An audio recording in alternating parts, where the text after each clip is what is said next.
Very strange. Feels like they don't care too much about balancing the game on a per season basis. I don't know. I'm surprised they announced costumes though. There have been a lot of minor little details coming out. Okay, YouTube should be live. Is that Danny Fam sending me an invite? Brother, I'm not playing no Season 2 Terry versus Season 2 Zangief right now.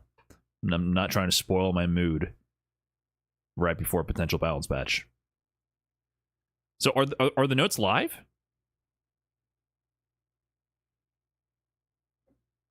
Do they normally hype up balance patches? I wasn't keeping up last season. They had some trailer. I forget in what context it was, but they had some trailer showing off the balance changes.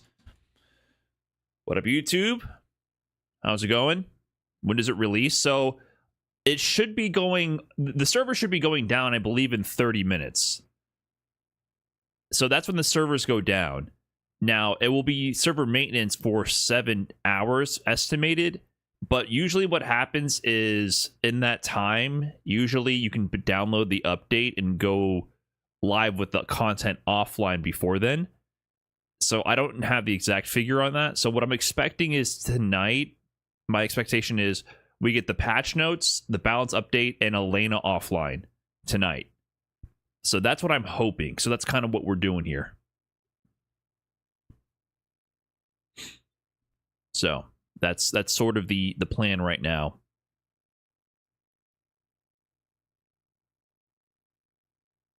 Season 2 trailer, but this isn't Season 3. I don't like the concept of them separating out the DLC content versus the balance. As a competitive player, the season is the balance update. The DLC comes out during the season, but the new patch for the competitive season is the season, right? Like, so to me, this balance patch is Season 3. That's how I view it. That's how I will always view it, no matter what gaslighting Capcom does with their marketing and DLC release schedule.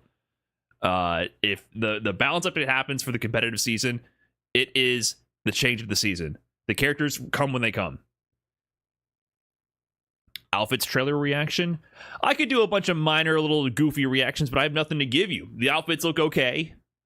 The only obvious thing is that Mai's never fucking getting nerfed. In fact, I think they buffed her with that outfit. So, count those wishes goodbye. I saw that outfit and I saw the physics going on and I'm like, this character's never getting nerfed. Capcom spent all of their DLC budget for the next 3 seasons on getting the physics right for the chest area for dynamic breast physics for that outfit. That's where all the budget went. I'm fairly positive. If we don't have any balance changes today, I know it went to that costume. They're planning to recoup and make a return on investment with that. So if you're tired of seeing Mai or fighting against her, I'm sorry to say, she's definitely sticking around for sure. What up, Jason Bourne? Big 41 was good. Moondoggy, my man, with the big 100 months. Sheesh. What's up, man? How you doing?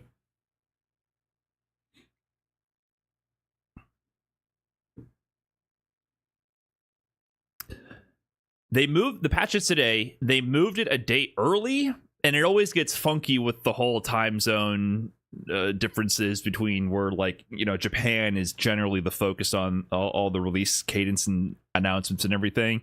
But yes, they did, I think, move the whole thing a day early. And so the server should be going down in like 20 minutes. If you guys see an official tweet or anything, for sure, let me know if the patch notes go live. So what I'm expecting tonight, like I said to people earlier, I'm expecting tonight at some point we get the patch notes, and potentially within a reasonable time frame, we can download the update and play offline. That's what I'm expecting. The patch notes do get obliterated. Yeah, that's true. The servers definitely go down. Can't handle all the requests.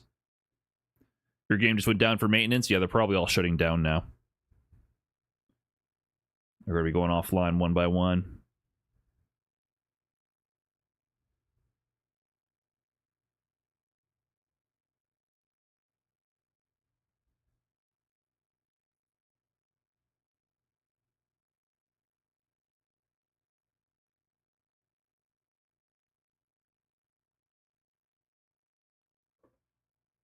Make Akuma 12k health? How about no? When does the maintenance end? The minimum schedule is 7 hours. So 7 hours starting in 20 minutes from now. But that's kind of a loose estimate. I think the servers come back on before then. But like I said, even before the servers come back on the play online, the update is usually available much earlier, is the pattern. So I'm probably not going to be able to play online tonight because I'm chronically employed. But potentially I can do like training mode or combo trials for Elena and maybe read the patch notes. That's kind of the plan.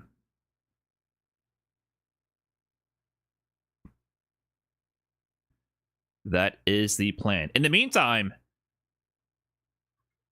I don't know if you guys know this,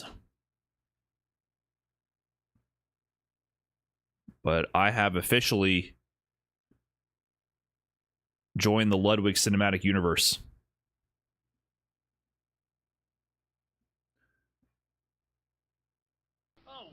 Ludwig put out his Street Fighter 6 video today, or I guess maybe yesterday. I just saw it today. And I made it into the cut. The first time I ever played Street Fighter was at a Chinese buffet in New Hampshire called the Grand Buffet, which for a quarter will let you play as much as you want. Hey Nimbus5, thanks for the 7 months. If you do quarter circle forward, you can get Hadouken and Floaty Toasty, basically be any other thanks for the Prime at the restaurant. But that was also the last time I ever played Street Fighter, because when I had to ask my mom for a fight stick, she said no to the hundreds of dollars that it would cost, which is fair. I could only really use it for one game. You definitely don't need a fight stick to play Street Fighter. To learning how to use it. But I'm not the only one who's had this problem. Capcom realized this issue about 10 years ago with the release of Street Fighter V. A lot of new people... He be doing those YouTube soy faces. He has 6.5 million subs, 6.7 million subs. And like gets millions of views per upload. So... And he doesn't look that soy to me. He's a very handsome individual. I would definitely be plastering my face even more than I already do if I look like Ludwig. I don't see any pogs, to be honest. He has a face that people want to click on. This is how it is, man. I think if you had a face like Ludwig and you found out you can make multiple millions of dollars on it, I think you would deal with random Twitch chatters saying you do YouTube soy faces. People weren't playing the game because it was just too hard to learn. So when they released Street Fighter 6, they changed things.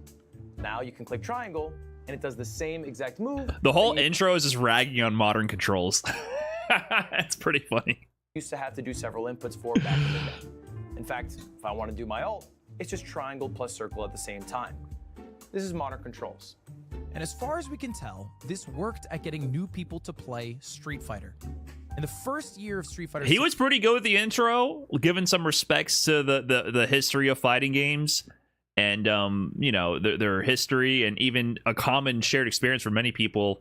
Ludwig's maybe 3 years younger than me, but I also interacted with Street Fighter 2 back in the day. For me, it wasn't the Chinese buffet, but it was a sports bar down in South Florida called Keg South, and we used to go there, my mom, dad, and my sister.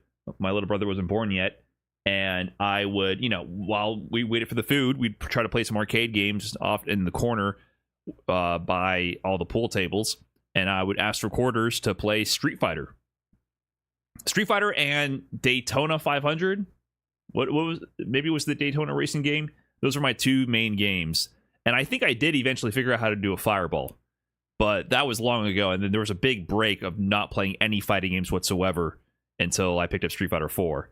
So he was doing pretty good about it, like touching on a common cultural touch point for people with interactions in connecting with Street Fighter 2. To learn. So when they released Street Fighter 6, until he got to this point. Back in the day. In fact, when I do my ult, it's just do my ults. Circle at the same He was doing pretty good. He was sounding kind of like he had some OG cred for a little bit. Same time. This is modern controls. And as far as we can tell, this worked at getting new people to play Street Fighter. In the first year of Street Fighter 6's release, they sold over 4 million copies. For reference, it took 4 years to achieve the same numbers for Street Fighter 5. So what is this? So context there again. The reason why Street Fighter 6 sold 4 million copies in 1 year, where it took multiple years for Street Fighter 5 to do that, was not modern controls. That might be a small part of it, but Street Fighter V was grounds for a class action lawsuit. That game needed 2 years in the oven minimum to finish baking. That game was not complete. I love Street Fighter V. Hey man, I love Street Fighter V, what it became eventually. I'm a fan of that game. I will defend it to the end of time for the gameplay that it eventually came to offer, and also the CPT and competitive era I think was really strong. But until Arcade Edition, that game was not finished. That was not a viable gaming product to sell for $60. Definitely like almost cyberpunk levels of lawsuit impending for defrauding the consumer. And that is why Street Fighter V did not sell that well. Street Fighter 6 selling really well was due in part due to the modern controls, but also there was a lot of goodwill building up towards the end of Street Fighter V. Then there was the buzz around Street Fighter 6 itself. And then on top of that, they capitalized on the buzz. Kind of, Street Fighter 6 is what Street Fighter 5 should have been. Street Fighter 4 had so much goodwill, and was the tournament scene and esports scene was growing year after year after year organically, getting more and more people to attend and watch tournaments. And all Street Fighter 5 had to do was deliver on that. It failed miserably. But to a smaller degree, we saw something happening towards the end of Street Fighter V, where the Capcom slowly redeemed themselves. People were definitely looking for a new title to play, and you know, the new direction with Nakayama-san and I apologize, I always forget the other guy's name. Slipping my mind. The new directors at the head of Street Fighter, they seem to be doing a good job in terms of Matsumoto. Thank you. They seem to be doing a good job and leading the charge for where Street Fighter would head as a franchise. Then on top of that, Street Fighter 6, feature-rich, complete product, high fidelity, good netcode. It's just a great gaming product. The best fighting game product, quality, and feature richness of all time. Period. And then on top of that, we had Reject Fight Night in Japan, getting all the major Japanese influencers and VTubers on board, which on top of the modern controls took this to a whole new level in Japan and caused it to explode in the Japanese scene, where it already had much stronger roots to begin with, you know, Street Fighter being big in Japan. So all those factors came together to make Street Fighter 6 a monumental success in comparison to previous titles. This all have to do with me. Well, you see, I was accidentally entered into a Street Fighter 6 tournament. Now, I know I say that a lot, but it's true. You see, I have a partnership with AT&T, and they asked me to join their Annihilator Cup, a tournament that involves playing several games. But I didn't ask what the games were. I just said yes to doing it because I like AT&T. And come to find out, that means that I was entered into a Street Fighter 6 tournament. The problem, They show Terry. I had never played the game before. So I did what most people do. I looked up a video, and it broke down... What's that? What's that right there? He looked up a video? I knew this would pay off. You know, this video, me and AA took a really long time to work on this video, and I knew it was the right time. I'd done a couple Stage Gym slams at this point, and I felt like it was a good point to hit a refresher on hitting the beginner demographic, considering the Stage Gym slams keep going on. I think more and more people are slowly picking up the game. There still seems to be this organic growth going on where the game is picking up new players over time. It's the new year. Time to do a refresher. New guide for the new year. Bam. What's put in a lot of work, make this kind of evergreen, or at least something that would last longer than most typical videos that I do. A lot of the videos I do are, you know, in general, a lot of gaming content. It's kind of like flash in the pan. It gets stale rather quick. Related to a specific patch, event, whatever, etc. I was like, this one, we're going to put way too much time into to make it really good and make it last for a while. And the video didn't do that well at first. It really didn't do that well at first. But it's consistently grown week after week, day after day, week after week, month after month. It's consistently gaining viewership. This video was like a 8 out of 10, 9 out of 10 when I published it. But I can see the spikes. It keeps getting spikes, more and more viewers depending on what event is going on. When the Season 2 Tekken came out, this video was popping off. I had the Tekken refugees in droves showing up to this video. Every Stage Game Slam, and now even this AT&T tournament. So I knew this investment would pay off. And it's crazy. The only reason I got this done was because I had no internet one night, and I just sat down and recorded this whole video. I outlined the whole thing and recorded all the dialogue and got everything done, like recorded locally and sent to AA. And we just worked on, like, I just gave him a lot of free reign to edit, and I outlined my vision a lot, and we just kept chipping away at it. I kept giving notes on his revisions, and we just took a long time. And AA went dummy ham on the editing. The differences between modern and classic controls. In this video, Malstorm Drift, thanks for the Fresh Prime, and Lazy Luco with the big 10 months. Appreciate that. The Butler 5050 with the Fresh Prime also. Thanks everybody for the subs and resubs. Tekken Refugee here, can confirm. See? I didn't make it up. And Pence P with the 22. Who's that? Video by Brian F. did break down how it's faster That's me. to get good with modern controls, but it also told the story of SK, a VTuber who tried using classic controls and really wanted to learn how the game actually works. And within just 6 months, became a master at the game. Like the rank. Got a master rank in the game. Correction also, it wasn't 6 months, it was like 2 months. You said notes are out? Are you for real? Or are you messing with me? Look, I want to see a 404. You got a link? What's up? They haven't tweeted it yet. Is it on the Buckler website?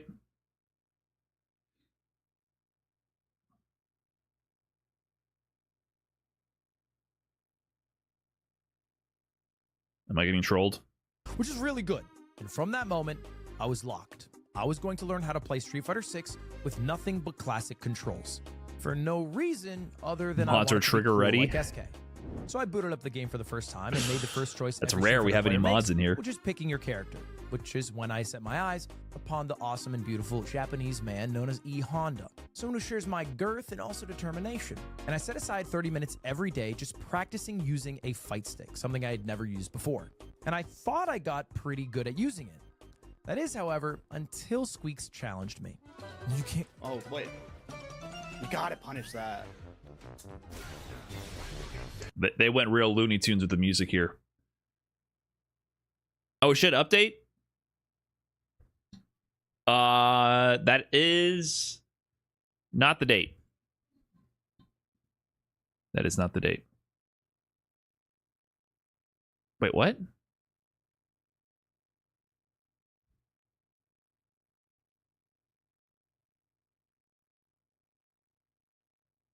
Is this the update? Why does the date... Am I reading this incorrectly? This is a 2024 update, but I see on the drop-down it says 2025.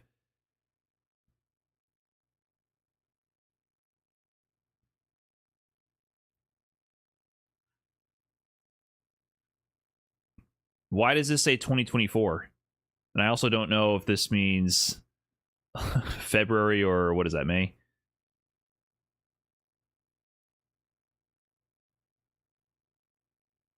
Check the PDF. What does that mean?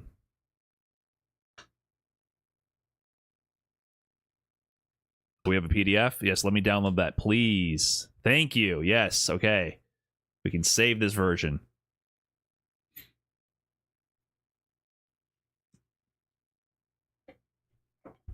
Okay. Is it time?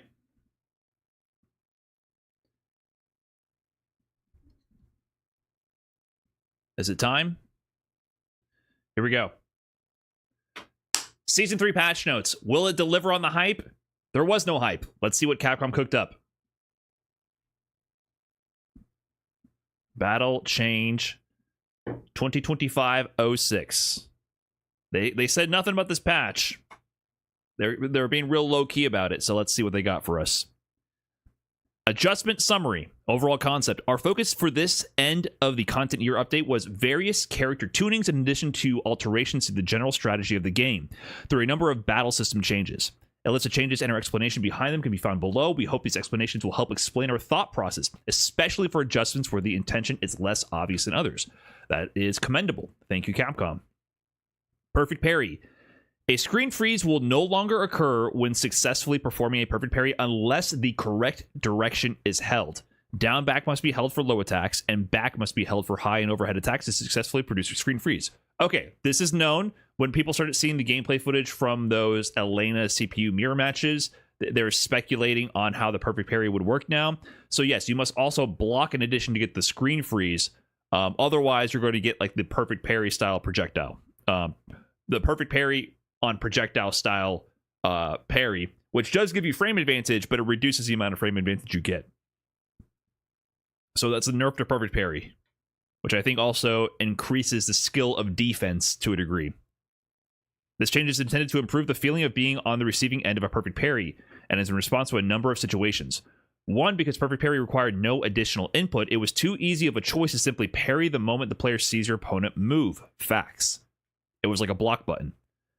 Another was the drive parry before drive rush, occasionally causing a perfect parry by chance when hit by an opponent's spacing attack. These kind of incidental perfect parry situations were found to result in frustration for players when a perfect parry turned the tide of a match. Yeah, very true. Yeah, people were about to do a drive rush, they tap perfect parry, and then they coincidentally get the perfect parry when they're actually going for a drive rush. You would accidentally get perfect parries all the time. It was just part of the experience. So I do agree that perfect parry felt rather unintentional and also still too low risk. Like you would just kind of spam it. I likened it to Street Fighter 4 crouch tech, where in Street Fighter 4 you would press crouch tech preemptively to the rhythm of the opponent's offense to guess when a throw would come. And in Street Fighter 6, you would kind of tap perfect parry to the rhythm of the opponent's offense to kind of guess when the strike would come and get a perfect parry and maybe win. And it was just a really low risk thing that you would just do. While we had attempted to balance the risk and reward of perfect parry through gauge use gain and increased recovery of dry parry, reward was still too high on success and the risk too low on failure. Yes. By requiring an additional input alongside the already present timing requirement, we hope to reduce those incidental parries. I think that's a good change. Now you can actually be more impressed when you get a screen freeze perfect parry, especially on weird setups. Perfect parry against projectiles, which produces no time freeze, have been kept as they were in order to prevent projectiles from becoming overly oppressive. Okay, so you can still walk forward and get perfect parry on projectiles. So you don't have to walk forward, block, and then press parry for projectiles. I think that's also a good change. I think there was a lot of talk about people thinking that perfect parry would be too strong against projectiles in this game. I don't think that came to fruition. I think the projectiles are really good in this game. So I think that's fine. Keep that as is. Don't nerf that. Adjustments resulting from perfect parry changes. Because the perfect parry alterations have made highs and lows more important, many characters have received changes to their lows to ensure they are not overly powerful. Low forward drive rush. This change also means that it will be more difficult to perform perfect parry against an attack out of drive rush, a common choice to begin an offensive push. Taking this into consideration, crouching medium kicks that cannot be canceled into other moves have been given scaling in order to ease their strength when used from drive rush, as they could lead to combos that were safe on block. Hold up. Okay, let me reread this. Taking this into consideration, crouching medium kicks that cannot be canceled into other moves have been given scaling in order to ease their strength when used from drive rush. That's kind of weird. That's not a low forward drive rush nerf. That is a nerf to things like drive rush into crouching medium kick from JP or Kimberly or Manon. So that if you get hit low, Aki as well, for sure Aki. So all those crouching medium kicks that weren't drive rush cancelable, they were usually better for starting high-low mixed pressure. That is true. Yeah, Guile also has one. If you had a low forward drive rush, you couldn't drive rush into a crouching medium kick to start your offense. You'd have to drive rush cancel. So if you have a poke that could cancel the drive rush, it was good for the poking, but not good for raw drive rush into a high-low mix. So I guess they're trying to ease the fact that perfect parry is a little bit nerfed. They don't want you getting totally obliterated by high-low mix. Think about JP. Drive rush crouching MK into drive rush overhead. They're trying to nerf the amount of damage you get if you mess up on defense. So I don't really mind that. To be honest. We'll see how that pans out. First impression, I think that's fine. It's a nerf to random drive rush high-low, which I think is okay. I'm down with that. Let's see how it proceeds. In anticipation of long-reaching lows becoming a powerful way to begin offense, characters that are able to cancel their crouching medium kicks will no longer be able to evade an opponent's throw after having their drive rush light attack blocked from crouching medium kick. This will require the opponent to throw as soon as they're able. Okay. So if you do low forward to light attack, you must hold the consequences of that. You cannot walk back to shimmy. If they immediately throw you and you're trying to walk back shimmy, you will get thrown, which means your reversal becomes more powerful. They're not able to both successfully bait your reversal super DP and your throw tech. That means you're committed to being in their face in offensive.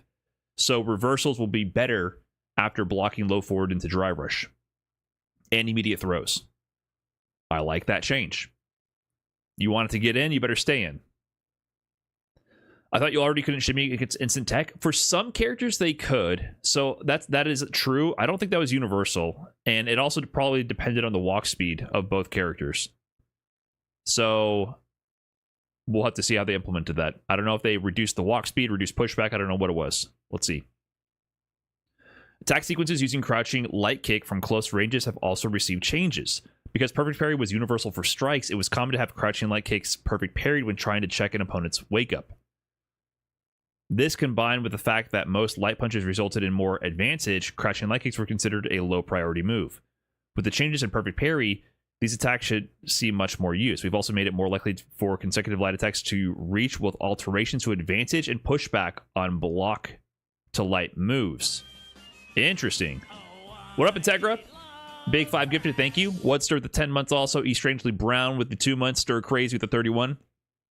Okay. So I think just by virtue of the fact that you have to perfect parry high-low, lights will become a little bit more powerful because you could just do raw overhead when people tap perfect parry on a low. So that makes them a little bit better. But also, there sounds like they're going to make it so that there's better light strings in this game. So we'll see what that means. Usually what you do is you do like crouching light. Most like the best light streaks you can do in this game are generally crouching jab, crouching light kick, the low, then stand light punch. And those three will connect together. And if they try to walk away after the crouching jab, the low will connect and the stand light punch would combo. Some characters have that. Terry has that. It's not universal. So maybe they're improving those types of strings so that light moves can chain people down and prevent them from moving out of pressure more universally. As discussed below, we've added assisted combos and incorporate the crouching light attack as the second attack in the stream. Exactly. Using the crouching light as the second attack is a common tactic to stop people from walking away from a predicted tick throw. So you can attack in similar fashion when using classic controls. Right, exactly. Okay, seems like they're trying to buff those strings. Terry has that now in the old patch. Maybe they're going to add that to more characters. Throw escapes. The player who escapes a throw will now receive more drive gauge and super art gauge than before. Yep, we saw that in the matches they showed. In classic defensive strategy was to perform a delayed throw escape after blocking for an instant. This was a strong option against both strikes and throws, but it proved difficult to turn the fight around into your favor as the attacker could simply wait and attack a whiffed throw attempt, making it a high risk but low return defensive option. Yes. As a defensive measure against throws, players could also backdash or jump to get better rewards, which meant that throw escapes was not an option that was chosen often. In order to provide players with another valuable close-range option when on the defensive, we decided to give more resources upon a successful throw escape. This will be a huge boon for a player, especially just before hitting burnout, but can become a valid option, and it can become a valid option to get out of a tight situation. Yeah, I feel whatever about this change, because keep in mind, people can just delay their throws on offense. It is more overall a defensive buff, but like sometimes you'll be on offense and you'll like delay fuzzy throw someone on their wake up, and you'll coincidentally press throw second and you'll get a bar. So I don't know, it's something. But throw loops are definitely in the game still. Sweeps, along with reducing the hurt box on the first active frame, we made adjustments so that on a normal or counter hit, players can still perform a recovery. So they reduced the hurt box on the first active frame, so they're harder to stuff. We made adjustments so that on a normal or counter hit, players can still perform a recovery. So you could always recover on normal hit. Did they nerf counter hit sweeps? Couldn't you normally always recover on a sweep? Am I wrong? Maybe I'm misremembering that. Sweeps are pretty bad in this game in general. I don't remember. I honestly don't remember if sweeps give a hard knockdown on regular hit. It was hard knockdown off sweep. Okay, so I guess they got rid of hard knockdown on normal and counter hit. Yeah, because sweeps are just bad in this game, unless you're Geef. I think this is a nerf to Geef.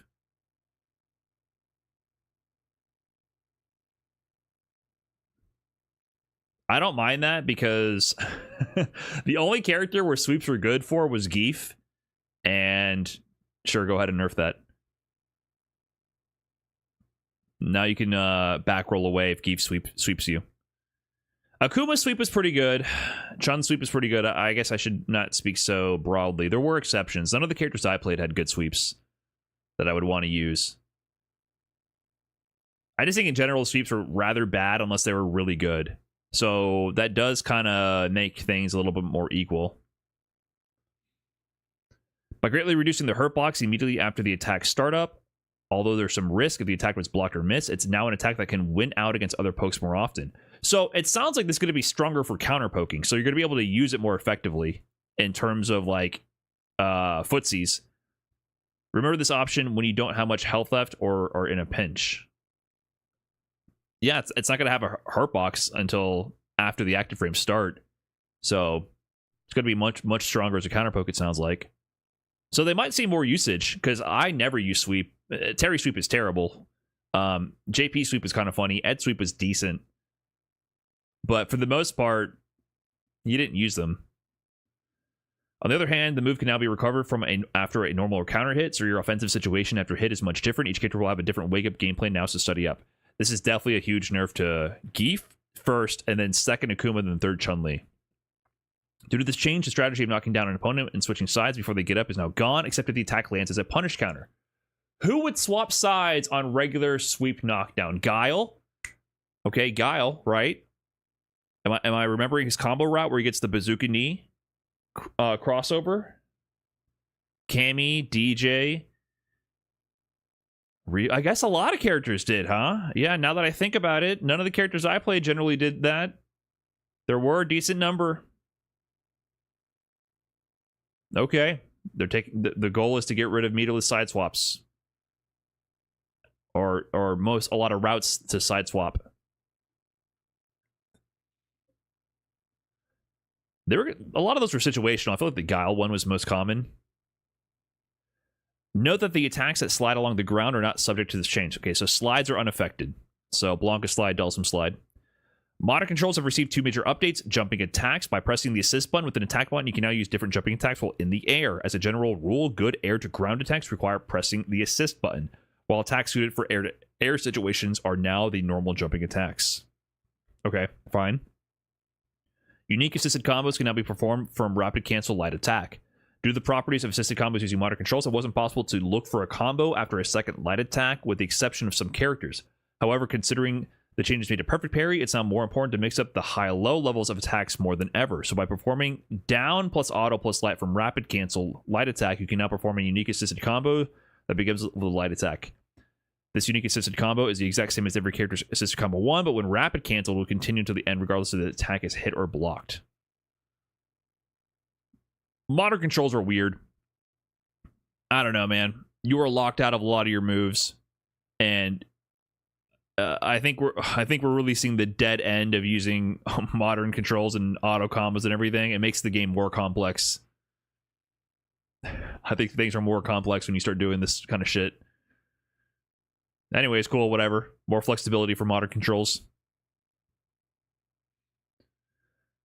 Universal changes. Corner jump behavior. Bug fix. Fix an issue where player 1 and player 2 would differ when performing a forward jump on an opponent who was in the corner of the stage. We had corner bugs, corner specific bugs.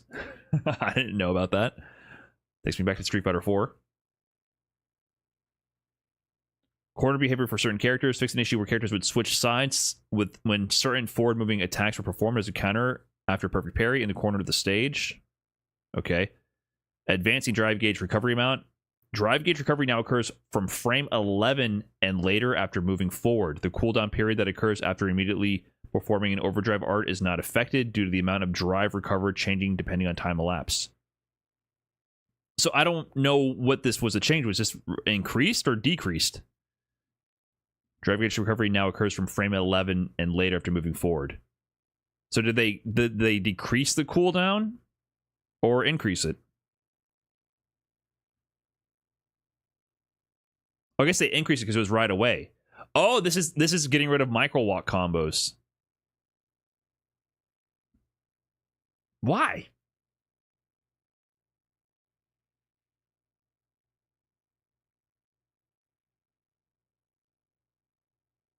All forms of unique skill expression must be squandered.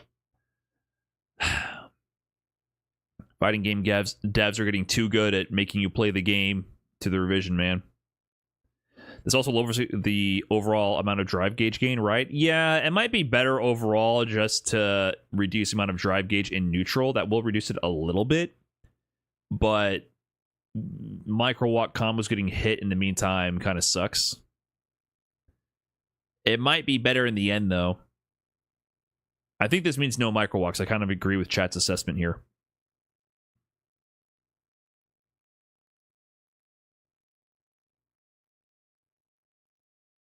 That's a mixed bag. Anything to reduce... I think drive gauge recovery is too crazy in this game. So I'm on board for doing stuff to reduce that. But micro walk combos taking the hit in the process is kind of whack. Perfect parry requirements. Conditions for perfect parry are changed. Screen freeze that occurs with perfect parry will no longer occur if the correct block... unless the correct block direction input is used. High overhead attacks, you must stand block. Lows, you must crouch block.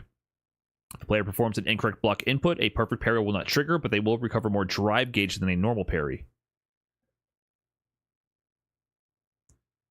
If a player performs an incorrect block input, a perfect parry will not trigger, but they will recover more drive gauge than a normal parry.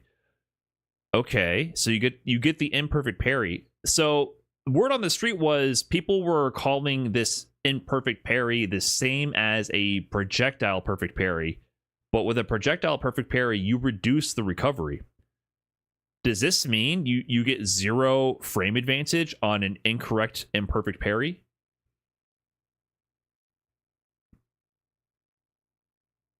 Like if I imperfect parry a safe unblock overhead, do I get no frame advantage from that? I just get meter? Interesting. For projectiles that do not trigger a screen freeze, old perfect parry input still applies. In training mode, adjusting the switch block setting will change whether the dummy performs the perfect parry or not. Makes sense. Perfect parry buffer inputs fix an issue where a buffered input would be completely lost when performing a perfect parry during an attack that was a long buffer input. Fix an issue where buffered input would be completely lost when performing a perfect parry during an attack that has a long buffer input period.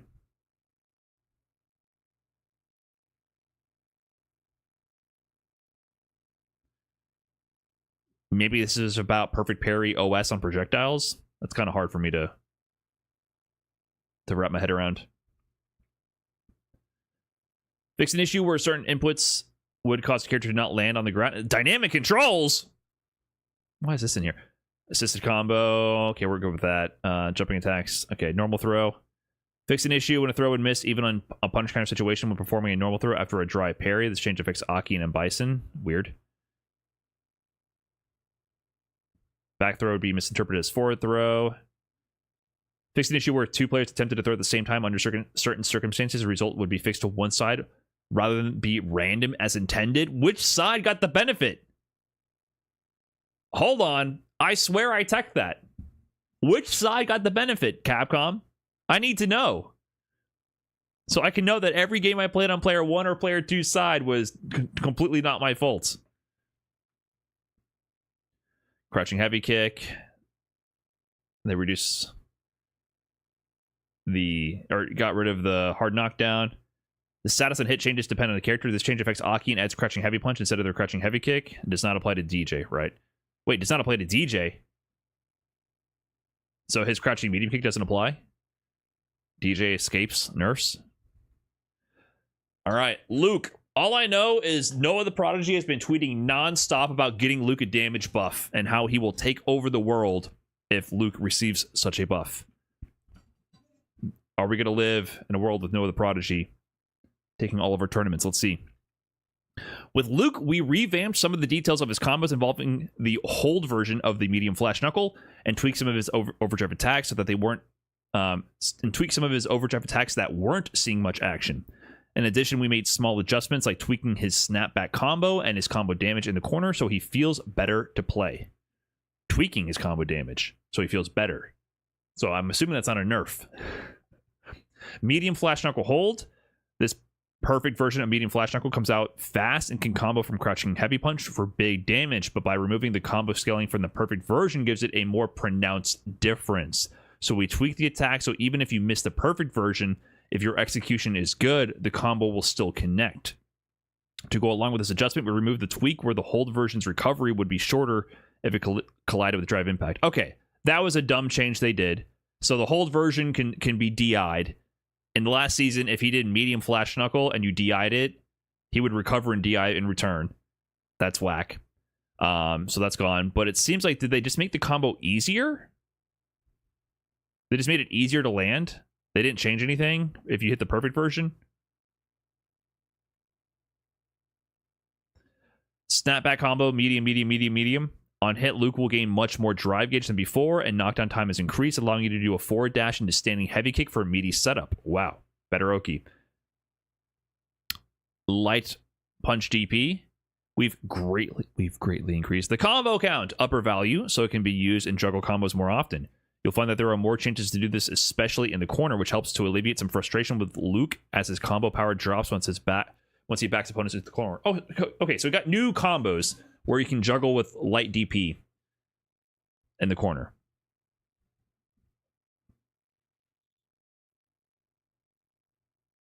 Modern. Crouching light kick. So this is part of the universal adjustments to crouching light kicks. Recovery changed from 12 to 11.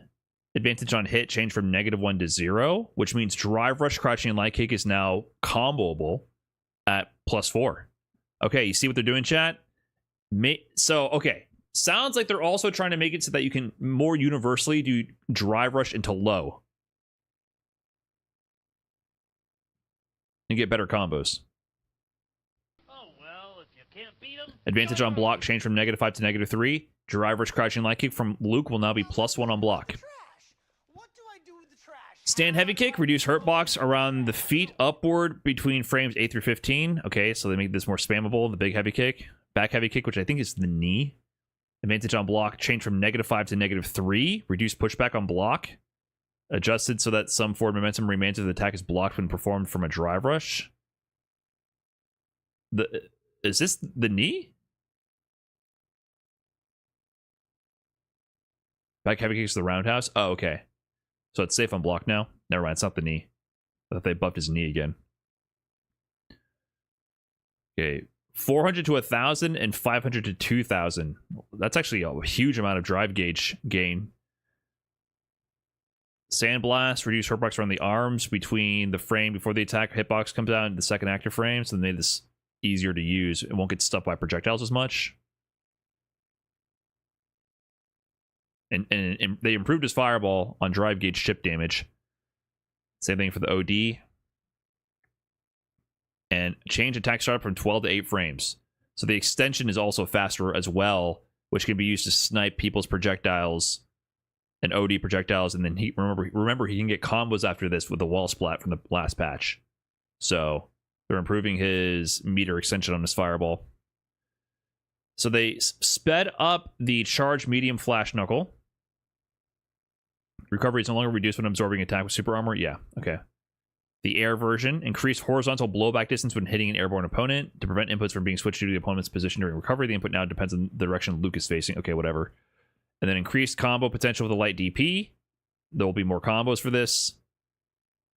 And then advantage on block for OD, Overdrive, Impaler from -5 to -3. His tackle is now safe on block. Why?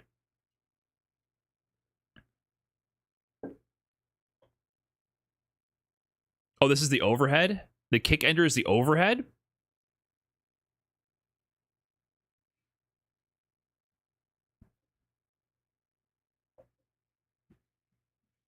They made his overhead and OD safe? They're really buffing. They might just be overall buffing the high-low game. Jamie. Is it time? With Jamie, we looked at adjusting his standing medium kick, which was great at controlling the neutral from mid to long range. By increasing its risk when it misses. In addition, we increased the variety of techniques he can use in a combo at close range, improving his return when he goes on the offensive. Okay, so I don't know what they mean by adjusting his standing medium kick. Standing medium kick, we adjusted him so that the hurt box when he misses remains for a while, so its ability to zone out characters has weakened. So they nerfed it, extended hurt box to make it easier to whiff punish. But we made the startup faster so it can combo from a crouching light punch or crouching medium punch on punish counter. Okay, making another option going on a counter deck, so a better combo ability from lights, but easier to whiff punish. And faster startup for whiff punishing. I do think it was a little spammable. And I think maybe the trade-off of making it faster is fair. Better to whiff punish with, but also carries a little bit more risk. Free flow strike. The final attack can be canceled into a super art, giving it more utility in combos. With the overdrive version, you can cancel it into super art level 2, making it strong offensive option even when the attack is blocked. What is free flow strike? The final attack can be canceled into a super art. The Rekka? Like, so they're saying it can be canceled into Super Art 3? So before with Jamie, if you went into the Rekkas, you had to cancel the first hit into level 3. This means you can get more combos and more damage from certain conversions by going through the full Rekka sequence into level 3. And then maybe with level 2, you can go all 3 Rekkas and then do something funky after. This adjustment made to the movement distance of the non-level 4 light and medium versions was done to alleviate issues where the attacks after the first attack landed would miss. Sure. Okay, modern. Walking backwards. Fixed an issue where movement speed would decrease if Jamie continued to walk backwards. Weird. Standing medium punch. Change on hit from +5 to +6. Okay. New combo routes could be possible from that. Stand heavy punch. Collision box has been expanded upwards, making it more difficult for Jamie to pass underneath an airborne opponent during a combo. This might help certain juggle combos for him. Stand MK. Change startup from 10 to 9 frames. Stand MK is definitely his best poke. Really strong, actually. So that's a buff. Recovery change from 17 to 18 when it misses, and expanded hurt box in the body forward from the end of the active frames until it moves recovery. I think this is fair all around. Stronger, amazing poke. I do think it was already kind of spammable because you couldn't whiff punish it. I love me a good extended hurt box. I'm not gonna lie. I'm a big fan of extended hurt boxes. Standing heavy kick. Advantage on hit. Change from +1 to +3. Huh. This punish counter is very easily. On counter hit, it does a normal counter hit state, right? So +5 on counter hit. Crouching light punch. Extended momentum left by drive rush by 1 frame. Seems like they want you to do crouching light punch into stand MK. Crouching medium punch. Recovery change from 13 to 15 frames when the attack misses. Expanded hurt box that appears around the feet between frames 16 through 17. Removed hurt box around feet between 16 and 17. When the attack is blocked or hits. Okay. So speeding up his pokes, the crouching medium punch and standing medium kick are his best pokes to convert into drive rush and knockdowns, but they're adding more hurt boxes. Crouch heavy punch, which is his anti-air, buffs from 9 to 8 frame startup. Reduce horizontal blowback when hitting an airborne opponent. Okay, so they're going to stay closer to you for a strike throw mix after anti-airing. So drink, Fix an issue where it would not recover drive gauge. Okay. Light punch, light kick, medium punch, target combo. Advantage on hit on the last attack change from -2 to -1 frames. I wonder what that actually has implications for.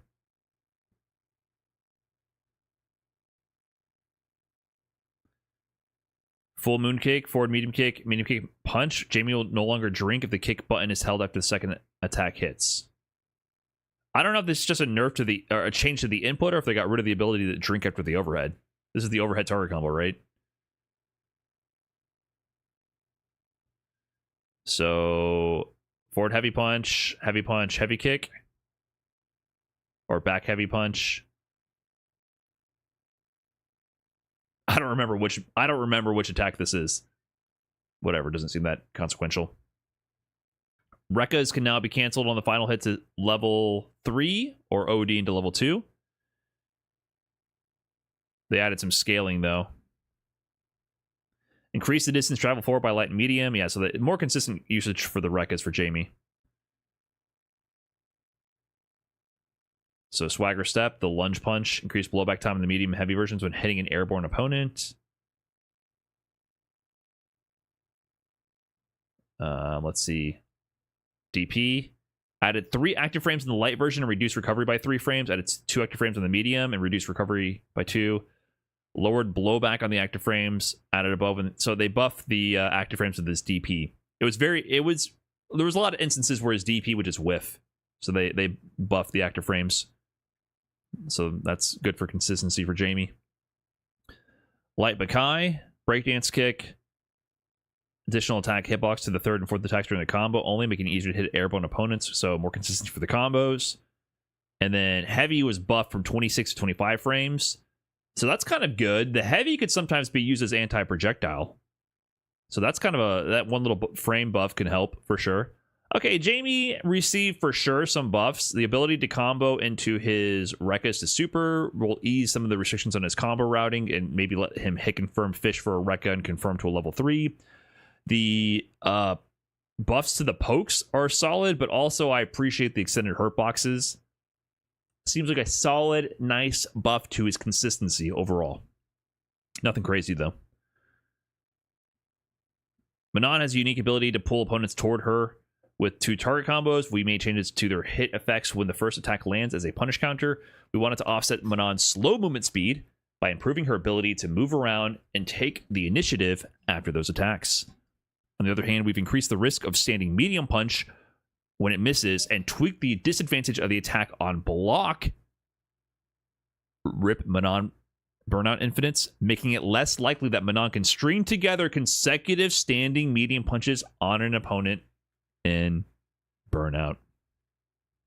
Uh-oh. So medium punch, medium kick now produces a knockdown, allowing Manon to start her wake-up games on it. Okay, so instead of pulling in for Oki, it produces a knockdown. Standing heavy punch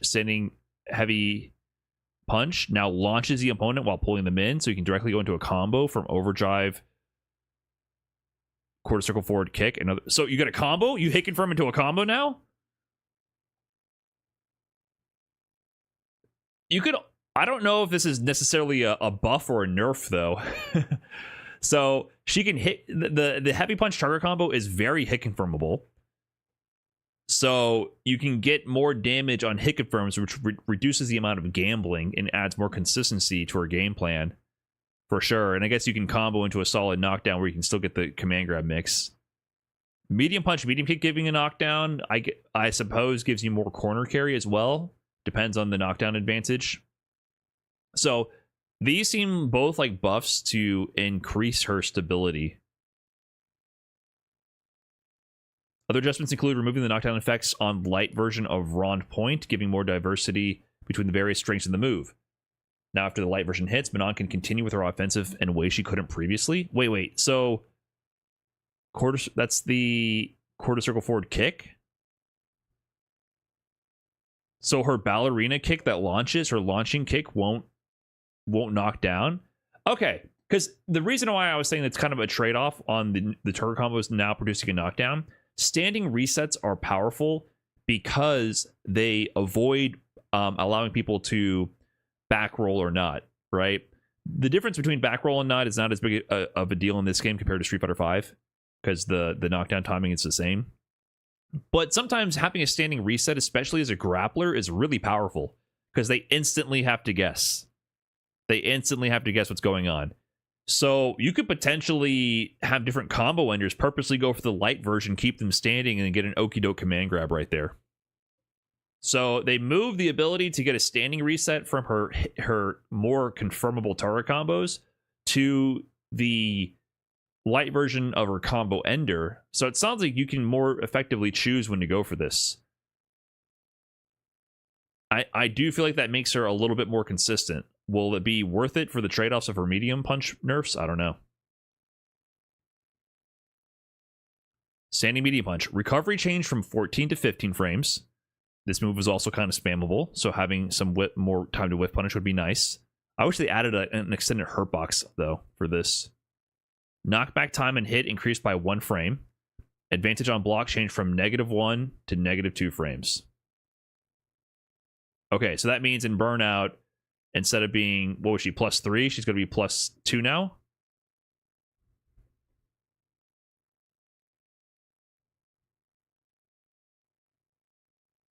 So how fast is the startup of this move? I forget.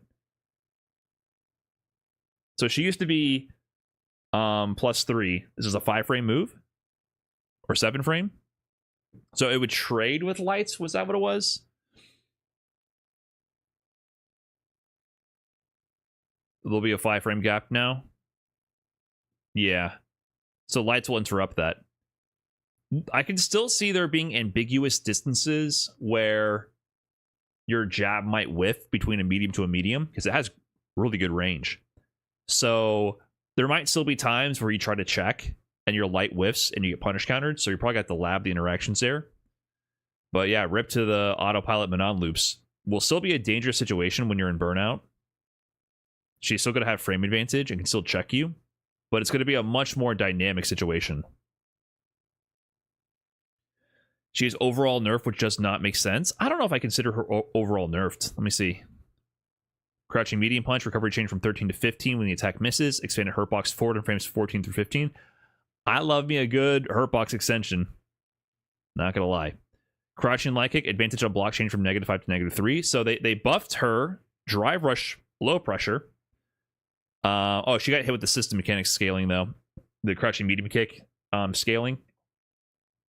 Yeah, so I think in general, a lot of the characters are going to have these buffs to make it so that you always have one plus unblock drive rush low option to coincide with the adjustments to perfect parry, so that the high-low game becomes more emphasized. Yeah, she definitely got some nerfs, but I guess the question is, do the changes from the hit confirm and the ability to get consistent damage from her heavy punch target combo and to a combo, is that worth the trade-off? Is she overall buffed? No. It's going to be, I can't really weigh the trade-off here. It sounds like they made changes to improve her consistency to a degree. She definitely seems less gambly. I don't know if she's nerfed overall or buffed overall. It's hard for me to weigh that right now. But I wouldn't flat out call this either, for sure. I wouldn't flat out call her nerfed. But if you're Manon hopeful, looking to take Capcom Cup off this patch, no, it's gonna buff. It's more of a buff towards improving your skill. You got to be a more solid player, for sure. There's buffs to consistency here. Like I can see Idom, for example, taking advantage of these buffs. But if you're kind of a whack player, you're not gonna get carried by this. So that's my take here. Kimberly, we've given Kimberly Shuriken Bomb Spread different abilities on each strength level, which will increase the number of variations at her disposal. Other changes are primarily ones based on the common adjustments. Shuriken Bomb Spread, light, medium, heavy. By pressing light plus medium or medium plus heavy, you can change the detonation timing between the Shuriken bombs, giving Kimberly new combo possibilities. Allow Kimberly to break down the opponent with strikes and throws, so smart placement will give Kimberly a big advantage. That already existed to a degree. There was different variations of the bomb, but they added more. I forgot how many she had before. Maybe it was just there were 2 timings. So, oh, this is on the perfect this is on the OD version. Okay. So wait, you can throw out 2 bombs at once and they can detonate at different times? Ooh, okay. This might get funky. Wushin Prism Strikes, Light Punch, Medium Punch, Heavy Kick, her target combo. It was a little overshadowed compared to Kimberly's other target combos, so we changed it so that the opponent's hit reaction to give Kimberly a better advantage. Especially true when in the corner, so you can place your Shuriken bombs to continue with the advantage. Now Kimberly will be able to keep her unique situations even when she starts her offense with light attacks. I don't know, man. Why are you trying to buffer bomb setups? Why are you trying to... What are you trying to pull here?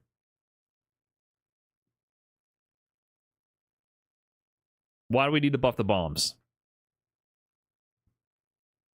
That's her identity? No, her identity is random run throw loop.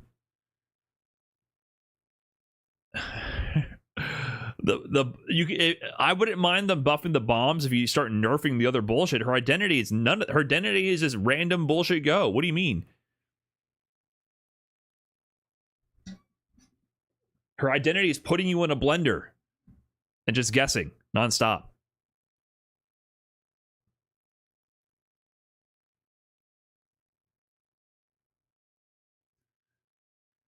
Crouching medium punch, recovery when the attack misses, change from 13 to 15. Okay, so a common thread here is adding more whiff recovery on a lot of the stronger buffer options to drive rush cancel. So we can see here, increasing the recovery, expanded hurt box. Listen, when they go for the footsies patches, I'm always a fan. When they start expanding hurt boxes and all that kind of jazz, I always appreciate that. Always. It might sound boring on the surface, but having easier access to guaranteed whiff punishes on people fishing for drive rush cancel and neutral feels good. I like that. I like that a lot.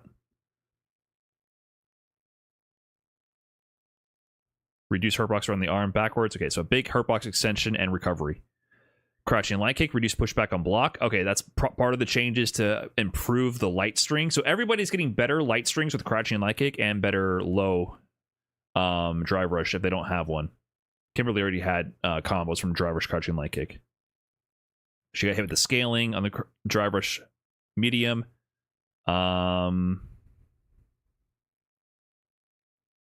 Let's see.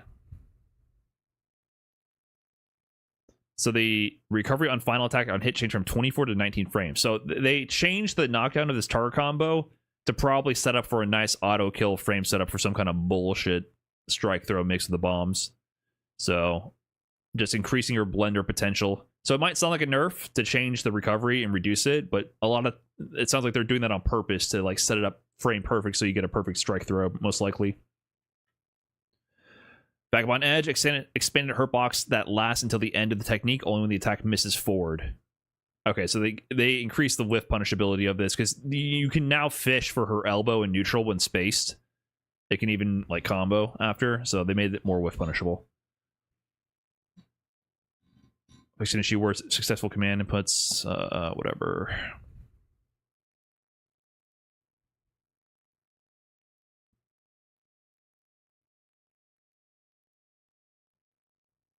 Yeah, and then new bomb setups.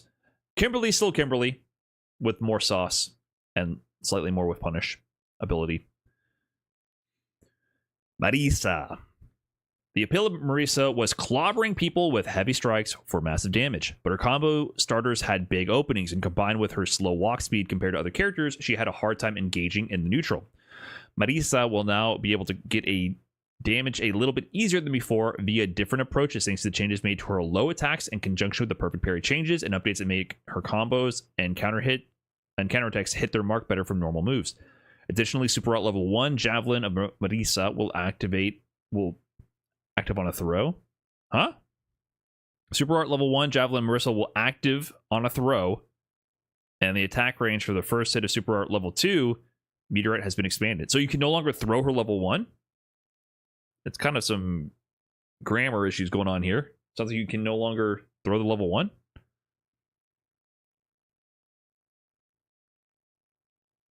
This will now give Marisa more opportunities to use her super art gauge when on the defensive.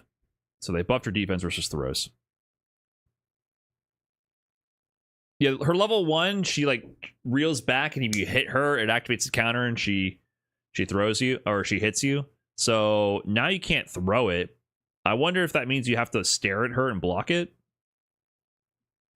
That definitely improves her defense, because throws are a huge problem for Marisa.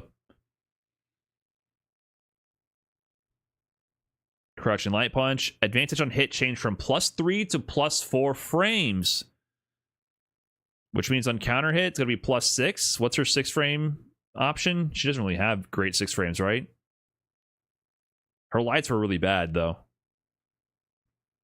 Disadvantage on block changed from -3 to -1. So drive rush crouching light punch is now +3, which means she could get a tick throw there. Oh, so you can now do drive rush cancel into crouching light punch and to get a true tick throw.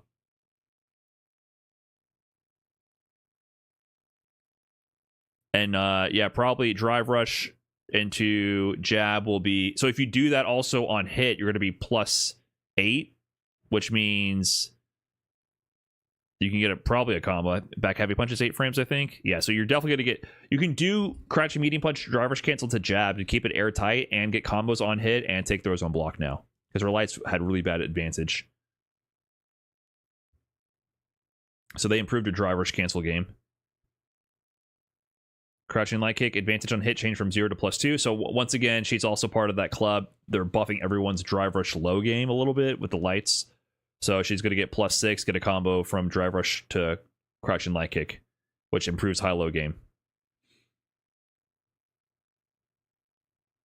Yeah, I don't know if she can do light drive rush cancel combos. I don't know about that. Maybe she can. I wouldn't read into that, but for sure it's going to improve her utility of medium into light on drive rush cancel. Crouching medium kick, advantage on hit changed from +2 to +3. Initial scaling of 20%. Huh. You never really see too many drive rush cancels or crouching medium kick with Marisa. So, yeah. More high-low options. Crouching heavy punch can now be canceled into super art until the second active frame. So the hold version launches. Maybe you get an interesting combo with that now. It sounds like they're making it hit confirmable into super.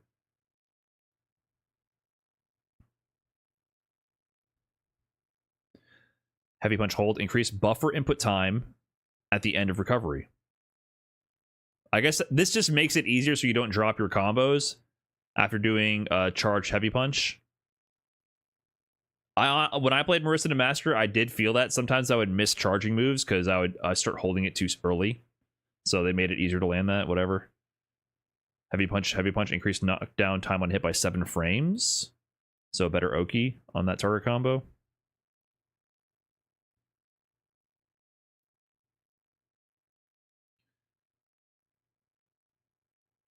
Okay. Reduce hurt box around the feet.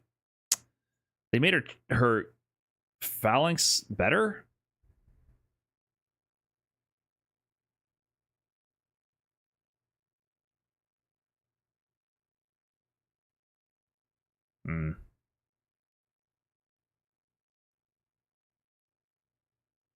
They made her launch punch and anti-air. She needs it. Marisa deserves nothing.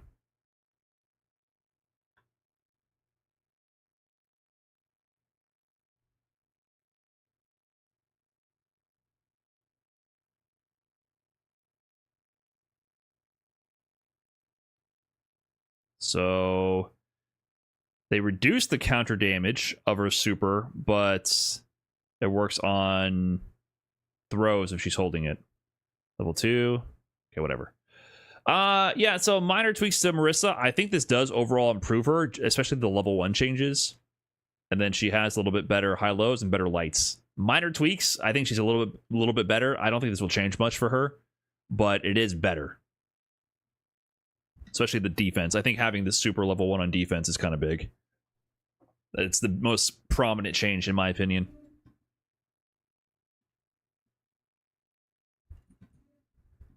Like, think about it. They made it so that you have to immediately throw after drive rush cancel to level to jab.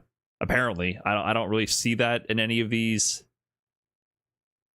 examples, but that means you can immediately use level 1 mid screen. People do low 4 drive rush cancel to jab. The level 1 will win. So it just like there's situations where she'll be able to defensively use her supers.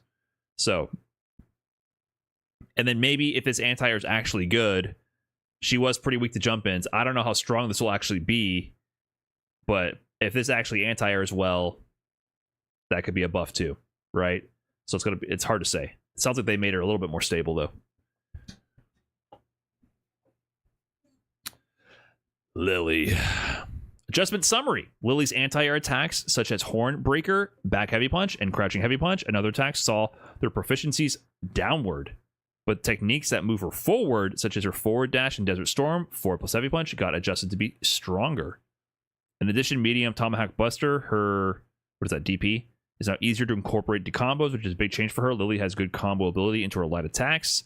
So now when she doesn't have Wind-Clad stock, she can use it to cover situations where previously only Overdrive, Condor Spire was an option. There's also situations where Standing and Crouching Light Punch would not hit with the attack despite their long range. We believe Lily will be able to maintain her drive gauge while fighting these situations. Super Heart 2 had a longer and further period of invulnerability compared to other Super Heart, so it's been adjusted. The startup for the standing version is not changed to a standing hitbox, which change made so that it doesn't lose out to anti-air special moves after the screen transition. So they buffed her ability to combo into DP again? Sounds like a bunch of nothing. Wait a minute. Oh, forward dash, increased forward movement distance. That could be something. Lily already sneaks in enough dashes into command grab. That could be something. Crouching Likey, reduce pushback on hit and block. That's going to improve her light pressure. Crouching Heavy Punch. No longer hits an opponent behind Lily on active frames 1 through 2. Y'all better start cross-cutting. Y'all better learn how to fucking anti-air. That move was... This was almost as bad as perfect parry anti-air. Her ability to sit there and just spam Crouching Heavy Punch was so one-note and monotonous.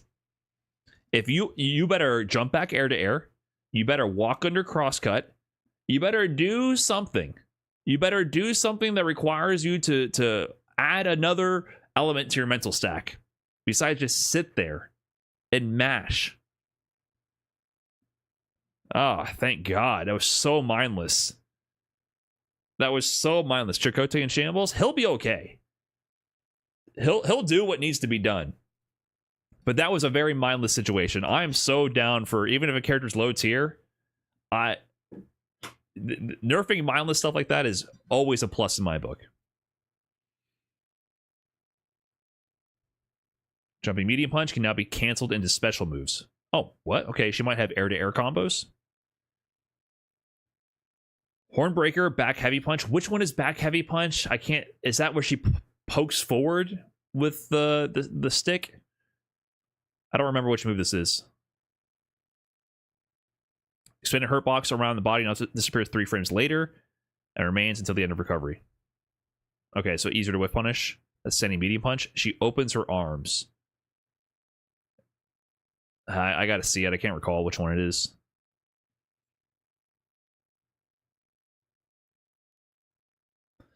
First hit, forward heavy punch. Oh, this is back heavy punch. Excuse me. This is back heavy punch. Forward heavy punch.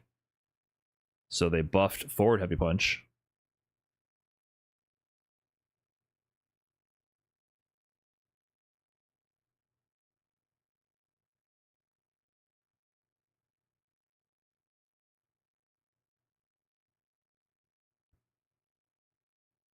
They're still trying to buff that heavy punch starter combo.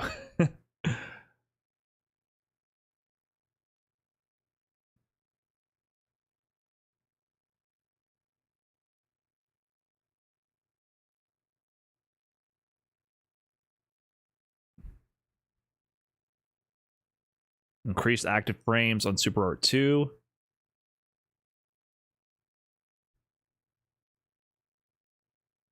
Okay, whatever. So Lily, I don't know what they're trying to do with her, man. This character, they got to take her back to the drawing board. They nerfed the anti-air. That's all I care about. The rest of this feels like minor inconsequential buffs. This is the only one I'd have to see what this actually implies in practice, because this could actually be kind of scary, depending on from what knockdowns or what combo sequences, pressure sequences she could reset into a dash for pressure. That could be pretty scary. So this could be inconsequential or a good buff for her. But I still feel like they're really scraping the bottom of the barrel to figure out what to do with this character. JP, the $1 million character. Other than damage adjustments for specific special moves, there are no big changes for JP. Initial scaling was added to his combo starters, medium and heavy Torbalan. The quarter circle forward, medium kick, and heavy kick. And crouching medium kick, increasing the damage on his overdrive Stribog, his quarter circle forward punch when it hits with the tip of the attack, and rounds out his main adjustments. Okay, sounds like they did nothing. Here, let me stand up for this, by the way.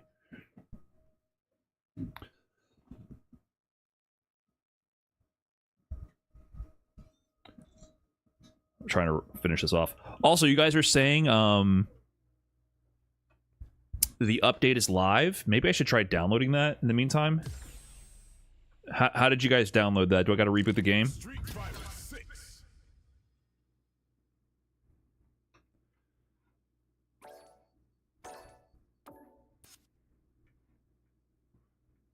Yeah, let me download that in the background. Yeah, let me get that going while we finish off these patch notes.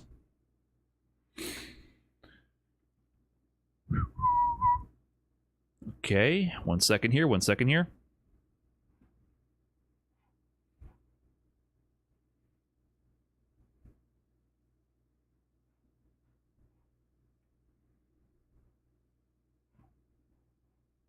Update. Starting download. Cool, cool, cool. Okay, that's going. Perfect.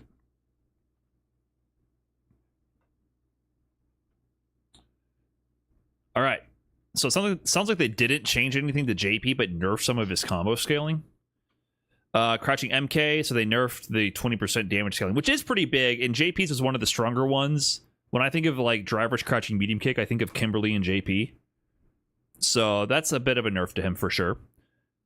But overall, the high-low game is buffed, so he has one of the best drivers low highs in the game, I believe. So Overdrive Stribog, which is his OD Fireball. No, sorry, that's his OD Swipe.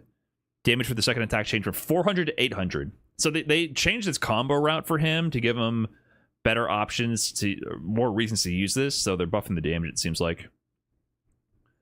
Departure, the quarter circle punch, the teleport. Fix an issue where inputting a command with a specific timing would cause departure shot as animation to be played regardless if departure's attack on the hip, whatever. And then his the fireballs, initial scaling of 20%. Huh. So the medium kick is the overhead, if I remember, and the heavy kick is the low. So they oh, okay. So this, because of the perfect parry changes, I think they nerf the high-low. So if he locks you down with, say, in the corner, swipe knockdown, OD portal above your head, pops that with the high-low mix with the fireballs, it scales now. So okay, actually, I gotta take a fat piss. Let me go take care of that, and we will continue this when I get right back, chat. BRB, that's the plan here.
What did I miss?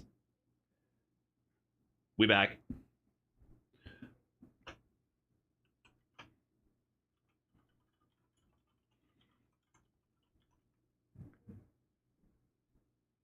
Okay.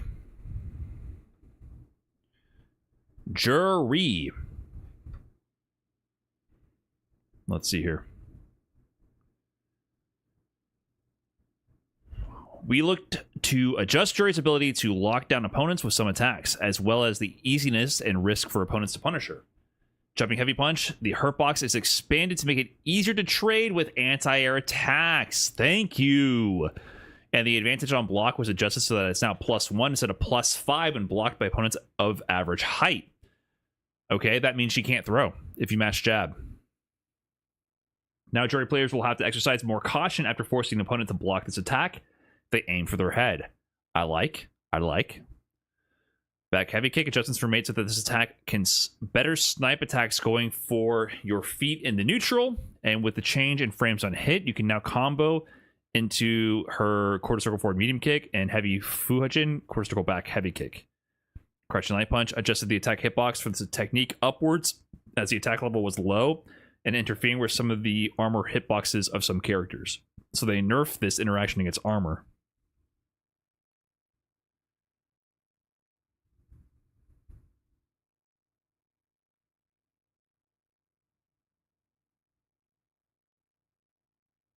So her crouching jab might not, I don't know if it beat like Zangief's charge heavy punch or something before, but won't do that if it did anymore. And then crouching medium punch added, yeah, so the similar nerfs to spammable hit confirmable buttons into driver's cancel added more recovery and expanded hurt box. So forward heavy kick advantage on hit changed from -2 to +2. So is forward heavy kick the 2-hit kick she does? She walks forward and goes 1-2. It's been a while since I've dabbled with a Jury. It's the hop where she hops forward, the big hop forward boot that punish counters.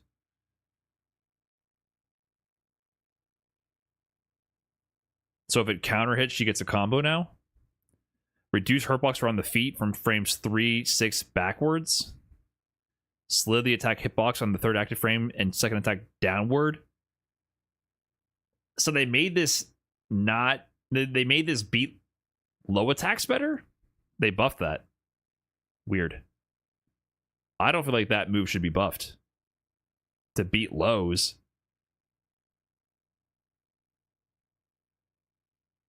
Huh.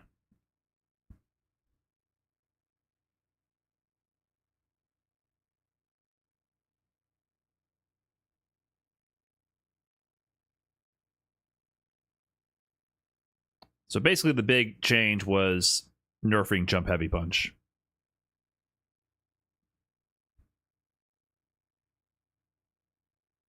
Oh, this is back heavy kick. Sorry, I keep reading this incorrectly. Back heavy kick. So they did nerf back heavy, or they buffed back heavy kick. Back heavy kick is the axe kick.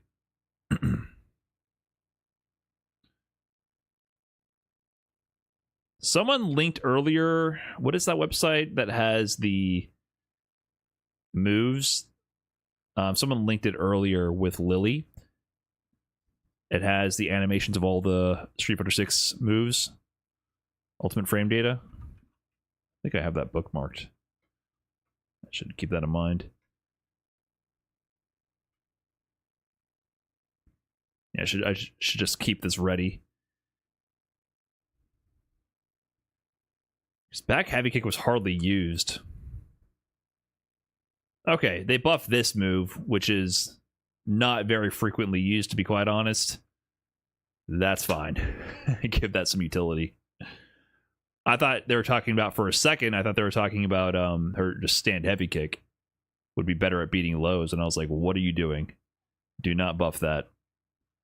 All right, kind of inconsequential changes to Jury, except they nerfed her jump heavy punch, which was also very spammable, which I am a fan of. Thanks, Capcom. DG, DJ's adjustments are primarily focused on tuning heavy jackknife maximum and overdrive just cool. His neutral game won't see much change. Seems like this whole patch won't see much change. But we adjusted him so his combo ability and anti-air proficiency is a little better. Heavy jackknife, charge down plus up heavy kick. The startup for heavy jackknife maximum is faster, making it easier to use as an anti-air because of the faster startup time. Huh. Can also combo from an up-close overdrive air slasher. So the projectile, OD projectile, will combo into the jackknife. So, I mean, that could be useful because sometimes you just, in your pressure sequences, you would just do button into OD fireball. So if it happens to hit, it counter hits them, you can get a combo extension with that. Overdrive, just cool. The opponent's recovery on block is increased, meaning that with the fastest timing transition into overdrive funky slicer, light kick after overdrive just cool is a natural combo string. We also adjusted his overdrive waning moon, medium kick after overdrive just cool, as it had limited use. It now chips away at the opponent's drive gauge better, so it can be used in the situations when up close. Okay.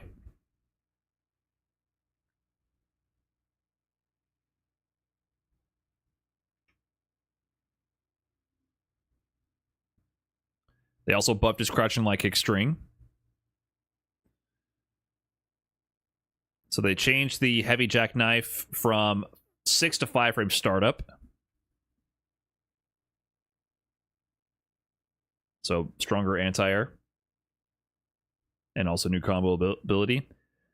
So just cool. Advantage on block changed from -2 to -18 frames. Adjusted so that Funky Slicer is also blocked. Which one is Funky Slicer?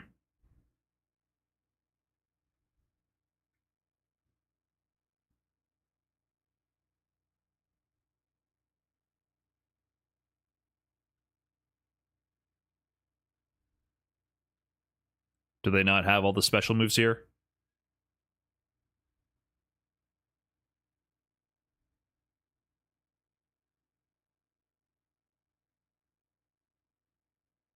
It's the low kick. You have too many moves, DJ.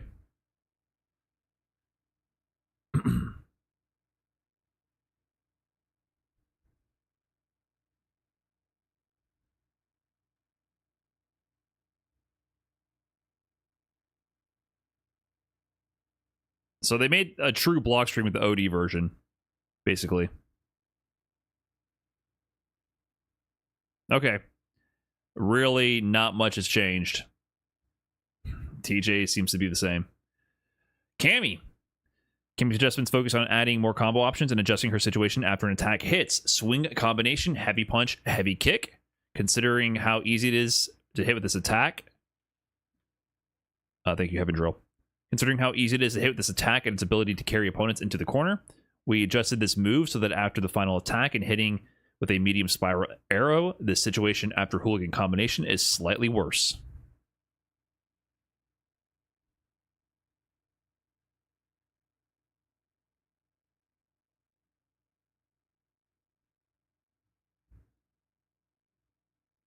I'll have to see what they're talking about.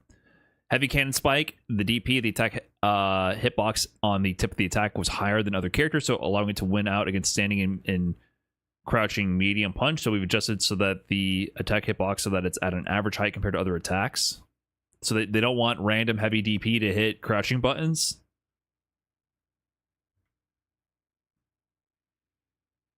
So heavy punch, heavy kick, cancel timing for final attack is now 2 frames later. So that hurts the advantage after medium spiral arrow, so that you can't do hooligan Oki because you cancel later, so you get less frame advantage. They're in the air for less time.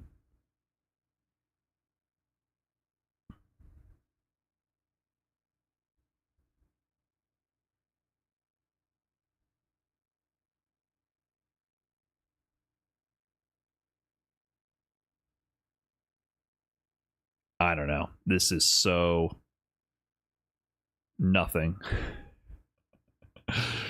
This is so nothing. All right, Cammy got nothing.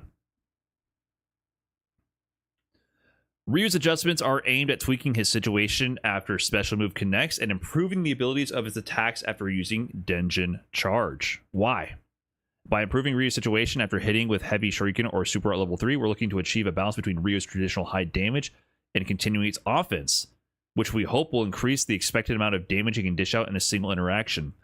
I feel like Ryu is pretty solid at keeping his offense going, especially with all the Hashogeki changes. While Ryu can continue on the offense after a big hit, Denjin Charge requires him to temporarily stop his offensive, so we look to improve his boosted attacks in general to make it worth charging. I guess, but dude, your Hashogeki enhanced Denjin Hashogeki is so fucking good. Like, it's already worth it, right? You already made Hashogeki, Denjin Hashogeki heavy and OD absurd. Ryu players will now see better rewards when using these techniques as they require 2 separate resources, Super Art and Denjin Stock. Oh, especially true for Super Art level 1 and 2, which will give him situation and combo damage previously unattainable. So they're buffing his supers with Denjin Charge. Stand Medium Punch, expanded Hurt Box. Okay, so more whiff punish ability on Stand Medium Punch. What about Stand Heavy Punch? I want a... When I think about one of the prime examples of what I wish, which is obviously not coming true this patch, my wish for this patch was that Dry Rush got the world's fattest extended hurt box. Now, I do see that they're adding extended hurt boxes on certain normals, which is good to make it easier to intercept, because the problem with Dry Rush, in my opinion, when people do it raw, is that it's a loaded minigame not in your favor. If you press the button too late, you get counter hit because you didn't check the Drive Rush in time. You press it too early, you whiff by a pixel, and they punish counter the shit out of you, and you die. Okay? Ryu Drive Rush Heavy Punch is one of the prime offenders. When I think about this problem I have with the game, I think about Ryu into Drive Rush Heavy Punch. Massive fuck you button that he can Drive Rush into from like half screen away, and if you try to check it, you explode. And if you block it, he harasses the shit out of you and your drive gauge gets liquidated. Why? This is like, if you're gonna go the normal by normal extended hurt box route, what about the Shoto heavy punches? Things like that. That's really what's disappointing me. Watch Ryu's Denjin level 1. We'll get to it. Hold on. I just wish... they're not doing much with this patch. Okay. Crouch and light kick. Advantage on block from -3 to -1. Yeah, buffing the high-low game with the lights. Crouching medium punch. Recovery chain from 13 to 15. I do appreciate all of these, making all the classic Drive Rush button mediums a little bit more whiff punishable. Jump heavy kick. Attack startup chain from 12 to 10. Interesting. Forward heavy kick. Senpu Kyaku. Expanded the proximity block hitbox that appears between frames 2 through 10. So the hop kick puts you in proximity block so you can't walk away. Heavy DP. Landing recovery chain from 15 to 12 frames, so better Oki. Knockdown time increased by 5 frames when attack hits on active frames 1 through 2. So better Oki on heavy DP. Normal Hadoken. Recovery on hit change according to strength. Light +1 to +2. Medium -1 to 0. So they buff the fireballs and they buff the damage. Wow. Okay. When did they start? When were these changes decided?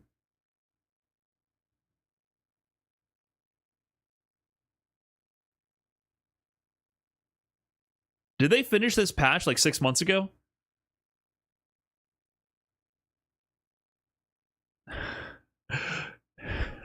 Yeah, before Kusanagi won UFA, which was about a year ago almost.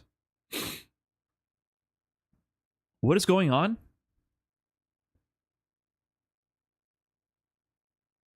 So Denjin Charge Hadoken. Technique length change from 42 to 40.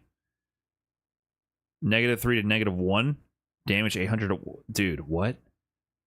Overdrive. Hadoken from damage from 800 to 1,000. Projectile speed increased. That's huge. More variability on projectile speed and having an even faster OD version. Denjin Charge Hadoken. Damage change from 100 to 1,200. Okay, so not only do you get hit by Ryu and die when he punches you, you're also going to get hit by the fireballs and die when he doesn't punch you.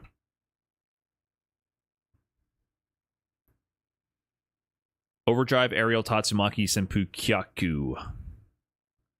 So OD Tatsu after the forward heavy kick. Okay, whatever.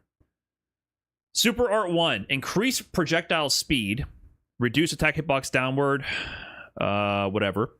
So Super Art 1 with Denjin Charge.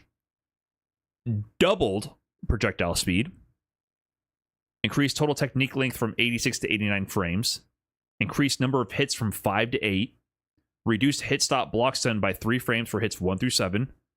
Added a hitbox that will only hit during combos during active frames 1 through 2, making it easier to hit opponents in front of you. They doubled the projectile speed.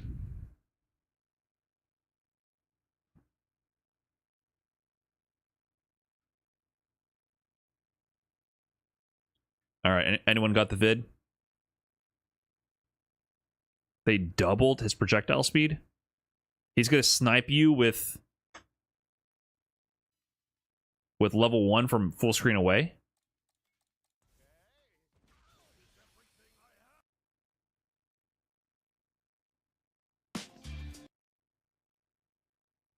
Bruh.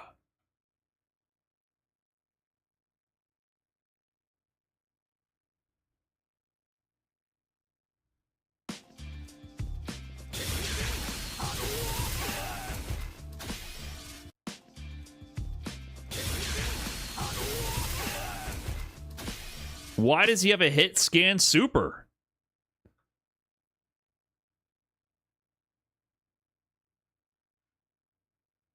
What the hell? Super Art 2 Denjin Charge.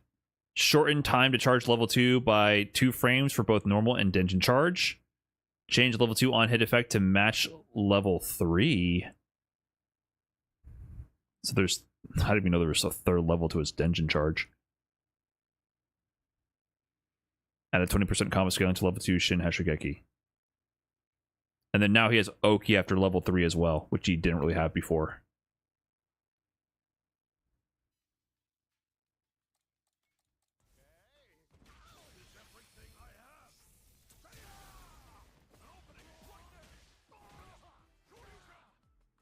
So that means that from just a heavy punch, you can confirm into level 2 and get the combo.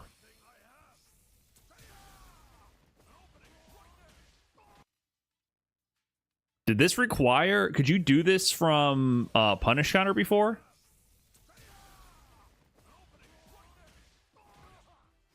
Normally, you'd have to do a whole juggle combo into this.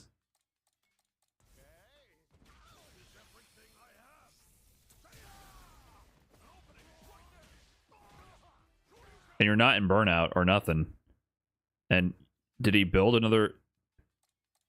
In the meter build... He built half a bar of super in the process. He's close to having another level 2 already.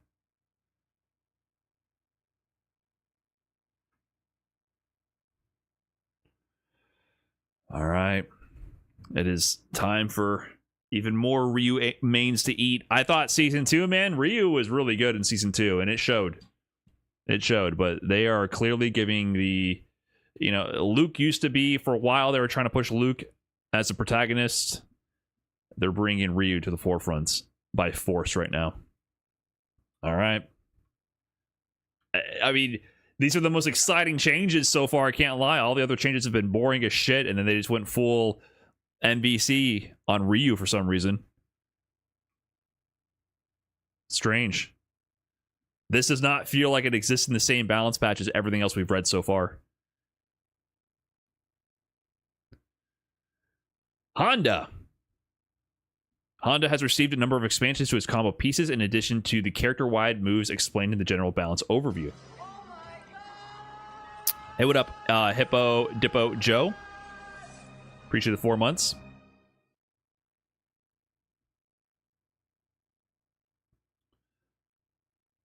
Overdrive, Taiho, Cannon, Lift. The quarter circle forward kicks down punch. That's the launcher from the sumo stance.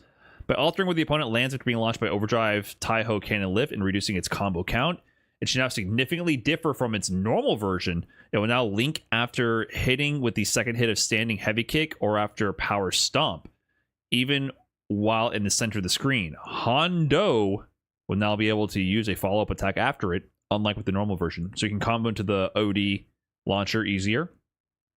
Sumo Headbutt. Perfect parry was an effective countermeasure against the safe on block sumo headbutt. One of the few good uses of perfect parry. But now that Honda's opponents will all have to also worry about inputting the correct direction while closing the distance, we've decided this would be too effective at keeping his opponents away. We've reduced the amount of drive gauge damage sumo headbutt deals in order to make sure opponents who are unable to parry in time aren't overly punished for blocking. I'll take it. I'll take it. So the reasoning here is if you walk forward and then he does headbutt and you parry, but you don't immediately hit back in time, you won't get the perfect parry, right? So you're going to miss by navigating the screen. You'll miss a lot more perfect parries against Honda. So I'm down for any kind of nerfs to headbutt. I'm down for it. E-Train, thanks for the big 2 months. Have a good night as well. Nice to meet you as well. Thank you very much. Take care. Stand medium punch. Increased recovery on miss from 13 to 15 frames. That's great. Stand medium punch. They buffed it to be a super strong move. Plus on block. Amazing range. Moves in forward. Very spammable. I like increased recovery on that. Thank you. Stand heavy kick. Added a hitbox that can only hit during combo. Making it easier to combo. Okay. Crouching medium kick has a scaling. Universal.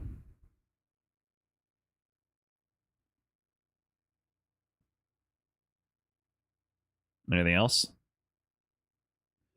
Sumo Headbutt. It went from on light medium 7,500 drive gauge damage to 6,000, and from heavy from 10,000 to 7,500. Decent nerf. So they gave him more combo opportunities and nerfed Headbutt. Cool. But think about these changes versus Ryu.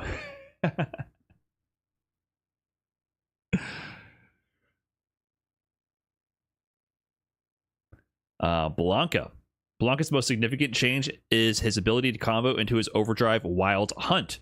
Looking for opportunities to successfully connect with a punish counter stand heavy punch, or after hitting an opponent with a normal out of drive rush after they've been launched high in the air. Make use of the large advantage it gives on it alongside the opponent's inability to back roll on a hard knockdown to inflict heavy pressure, especially when paired with Blanca Chan Doll. Which one is Overdrive Wild Hunt?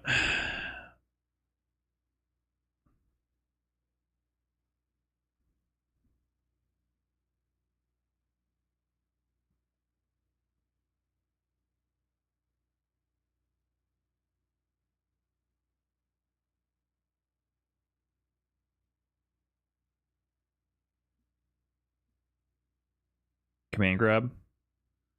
So they changed his command grab?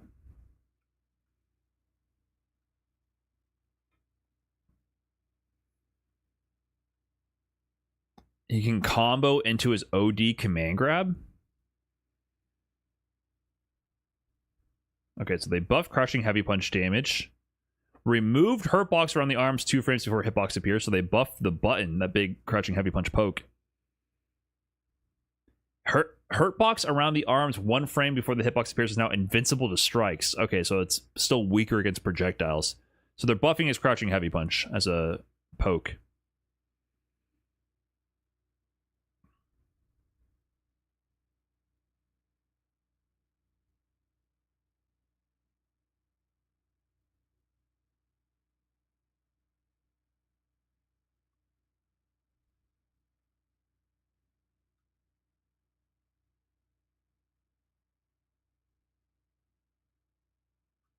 So Overdrive Wild Hunt can now be used in both grounded and aerial combos. So I don't know if that's going to improve its combo damage. That's kind of weird, but I guess the idea is that it's a hard knockdown. I guess.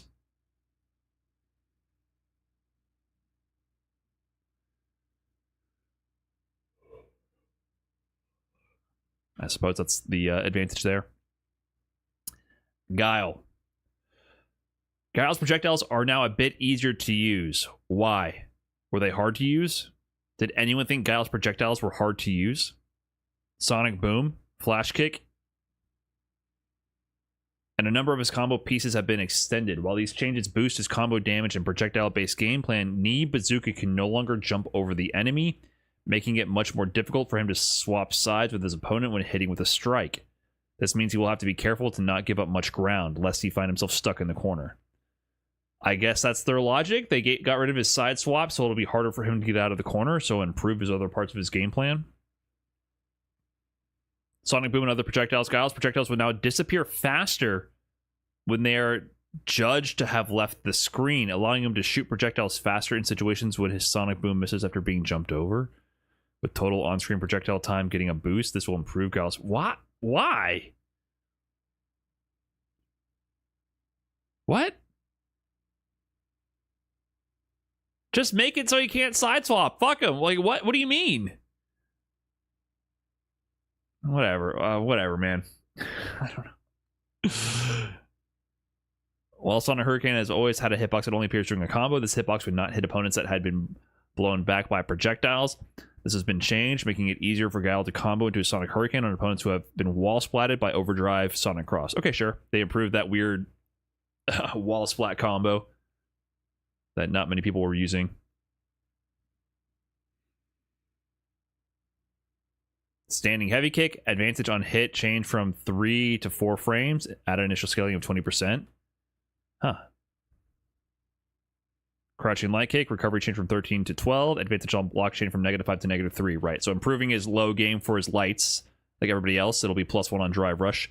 So he will have now a plus on block drive rush low, by the way.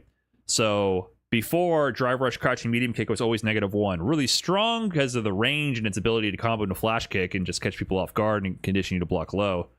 But it wasn't plus on block. So now he will have an ability to up close drive rush crouching light kick, which is like the universal high-low change basically going on here.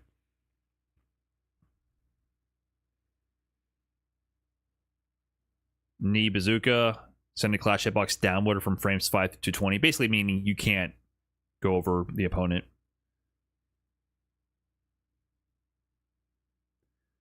Down forward heavy kick, Guile high kick, increase hit stop on punish counter from 13 to 20 frames, reduce starting combo count on punish counter, extended the time and the height the opponent is blown back on punish counter.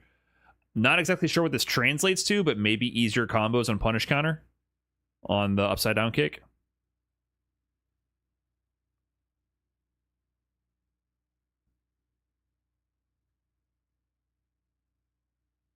All right. I don't know. Weird. It might be inconsequential, this fireball change. They just wanted to throw Guile players a bone. Seems like not much. Lost his side swap for the most part. Ken had 2 major focuses for his changes. Offensive and defensive properties of his Jinrai kick. Did they finally go after it? Did they finally deal with the most spammable move in the game? And his positioning after performing a forward throw in the corner. Ken's various offensive options force his opponents to make difficult split-second decisions where making one wrong move often meant not only getting put in the corner, but also led to Ken's easily looped corner pressure. Facts. With the changes to perfect parry, Ken should find his commonly used normals parried less, giving his Jinrai kick a boost in power. As such, we've reduced it and its follow-ups and power slightly. Yeah, because imagine, Jinrai has a low follow-up and an overhead, and you're going to be getting the high-low parry reward a lot less often, so kind of makes sense to look at that. We've preserved Ken's advantageous situations when hitting with his strikes, as well as his corner carry, but I've touched up his Jinrai kick, Kazi Kama Shin kick, and his positioning after forward throw in the corner to give his opponents more choices to fight against his onslaught, as a few characters in particular were very limited in their options. Light medium Jinrai kick, Kaze Kama Shin kick, which is the forward light kick. That's the low, I believe. And medium Jinrai kick is now more likely to be punished by a fast normal attack on block. Oh. Additionally, Kaze Kama Shin kick, often used to punish Those who attack while at frame disadvantage will now result in Ken being knocked down when he is counter hit during it. Huh. An anonymous gifter. Thanks for the 5 gifted subs. Appreciate that. Congrats to everyone who got dunked. Enjoy your mid-tier emotes. Appreciate that. Let me read this one more time. These changing make using Jinrai kick and its follow-ups a bit more risky, as well as reducing... No, the other one. The Shin kick, often used to punish those who attack while at frame disadvantage, will now result in Ken being knocked down when he is counter hit during it. What does that mean? That means you will get counter hit during... If you go for the Shin kick, you will now result in Ken being knocked down when he is counter hit. If you interrupt him going for Shin kick, he gets knocked down? He gets popped into the air?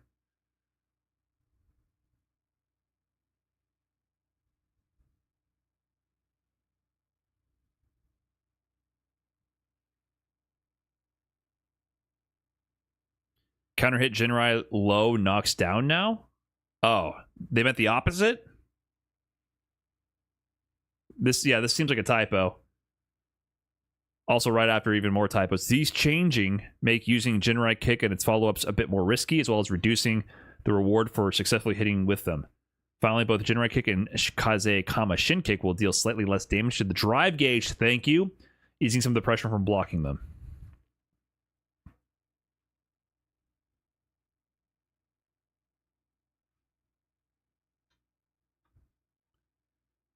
Ken is plus 28 at the knockdown and very close, so he still gets Oki out of successfully landing the low.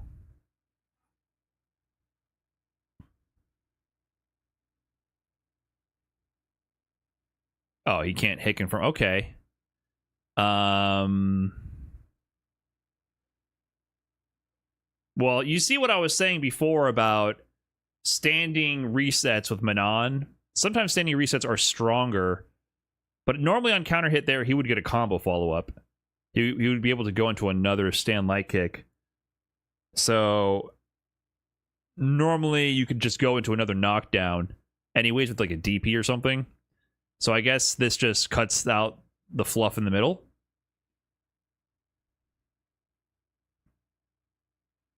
So it's reduced reward, I suppose.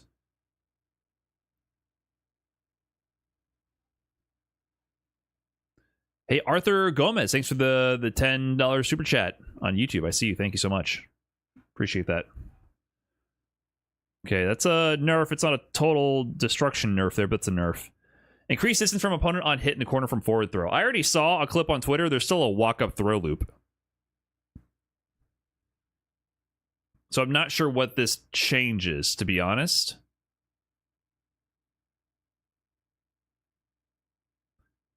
Ryan, if they saw your video where you kept spamming Jinrai loops to reach master, I have never played Ken in Street Fighter 6, not even once. So I want you to stop for a second and consider which Caucasian male Street Fighter YouTuber you're thinking of, and you can reassess it.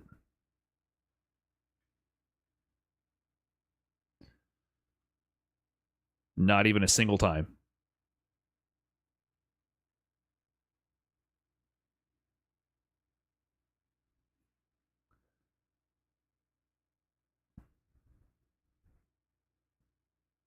All right. Problem Y, thanks for the $2, by the way. Super chat. Tekken Season 2 has hit Street Fighter 6. Nah, this is not a Tekken Season 2 moment. It's just boring. Standing Light Punch expanded forward momentum from drive rush by 3 frames. Extended forward momentum from drive rush by 3 frames. Is this a nerf or a buff? I suppose if you did drive rush jab and then before the active frames occur, you're still moving forward, that is a nerf. So drive rush standing light punch should be slightly easier to check. That is a nerf. So I don't know how much that will actually impact that. But, you know, the light punch is not going to be active till frame 4. So that means he's going to slide into you a little bit more. Also, yeah, what you guys were saying on the throw nerf, excuse me. What's up, Adrian? Driver's jab gives strike, throw, shimmy now from neutral. What is that, a nerf?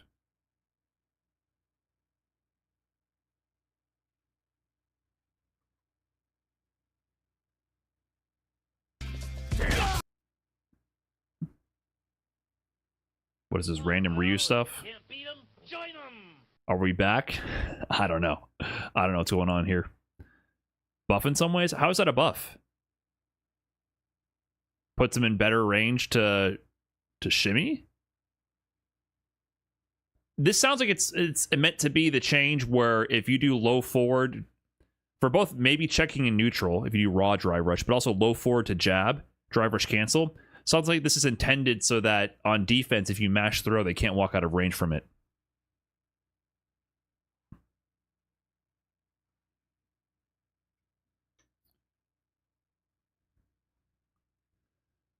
Standing medium punch. Separated hitboxes. Hitboxes, other than the low part of the character, have been reduced downwards.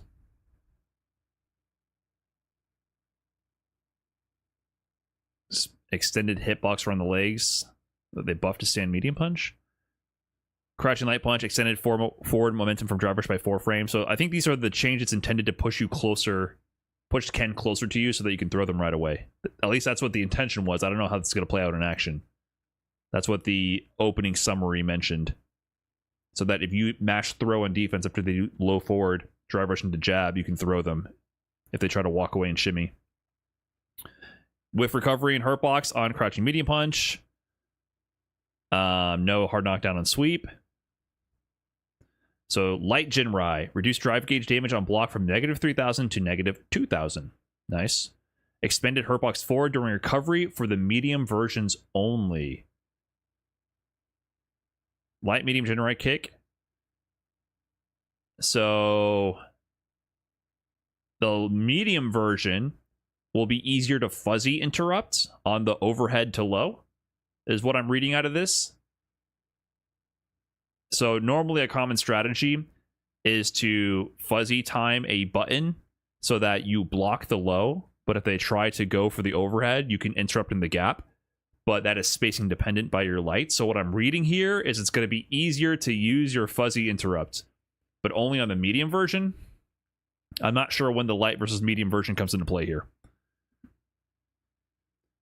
So the low also is -3000 to -2000. So blocking is just going to be more effective. Thrust kick, forward plus kick, overdrive, Kazikama shin kick. Initial scaling of 40% is forward plus kick, overdrive, Kazikama shin kick. This is the follow-up after OD Jinrai low. Yeah, so this is the combo into level 2, I guess you would do. So hurt the combo damage there. Super Art 2, advantage on block change from -19 to -5. Increased pushback on block for the last hit. What? Why do they do this? Why? Why? Why are you continuously making... I mean, okay, look. The level 2 is not invincible. It's not a reversal. Which I guess they're following the same logic as DJ. Like, you can throw this out to chip with and be safe. So that means in Burnout, it's going to be -1. So this is just increasing his chip potential. And also, maybe you could throw it out as a footsie tool and be safe. It improves his ability to chip, essentially, for sure, when you're in Burnout, because it's just going to be safe. So you can do a string, like do the OD Jinrai on block, and then just do level 2. That's just a little random. I don't know. Weird. But anyways, Cannon's definitely nerfed. The Jinrai nerf seems solid. The devil's going to be in the details about how easy it is to fuzzy based on the expanded hurt box forward. That could be huge. Reduced drive gauge is big. But overall, it's still going to be solid. This doesn't seem that bad for Ken. His throw loop seems to still be in the game. I already saw a video of it. I'm not sure what the change will be actually impacting, because you can still walk forward and throw in the corner. Maybe it reduces the situations where you can do that. Okay. He's nerfed. a bit. But it will really depend on how much his hurt box is extended forward. Harder to shimmy as well. Yeah, he's definitely a little bit nerfed. Still going to be pretty good. Chun-Li. Chun-Li's main areas of focus were helping her ability to fight on the ground with changes to her crouching heavy kick and 100 lightning kicks, as well as increasing the effectiveness of Tensho kick's ability to anti-air.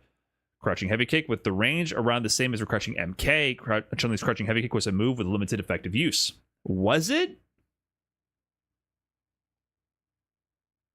The 1600 MR Chuns in my ranked pool would like to disagree. That was like the best sweep in the game. Wasn't that only -7 on block?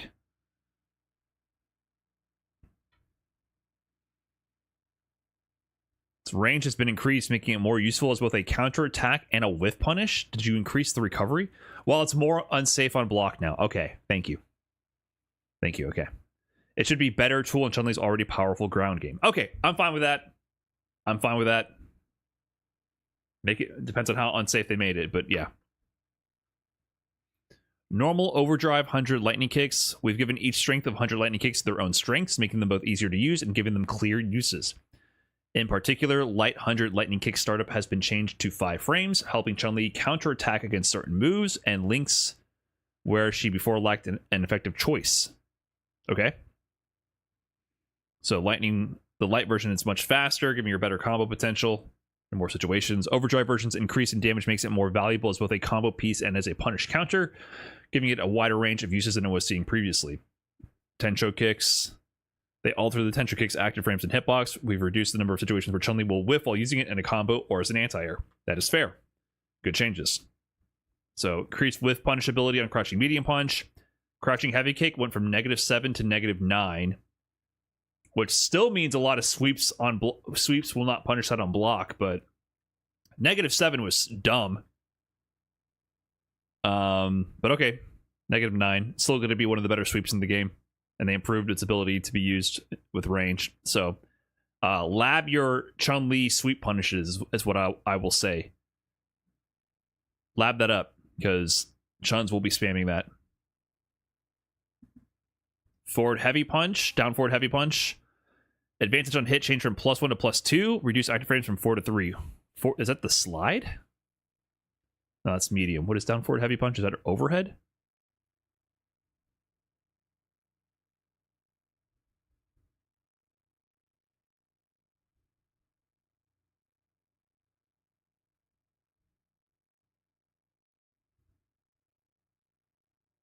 The regular overhead. Right. Okay, the regular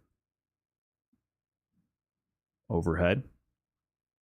+1 to +2. Okay, whatever. You get a combo and counter hit, maybe. Meaty overhead setups. Down forward plus kick. Falling crane. Whatever. Kikoken. Increase the speed the projectile disappears after active frames end. That's kind of a buff, actually. The active frames end, so it's off the screen sooner, so our zoning improves. Kind of like Guile. Lightning legs, 8 to 5. Hitbox forward. Initial scaling increase, so more combos into light legs. Reduce startup on medium as well, 14 to 12. Heavy, or OD, went from 800 to 1000 damage. Change effect on a successful punish counter from knockback state to backward crumple. So maybe you get new unique combos for using this as a reversal combo punish starter.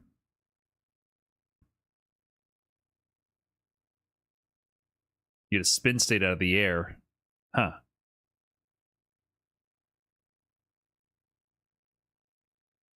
What is that on block normally? -3. So it's safe on block. I guess maybe they're saying you can fish with this in neutral as a whiff punish tool. Just throw it out. And maybe if you whiff punish them, you get it's like almost like a Hashogeki starter. So I don't know if this is going to be useful for using as a reversal as a punish for reversal options. You punish negative 8 moves. That as well, right? I guess what's the startup? Yeah, 8 frames. So maybe as a punish starter, it might be what you start punishes with now. Interesting.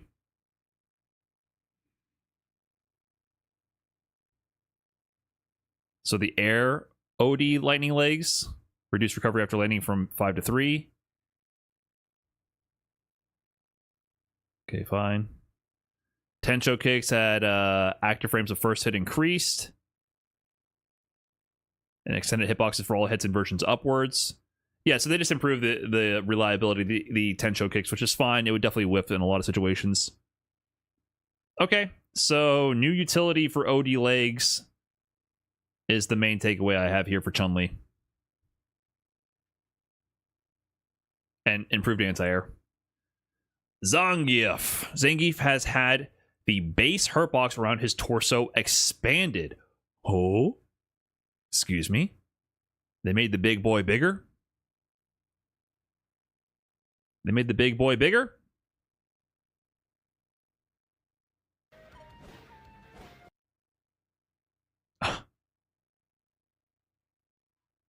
So I guess they didn't improve the anti-air that much.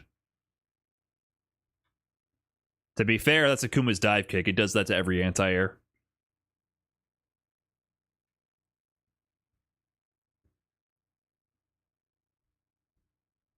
So Zangief has had the base hurt box around his torso expanded, both weakening his throws and reducing his effectiveness in neutral. With opponents' attacks now easier to hit, hits results in it. With opponent attacks now easier to hit, hits results in and what is effectively a reduction in the range of his own moves. What?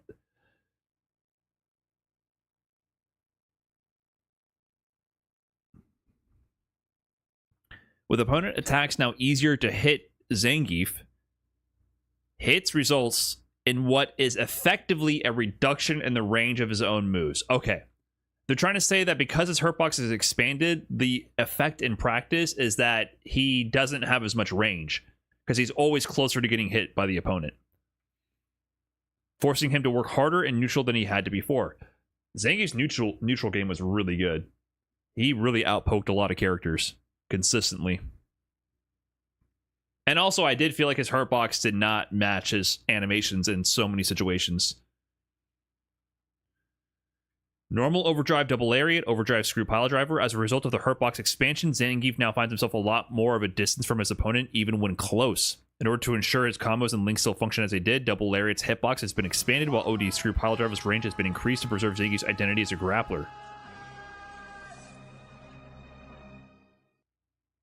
Is OD screw pile driver the regular SPD or the air SPD? So they buff the OD SPD range.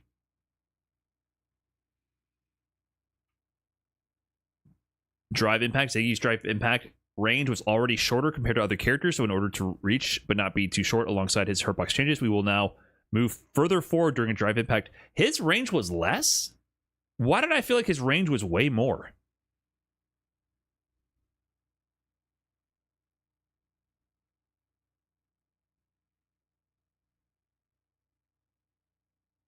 Huh. Cool Joe, E70, thanks for the 2 months. Appreciate that.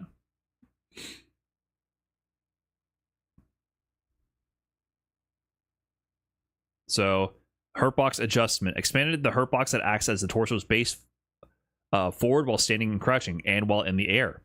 This results in the hurtbox of all techniques expanding, not only while blocking or not holding block. Oh, okay. Everything shifted forward. It's essentially closer to you at all times and more in range for your attacks. Nice.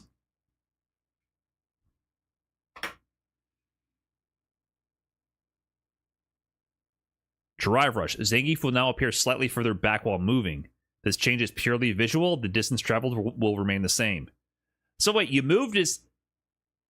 Oh, no. Okay, so they made it so that his drive rush reflects where he is better. They did both. I think some people were expecting them or wanting Capcom to simply move his drive rush animation backwards so it aligns with his hurtbox more, because there would be many examples of people's buttons completely whiffing, because Zangief leans really far forward during drive rush.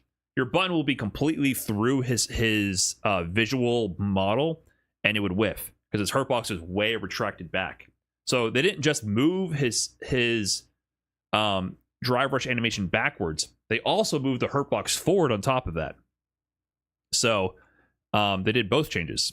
So it should be a lot more consistent and easier to judge how to check his drive rush. Spine Busters down for a throw. Reduce knockback time on hit by 5 frames. Okay, less Oki on that. Whatever. Crouching meter kick scaling. Stomps. Change attack type of all hits from high to low. Okay, he has real lows now from the stomps. Interesting. So ODSPD, they expanded the range. Could be a buff for him overall. I don't know. All right. Mostly a nerf. They decided Zangief was controlling the neuts too hard, and it'll be easier to hit Zangief. A-okay with me. But boring patch for Zangief players, that's for sure. Kind of a boring patch for 99% of the people not named Ryu. Kind of a boring patch. We waited a long time for something that I feel like this could happen on a monthly basis here, you know, every 2 months. Or the Ryu changes feel like a year-long wait. A season update. I'll wait till we get to the end. Our main focus with Dhalsim was taking a look at the properties of his Yoga Blast and touching up how he fights at medium distance. Normal Overdrive Yoga Blast. In order to boost its anti-air properties, Yoga Blast's hurtbox has been reduced from the time its hitbox first appears, making it less likely for the attack to get canceled out by attacks coming from a sharp angle above. Okay, so better anti-air above his head. The Overdrive version has been given air invincibility from when the hitbox appears, except for around the feet, giving it a much higher return when successful, as well as making it easier to use. Because of its slow startup, the heavy version of Yoga Blast was unable to use this change effectively. As such, heavy Yoga Blast forward movement, hitbox, and the opponent's reaction to on hit have been changed, allowing it to be used as a powerful combo piece from medium attacks and above. Okay. Hard for me to relate to Dhalsim changes. Floats. Dhalsim will now be able to act faster after using Yoga Float while on the ground, making it easier to cancel into and otherwise. The speed at which Dhalsim moves during Yoga Float has been increased. While not a drastic change, it allows him to better fine-tune his distance, maybe fine-tune. How is this translation done? It allows him to better fine-tune his distance to the opponent. I'm assuming this is meant to be fine-tune. How do they translate this? How do you go from fine-tune to fine-tune? That is like a phonetic mistranslation there, like listening to somebody say the phrase and you don't quite get the language. Like, how is that? How do you end up with that kind of a mistranslation? It was dictated verbally? Yeah, that seems like someone taking notes and they wrote down the wrong thing.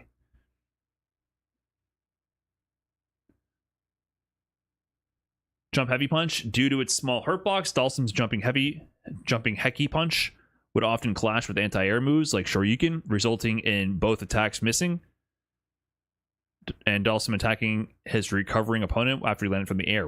We've expanded the size of this hurtbox in all directions from when the hitbox appears to prevent this from happening. Oh, okay, I like that. Good for me. I hate hearing they buffed his float was already getting me annoyed. But float to jump heavy punch was kind of not quite jury levels of jump heavy punch abusable, but I do feel like it was a very abusable technique. Dhalsim, not a strong character in this game, really, but he had the float to jump heavy punch, teleport jump heavy punch was kind of scrubby, in my opinion. I like the hurtbox is expanded on that one so you can anti-air him. He actually has to be a little bit smarter about when he uses that.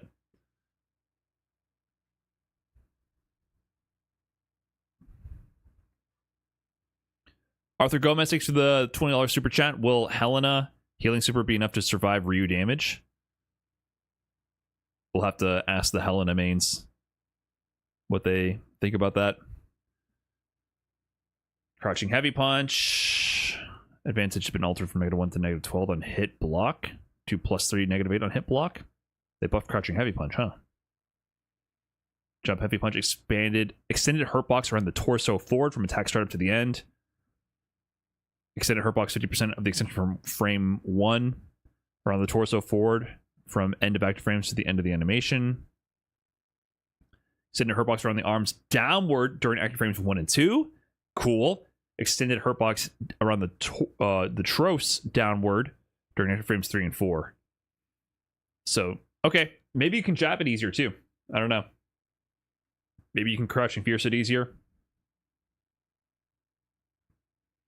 Agile kick, down, back, light kick. Advantage on block, change from -5 to -3. So, drive rush. Dhalsim's going to get a drive rush, crouching light kick low. It's kind of funny. Drive rush low into plus frames for Dhalsim.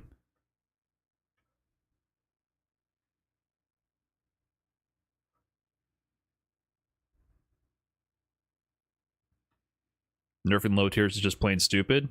I don't think it's that simple. I definitely think things should be nerfed if they're spammable and not fun to deal with, even if the character's low tier. Obviously, they should consider giving them other ways to play and compensate and improve them. But sometimes shit is meant to be bad. Low tiers can be some of the most mindless, abusable, scrubby characters you've ever fought.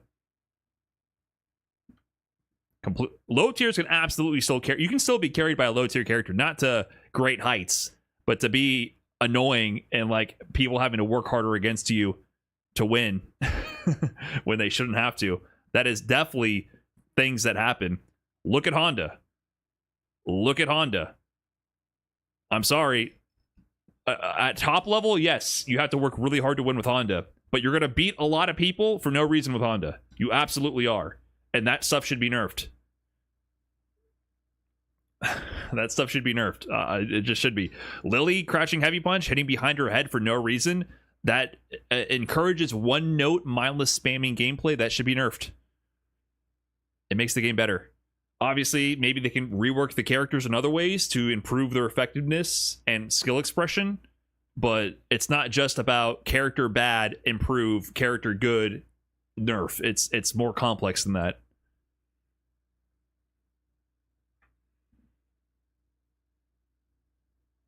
It's a lot more subtle than that, in my opinion. Now, I'm not saying they did a great job of that. I'm not gonna give a cosign here, but I do. I think it's more complex. That's all.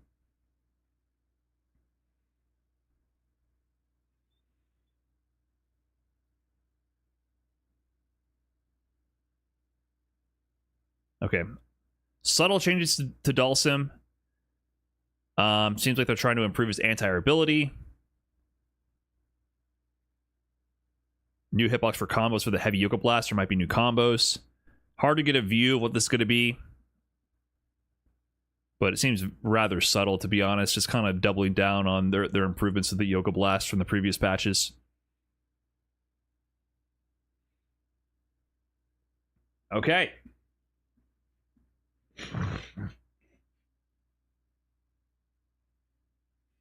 Here we go. Rashid. Rashid's impressive agility and special moves allowed him to easily escape the corner while easily pushing his opponent into the corner. We've weakened his easily looped offensive in the corner using his forward throw while giving him a larger reward for hitting with strikes in neutral. Forward throw. Rashid will now be further away from his opponent when successfully performing a forward throw, with the ability to stay at an advantage with a number of powerful strikes while in the corner after a forward throw. It was extremely difficult for opponents to escape the pressure. In order to reduce the number of situations where this can occur, we've altered the situation Rashid finds himself after a throw. We'll have to see. They said that about Ken. It didn't look any different. We'll see what this actually implies for Rashid. Overdrive rolled when shot held, so his OD fireball charge. It now requires less time held in order to fully power up, boosting its ease of use. It can now also be lined into from Rashid kick, medium punch, heavy kick. I mean, canceled into? From the target combo? Yeah, I don't think they got rid of any throw loops. I think they're just nerfing the framing advantage if you go for the throw loop for Ken and Rashid, which it's hard for me to like if you backdash them, they're going to be more punishable. Like if you try to walk up throw loop and they backdash, you get a better punish. or you get less time to anti-air. So not all throw loops are made equal. There is a variation in the effectiveness for when going for a throw loop. So, but it's hard for me to know what the risk reward change actually is without getting into the details. So overdrive spinning mixer, due to the number of hits, overdrive spinning mixer often beat drive impact. This has been altered so that, like other characters' overdrive moves, this will not occur. Akuma has also received a balance change in the same vein. Oh, okay. This is interesting. So, I talked about this tech before. You could do things like... There's a common OS to beat medium drive rush cancel and to throw. And that is to do the DP reversal OS on drive rush cancel. If someone does a low forward, and as soon as you see low forward drive rush cancel, you do DP. If they go into anything other than a jab, which is a true block string, your DP will occur. And it ends up interrupting their offensive pressure, right? So they have to do low forward drive rush into jab, get their plus frames. Otherwise, any other move they go, if they go for throw, overhead reset, whatever, the DP will interrupt. So, very powerful tool. One way to counter that autopilot OS on offense is to do low forward drivers cancel into DI. Hard call out, you drivers cancel and then immediately DI. You would, for some characters, when they do the DPOS, you'll just armor through it and punish them, get a combo.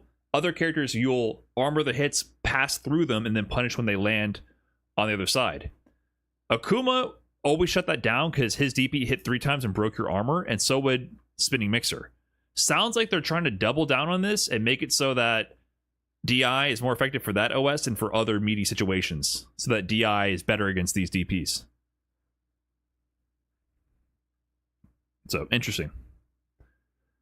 Okay, so they nerfed his momentum on the light drive rush, which is supposedly supposed to make it so that he can't shimmy you after doing low forward drive rush into jab.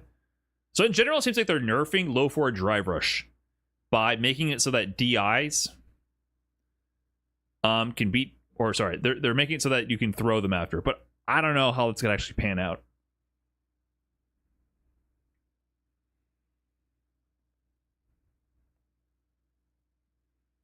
Spinning Mixer, okay.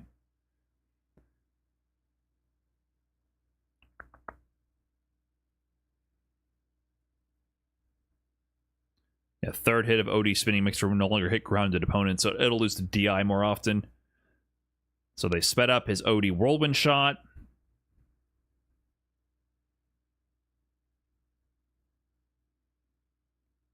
And increased distance from opponent on hit in the corner. So, I don't know. Rashid, this to me sounds like he's untouched.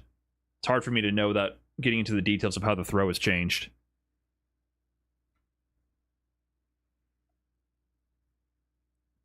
All right, Aki. The main focus of Aki's changes were her combos and attack sequences. While some of the most commonly used combo starters were given scaling and weakened slightly, she also received a number of new options to use in her combos. Wow, they keep buffing her combo game. She's like one of the most combo-centric characters in the game, and they're adding even more. Standing medium punch with slightly more recovery on block. Aki is no longer able to cancel her standing medium punch into Toxic Wreath after a delay to punish opponents who move. Huh.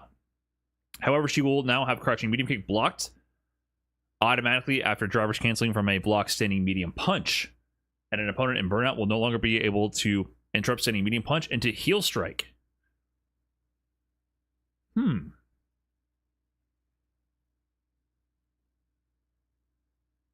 So she has better block strings. Because of the boost in power this adjustment brings, we've also increased the pushback of heel strike on block against opponents in burnout. Okay, so they nerfed her burnout loop, potentially. Coward crouch into kicks. So Toxic Wreath, that's her bubble.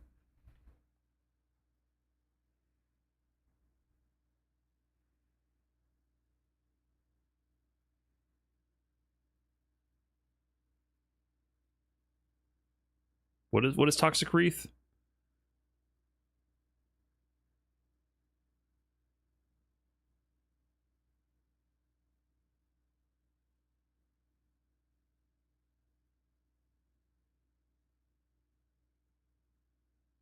Am I dumb or am I not seeing this?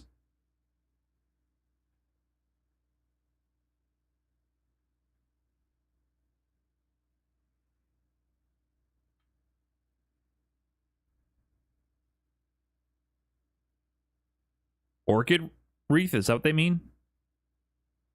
Down, down, back, heavy punch. Okay, this one.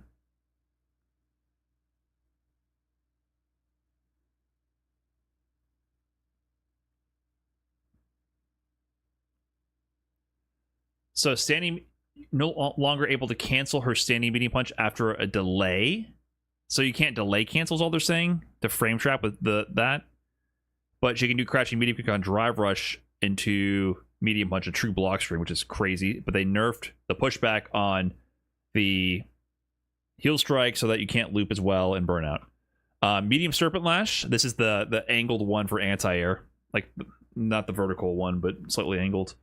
It's now faster in startup, can be more easily used for both follow-up attacks and against opponents in the air. Because of the hitbox appears faster now, we've also increased the amount of active frames to ensure it will still hit in combos where it was used previously. So maybe a buff for the Akuma matchup? Maybe. Cruel Fate. Quarter circle back kick or 2 kicks. With its hitbox during combos expanded forward, Cruel Fate is now easier to use as part of combos. In particular, Cruel Fate is now easier to link from standing heavy kick on punish counter. So just more reliability in combos. So standing medium punch, increased recovery on block from 14 to 16 frames. Increased knockback time on block from 14 to 16 to 18 frames. Extended the buffer input grace period on as attacks recover ends. Okay, so they just made it so that there's more recovery, which I guess hurts the cancel ability of this move.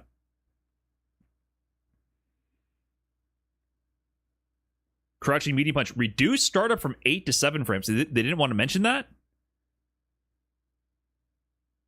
That's big. Does that change your combo routes? That's big. Hello? They sometimes bury the lead with these summaries. Yeah, crouching medium kick, increased scaling, which she had the strongest. I mentioned before, I thought about Kimberly and JP with driver's low. Aki's driver's low is amazing. Amazing. So adding that scaling is definitely going to hurt her damage in a lot of scenarios, but improved high-low with parry changes.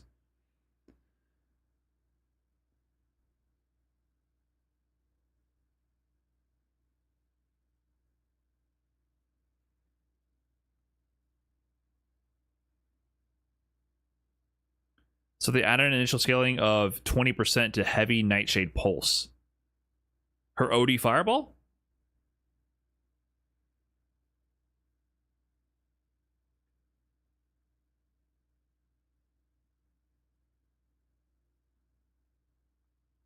I can't even imagine what that's for. Is that just for Fireball Drive Rush shenanigans?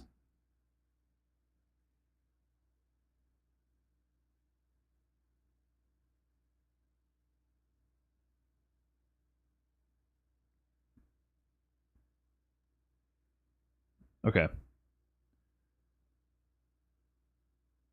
So, they increased the pushback on block during burnout only for her coward crash into kick. So they're trying to adjust the ability to loop her burnout sequences. So they're trying to chip away at those really autopilot burnout sequences. They got Manon and Aki here. So I'm not sure if she's going to be able to do any loops or reduced amount of loops. Normally you got like 3 loops, I believe, until you had a driver's cancel to continue the sequence.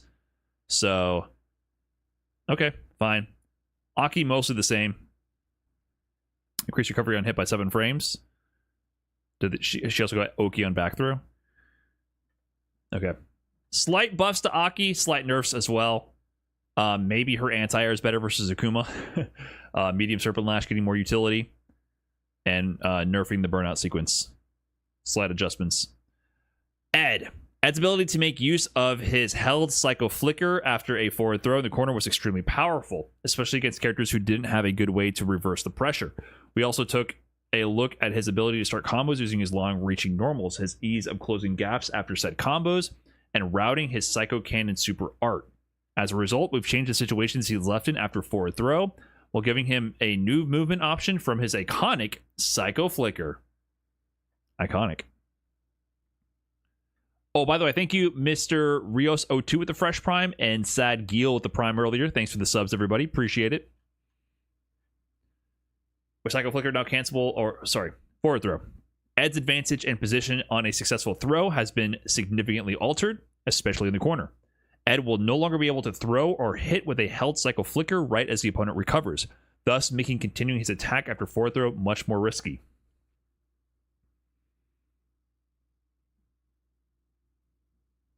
So did they add a ton of recovery so you can't charge the Psycho Flicker to hit meaty? So the original flowchart up until now was throw them in the corner, you would charge the light flicker, and you would be able to hit meaty with it and pull them in, and you get a strike throw mix after because you're +4. And if they reversaled, you would be at a safe distance. If they DI'd, you would recover in time to DI. So basically, it kind of forced you to take a safe strike throw mix or eat the flicker and die. So maybe they're increasing the distance. So you can't do that. Psycho Flicker. With Psycho Flicker now cancelable into Kill Rush, the non-held version of the move can now be used as both a powerful space controlling move that can quickly close space on counter hit or as a new combo piece. Okay, so you can normally cancel before you release into Kill Rush. Are they saying you can now on release and hit cancel to Kill Rush after? So hit them and then cancel after? Is that the implication here? Cancel on hit? Interesting. So the non-charge version can poke and then get in. I wonder what the frame advantage is after that. If you just do a quarter circle forward kick, cancel into the command dash forward.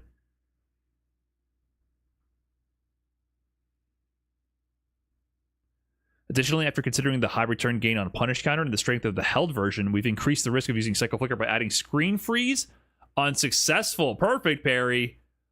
Whoa. That's interesting. Can you do this to Guile? Can I get that on, like, Akuma?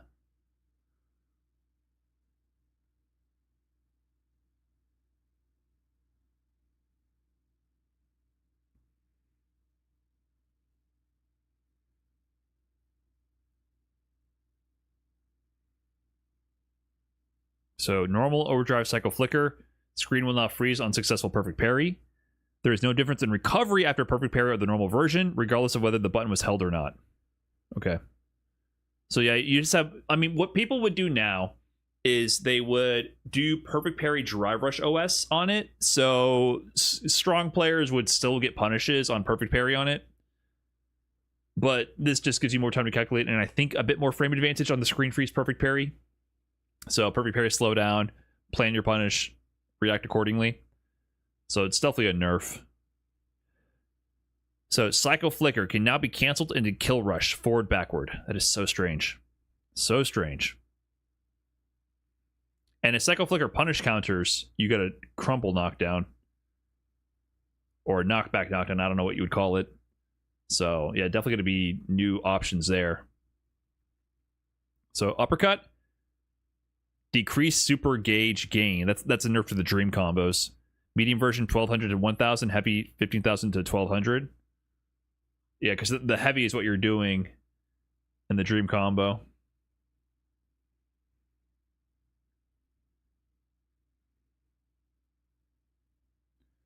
Forward throw, increased recovery by 2 frames. Reduced knockdown time on hit. Reduced distance from the opponent on hit in the middle of the screen. So you're closer mid-screen, but you're increased distance from the corner. Extended buffer input grace period. Okay, so nerfing the corner Oki, increasing ability to perfect parry and punish Ed, and super art gauge nerfs. These are nerfs. I'd have to see how bad the corner Oki situation is, but this doesn't seem like, honestly, like that big of a nerf. I still think Ed will be good. I honestly don't think that this is that big of a nerf. New combos. And then we all work on strengthening it again.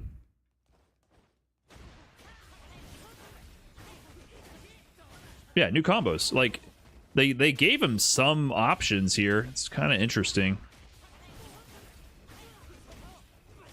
I don't know if these are better than what you would do before. This is better actually. For you get this is kind of like a corner style combo. You would normally not get this when you didn't have them in the corner. Being able to use the angled flicker like that was normally not possible. Heavy flicker, side swap. Yeah, like he got some exchange here. Nerfed overall, I have to see the corner Oki. Corner Oki being nerfed is definitely a big hit, but I still think he's going to be good.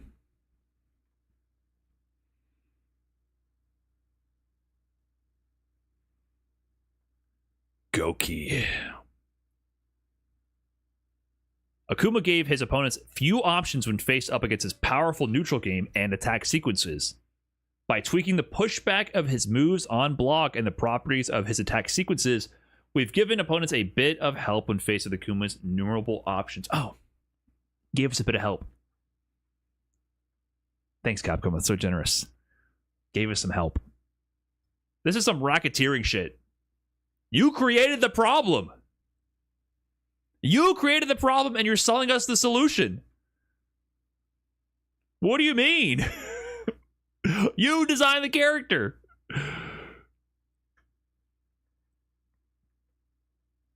Kikoko combination, forward heavy punch, Gao Hadoken, quarter circle forward punch, heavy adamant flame. Kuma was often able to make use to these moves to avoid punishment on block. True. We've reduced the amount of pushback on block to ensure he's more likely to eat a counterattack while trying to preserve the ease of use of these attacks. Kikoku combination would now leave Akuma closer to his opponent when blocked after using the attack from Drive Rush. Is that his medium punch target combo? Making this buff, making this a buff in some situations as well. Is Kikoku combination his medium punch target combo? It was very common to use medium punch target combo. If it hits, you go into Tatsu. If it's blocked, you go into Fireball and you're safe.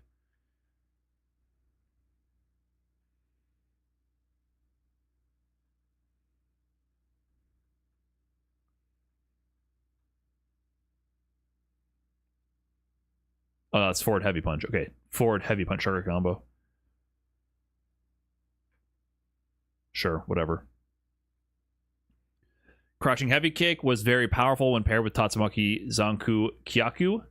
Two often creating situations where the opponent had little choice in how to fight back. In an effort to curb this, we've reduced the amount of time the opponent is knocked down while in the air. So the nerfed is Oki. He used to get safe jump or double dash if he did Tatsu to sweep. Demon Raid. Okay, OD Demon Flip. The overdrive version of Demon Raid can now be canceled into Tenma Gozanku, giving Akuma more options for combos while in the corner. What? What's a Tenma Gozanku? Crouching light kick increases the speed of Akuma's crouching light kick. Rapid cancel will reduce the likelihood that the opponent clashes with an opponent's normal moves. Attacks that connect after rapid cancel have also been made. Okay, so they buff the low string. Crouching medium punch, more recovery, more hurt box, more whiff punishability. Okay. Increased pushback on hit. I don't know if that'll hurt combo options for him. That's unique. Not all of them, the mediums have that. So the nerf is Oki from Tatsu to sweep. Increased pushback on block for forward heavy kick. Or sorry, back heavy kick. Okay, that's his launching kick. Increased pushback on block. I guess that forces him to convert to charge fireball more often, which could leave a gap where you can interrupt to keep it safe. Like if he does it into regular fireball, he might be punishable without charging. So medium kick, heavy kick. This is his overhead. Oh, whatever. Bug fix. So forward heavy punch target combo. Spend a hurt box forward 2 frames before the initial hit. Reduce pushback on block. Okay. Go Hadoken, reduce pushback on block. Okay, so it's going to depend on this pushback reduction if this is impactful or not.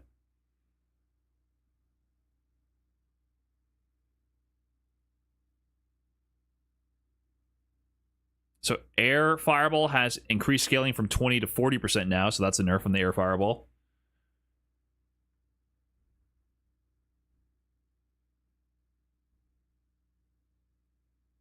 They nerfed his ODDP so that it's weaker to DI, won't break DIs.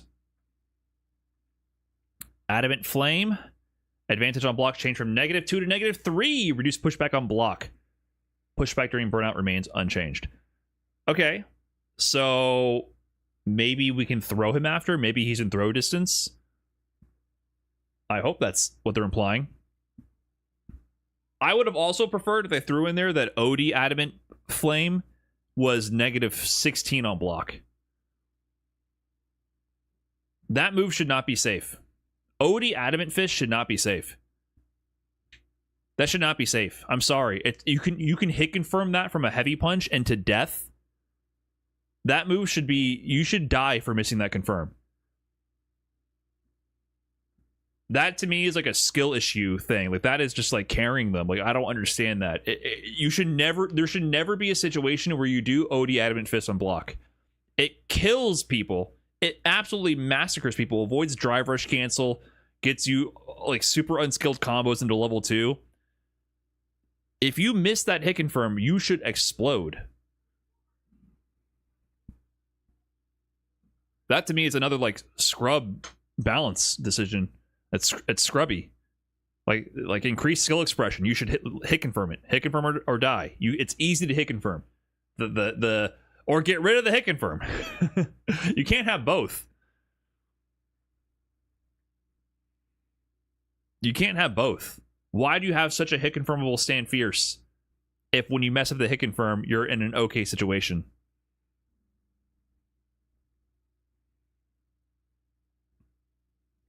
But this is a good change.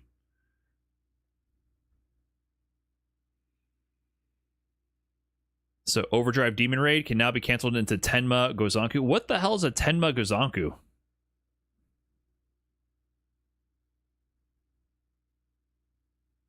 Does anyone know what a Tenma Gozanku is?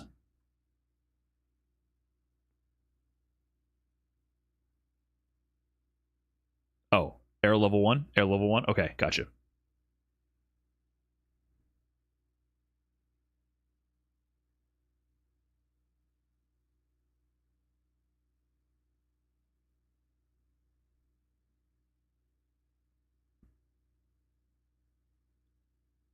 So Demon Blade kick during Demon Raid. I'm assuming that's the dive kick out of Demon Flip. Increase initial scaling from 20 to 30% when performed from normal Demon Raid. Okay, more scaling on dive kick out of Demon Flip. Okay, so Akuma did get some nerfs. He actually did adjust. They did adjust his damage in some situations and potentially added a few situations to punish autopilot play. The pushback reduction on Fireball might be big. I'll have to see some examples to really understand the full implications of that. So, definitely some nerfs to Akuma. Still seems like he's going to be very good, which is fine. I think they made some solid adjustments, chipping away in the right direction. They nerfed his Oki also out of the Tatsu to sweep. Think he's going to be good. Maybe a little less oppressive in some situations. Still probably going to piss you off with Demon Flip and his walk speed. But Akuma should be a good character for sure, but solid. I'd say I'm okay with these changes, except I do think OD Adamant Fist, it's not even going to be a nerf to good players. It's just going to be a nerf to people not thinking. I'm always down for nerfs to people not thinking.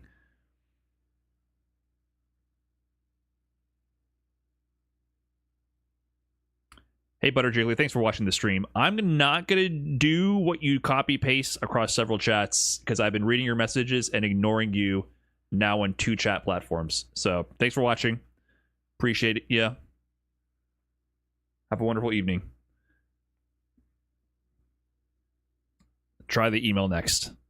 And Bison already boasts powerful offense out of his first-class drive rush and commands, the neutral game with his standing heavy punch and double knee press. With the system changes being introduced in the upcoming patch, particularly those to perfect parry, M. Bison is likely to receive a further boost to his offense.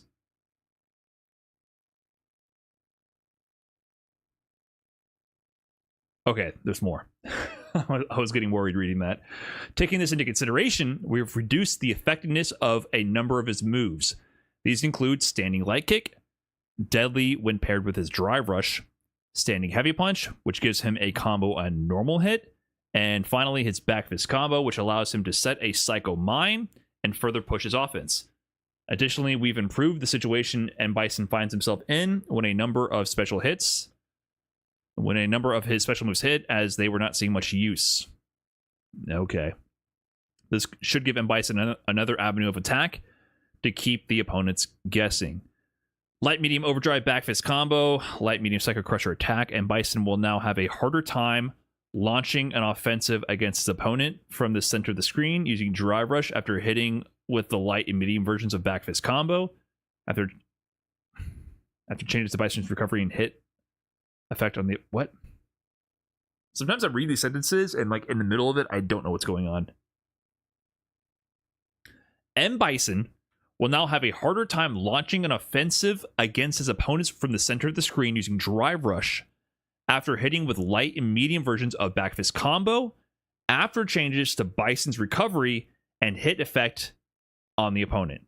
So they're going to change the hit effect and recovery after light and medium back fist combo to make it so that he has a harder time launching his drive rush. Okay.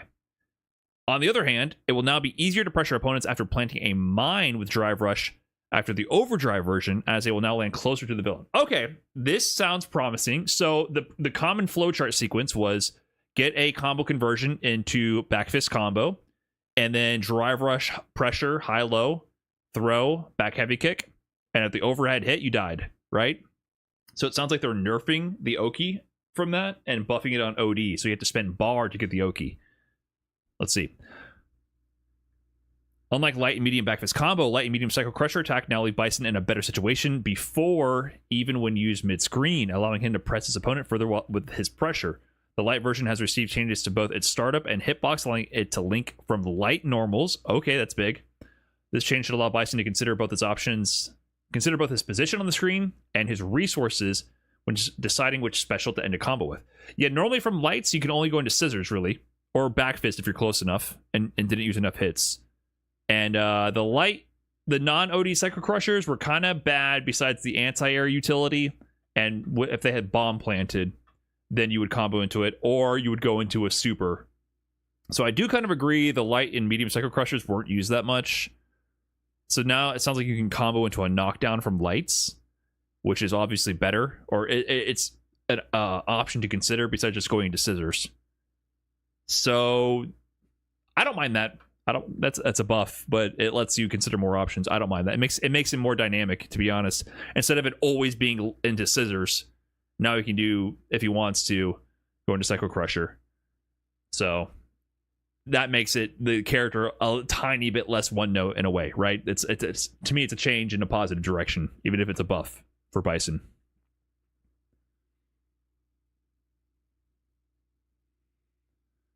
So standing light punch, reduce active frames from 3 to 2, increase recovery from 9 to 11. Huh. They nerfed a standing light punch. Advantage on block change from -2 to -3, so only +1 on drive rush. Interesting. Stand heavy punch. Increase the distance the central axis of the character moves from 3 frames before the attack begins to 3 frames after the active frames end. Attack animation has not changed, but the hurt box will now extend further forward.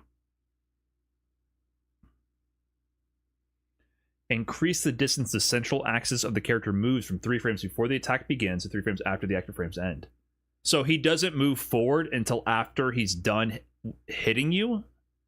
So, or does he move back? I don't understand. Standing heavy punch, doesn't he move forward?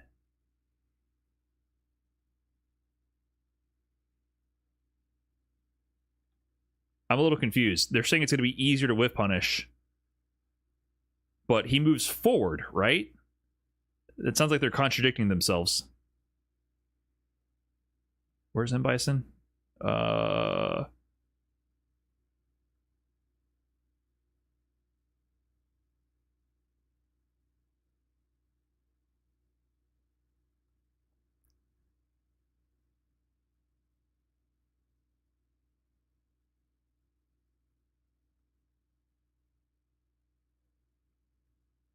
So he moves forward. So what are they talking about? Increase the distance the central axis of the character moves from 3 frames before the attack begins to 3 frames after the active frames end. So he's moving forward first.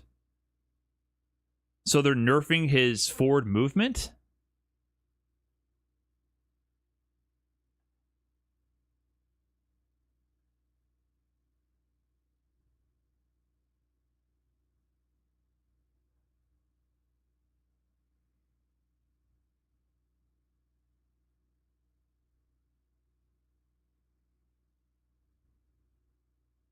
It's hard for me to understand this, but if they're saying that it makes it easier to whiff punish our stuff, I'm fine with that.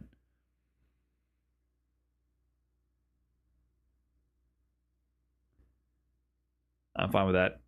Stans, is Marissa back, or am I a Ryu main now? Stans, I don't know if it matters how many buffs they give to Ryu. I don't know if you're a Ryu main. I'm 33, man. I think you should count your blessings for what you got. And aren't you about to be a dad? Congratulations, by the way. That wasn't like a Nathan Fielder like troll post, right? Like you're actually okay. I for some reason I could see that being potentially a troll. Congratulations. Yeah, you ain't got time to learn no Ryu. Well, maybe you're gonna just have the latent boomer dad Shoto level up. So it might be time. I can't tell.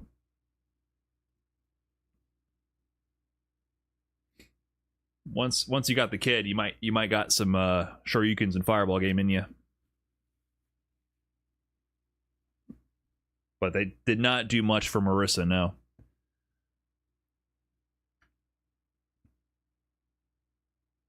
All right. Where were we? So I guess standing heavy punch is going to be easier to whiff punish. Increase recovery on whiff, and then hitting an armor attack from 17 to 20 frames. Okay. Make this move a little bit less abusable. Standing medium kick, great poke. Reduce active frames, increase recovery a little bit, and increase hurt box. Okay, less abusable. Crouching light punch, also making it so it's going to be harder to walk away after a drive rush cancel, so you can throw him. Psycho Crusher. They start up to 14 frames for usage in combos, increase knockdown time. I'm fine with that. So they nerfed the recovery of light, medium, back fist, 3 frames of recovery, and increased blowback on it after the second hit. So he recovers slower, and you're further away. So that's going to hurt the drive rush Oki. So he's not going to just land a combo and kill you, potentially. I think that's the idea here. Okay. Some slight nerfs to the Bison. I definitely like the hurt box changes, the heavy punch changes, and we'll have to see how this works in practice, but they definitely hurt his Oki.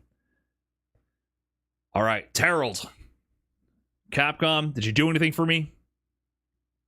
Overall, Terry is a character with where we feel the majority of his moves are at an acceptable place.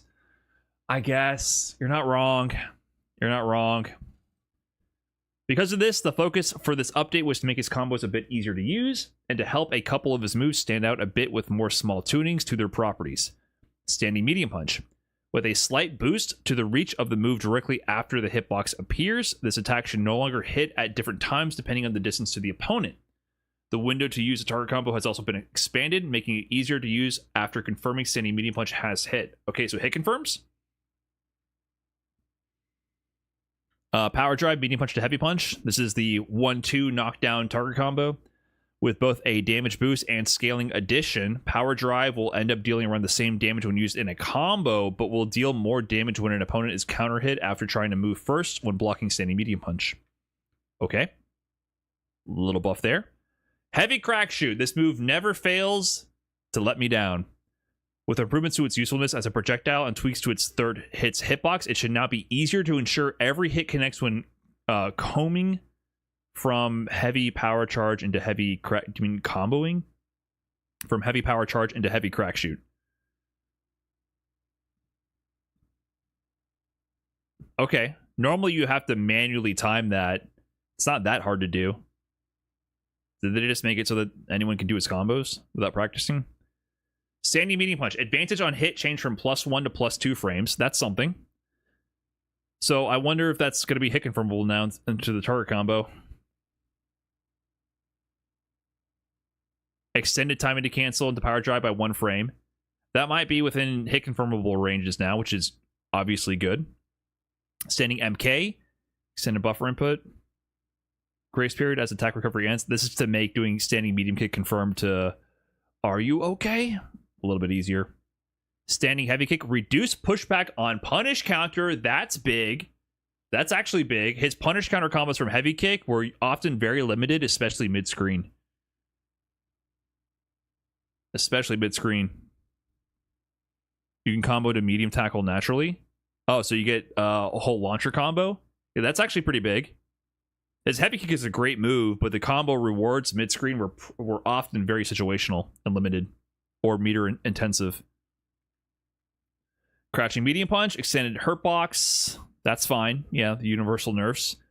Crouching light kick, advantage on blocks change from -3 to -2 frames. This is good because I always just do crouching light kick, drive rush crouching light kick into crouching medium punch, which is not real. It combos on hit, but it's not real. So now it's going to be +2. I think that's still not real because crouching medium punch is no, it's 6 frames. That's real now. It'll trade with lights. Okay. This is buffing what I always did, but was fake as fuck. Yeah, maybe we can get a trade combo now. I don't know what the trade advantage will be. It might lead to a combo on trade. So I'll take that.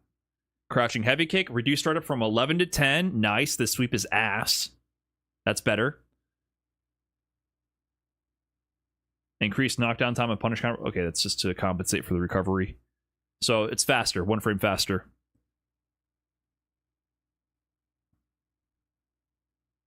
So they increase not only the hit confirm, the cancel window on medium punch by a frame, but also reduce the startup of the heavy punch. So yeah, I guess it's going to be hit confirmable. I'm not sure what the window is overall, but now you can fish with medium punch to heavy punch and only cancel on hit potentially.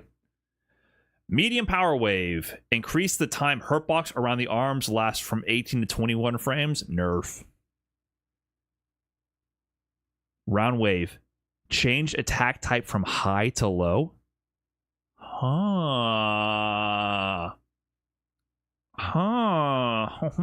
Okay, wait a minute. Now, I wouldn't go as far as to say this is mix, but obviously they're leaning into the perfect parry changes, so you're going to have to hold down back to get a perfect parry on it. And this move was 100% perfect parry bait. It prevents you, yes, it prevents you from walking away from the pressure and getting the perfect parry, which means mid-screen it's going to be a little bit more powerful. And in the heat of the moment, what if I just start slacking with some overheads? That's an improvement. It's not like there's zero counterplay, but this is definitely, you have to think more on defense. That adds up. That adds to the mental stack. Absolutely. Interesting. Yeah, imagine people trying to walk away. Like if I do the side swap combo and then I do heavy power wave, I'm less likely to eat shit with a perfect parry, and I might just get a free combo. Overdrive power wave, increase the time hurt box. Okay, more hurt box. Quick burn, increase distance move during attack. Expanded proximity block trigger forward. Huh. So the proximity block trigger is what forces you to, like, when you hold back instead of walking away, you get stuck in the mud. This might mean that you can throw this out in neutral, or maybe do specific block strings to use this from further away, and people won't be able to walk away, and they might get clonked with the overhead. And maybe it'll be safer on block from distance, because you can space out the OD version, which is -5 on block also, with the overhead ender, but it'll be safe. Maybe there's gonna be some utility with like that with this one as well. They gave Terry a lot of changes. Okay.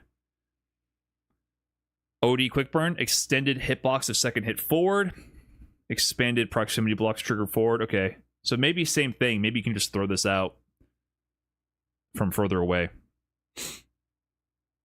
Corn Gans, thanks for the 10 months. Appreciate that. Heavy Burn Knuckle. Expanded timing to cancel into Super Art 3 critical art from 1 to 5 frames from 1 frame.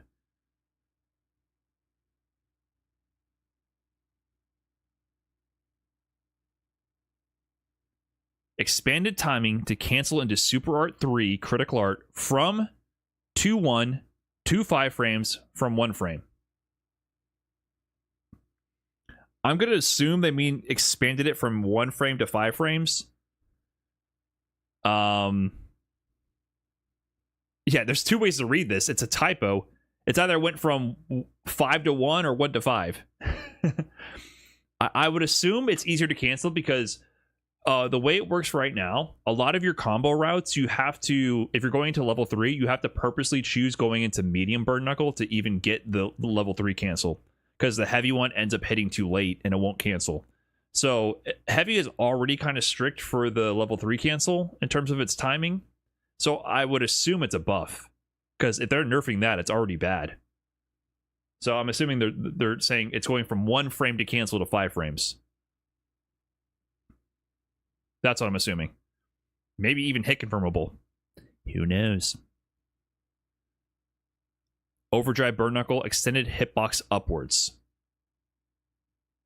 Okay. I can't think of any combos where this would be useful so far.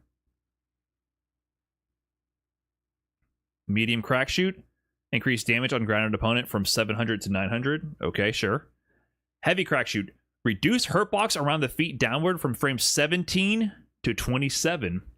Altered hurtbox after the hitbox appears, making it less likely to be hit from behind after jumping over a projectile. Better anti-projectile. This Terry definitely got some buffs. Expanded hitbox downward on the 3rd hit during a combo. That's probably just to make it so you don't have to even think about timing the combo to get the 3rd hit anymore. This is going to be better anti-projectile and better as just like a poke in neutral. Overdrive Crack Shoot, extended hitbox upwards. That'll make it more consistent in combos as well. Level 2, reduce horizontal blowback on hit. Okay, that's useful in conjunction with the OD Knuckle, because you would combo into OD Knuckle, and sometimes that shit would just send them flying. And also, maybe this means you can get... This also probably means... No, actually, sorry, I take that back. This is probably referring to the extension, the 2-punch extension. If you don't go into the 3rd hit that costs a super bar, you can get the combos after easier. Mid-screen, it was hard to get combos. So you can probably do more combos from this mid-screen. Okay. You know, I said after this patch, I was going to see what direction Capcom gave me for what to play. Everything else is boring as fuck. Besides Terry. At least Terry got some new toys. It's either Ryu or Terry. These are kind of solid. There's definitely a little bit to dig into here.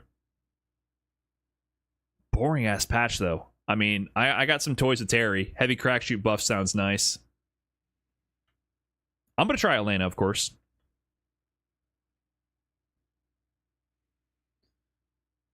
All right, solid Terry buffs. With her powerful tools to keep the opponents away in mid and long ranges, as well as an ability to repeat certain avenues of attack with little risk, Mai was too effective at keeping her opponent's choices limited when she was on offense. As such, we've tweaked her standing heavy kick and Kachosin, which we recognize as the main problems when it came to limiting the opponent. Additionally, we've changed the timing when Mai gains her flame stocks, limiting the benefit she gained even when her Kagero no Mai was blocked. Stand heavy kick. With additional recovery and expansion of its hurt box, standing heavy kick is now riskier for Mai to use. Pushback on block has also been reduced, making it more likely for Mai to lose her turn. Solid choice. That makes sense. Standing heavy punch, reduce the drive gauge. Oh no, drive gauge increase change from 3,000 to 2,000. Oh, nerfed. Okay. She gains less drive gauge for hitting with that. Reduce pushback as well. That was also kind of spammable. Standing heavy kick. 3 frames of recovery, expanded body hurt box forward, reduced pushback on block, good nerfs.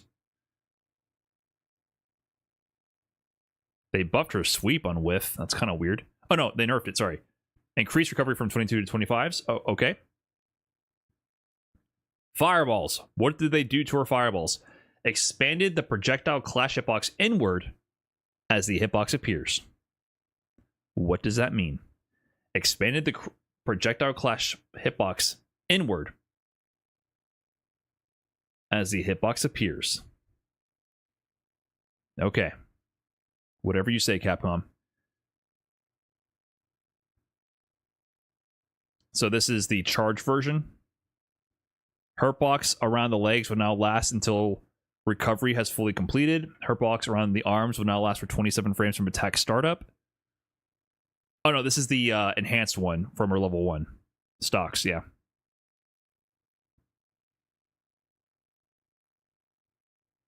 So increased hurtbox around legs. Can you sweep her if you see her go for it? So if you normal, boosted, Kachosin held, added a projectile invincible hurtbox at the feet from the 3rd frame. Expanded body hurtbox forward from the 19th frame to the end of the recovery when the button... Okay, so if she's charging it, you can sweep her or hit her low a little bit easier. Removed proximity block trigger from fans after bouncing. So after you block the fan, normally you're stuck there high-low. Now you can adjust your spacing. This could potentially change interactions. That's kind of a big deal because if you block it, depending on how it hits, maybe you could walk away from the high-low mix a little bit. I'd have to see it in action, but this makes it definitely less cut and dry for my players to apply mix and pressure. That sounds like a nerf.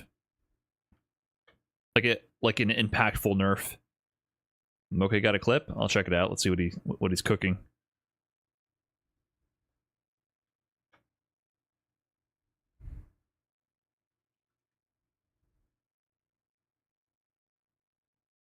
Anyone have Moke's Twitter? Every time I search Moke on Twitter, even though I think I'm following him, I can never find him.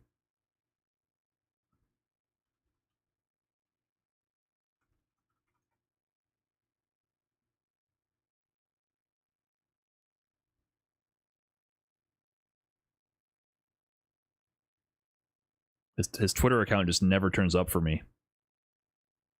Oh, I found him. Okay.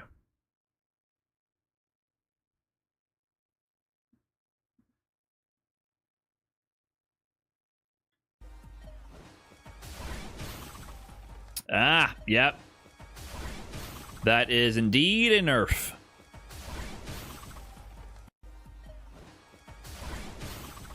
For sure.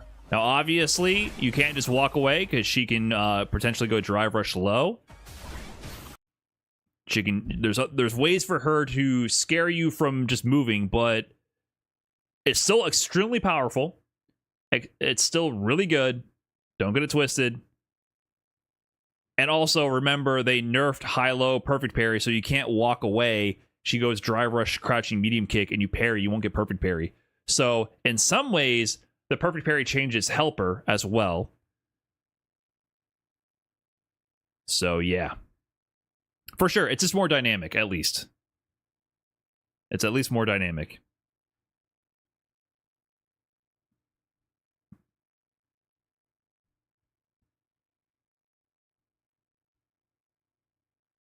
Increased drive gauge gained when dry pairing, perfect pairing the normal version from 2,500 to 5,000. So, okay, they're buffing people's drive gauge recovery when pairing her projectiles. Hey, Jojo. What are you doing? What are you doing? What's up, bud? What's up, buddy?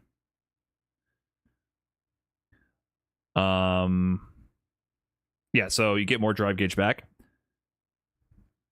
Only one fan will remain in bounce now after only one of the 3rd and 4th fans clash with the opponent's moves. Okay, some weird nerfing the multiple projectile spam.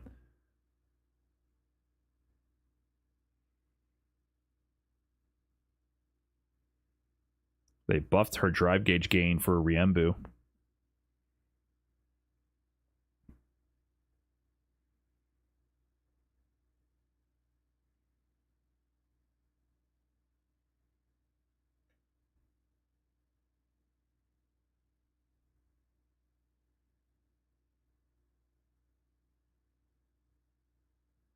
Okay, Super Art 1 normal or boosted.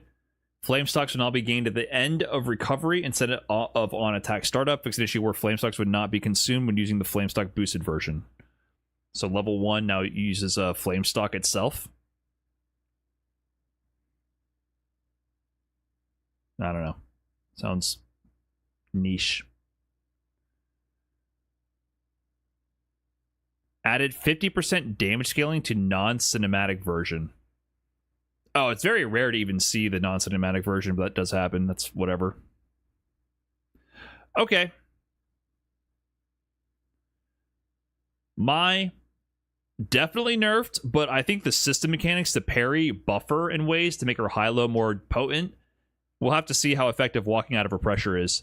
But I like the nerf to her heavy kick to make it more whiff punishable and make it less spammable with decreased pushback on block. Mai's still going to be very good, but I think she might be a little less one note and spammable. A little more thinking for everybody involved. My patch note impressions. This is just very boring. This is what I was worried about from almost the very beginning, and my worry increased with each subsequent patch. This game came out in a very complete state, and it feels like Capcom has built a house of cards of intertwining mechanics that they are very hesitant to touch or tweak whatsoever. And I don't think we're changing the state of the game hardly at all with this patch, unfortunately. I do like the changes to parry. I think that is at least one big overarching step in the right direction. But in general, the level of these changes per character, some people got nothing.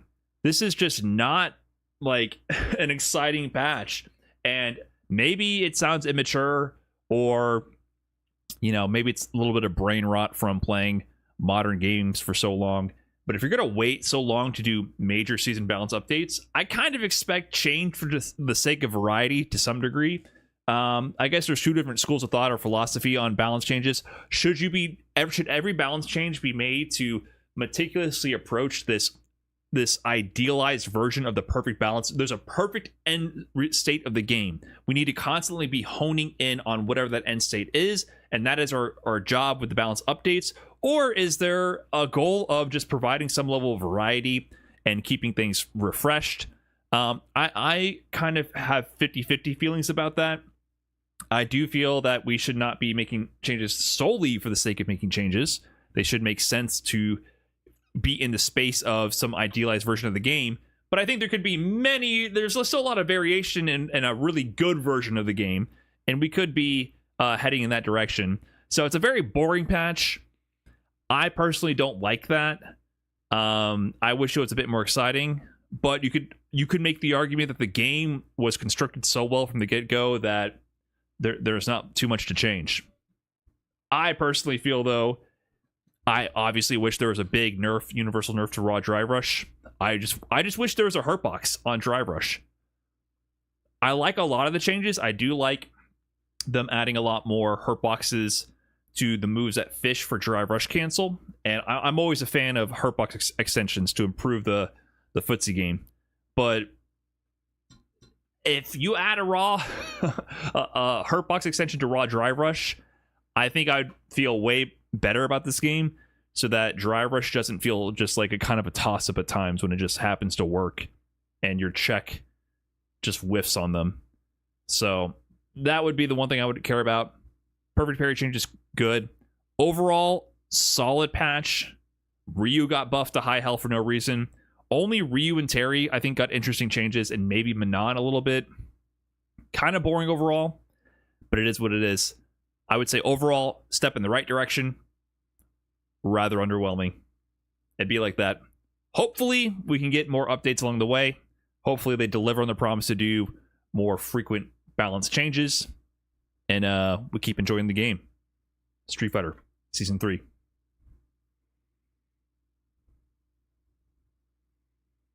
Okay. Signing off on that front. Let me get this onto the drive. That was a lot of changes.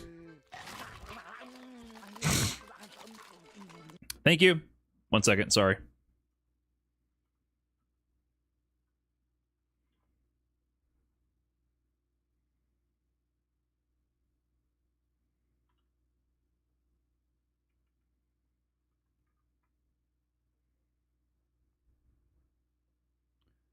I got to get this uploaded.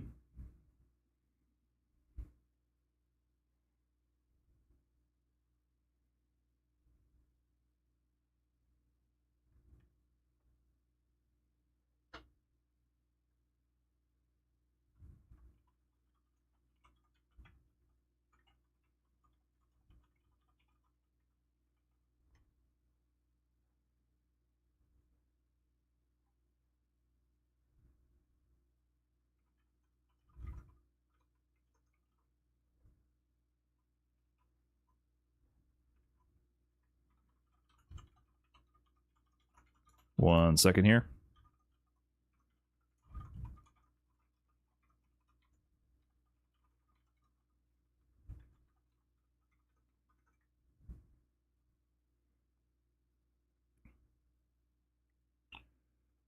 Do, do, do, do, do, do.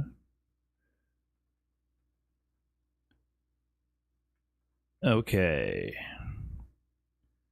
Thank you, Opportunity Knox, for the 9 months. Appreciate that. All right. Can we play Elena? Or Elena Combo Trials live? Is that available? All right. Elena, coming up next. Give me a minute here, guys. I'll BRB. And then we're doing Elena. Here we go.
Okay. Welcome to my world, bitch.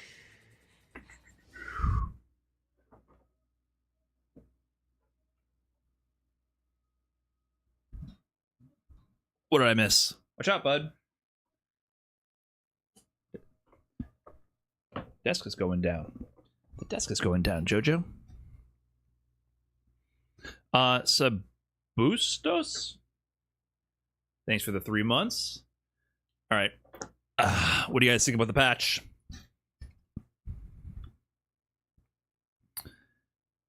Any thoughts about it? I gotta eat a quick snack. Poop from a butt? It's not ass. I don't think it's terrible. It's a little boring. Felt like a random mid-season patch. Aside from Perfect Parry, yeah, it feels like a mid-season patch. I do agree there.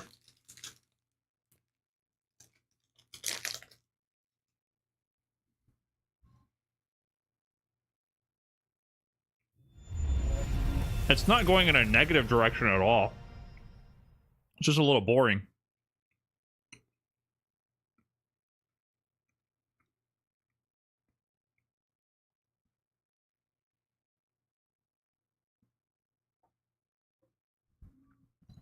Like, it's not a regression, at least.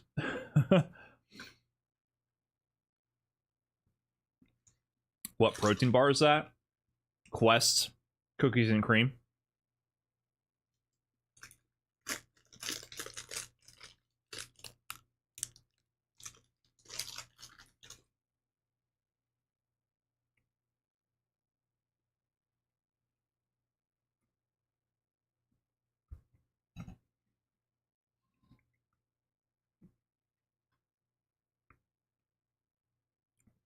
They're being cautious, yeah. That's the thing. I feel like all of these patches have been really, really cautious. Except for Ryu. They're just saying, fuck it. They really want people playing Ryu. They really want people playing Ryu.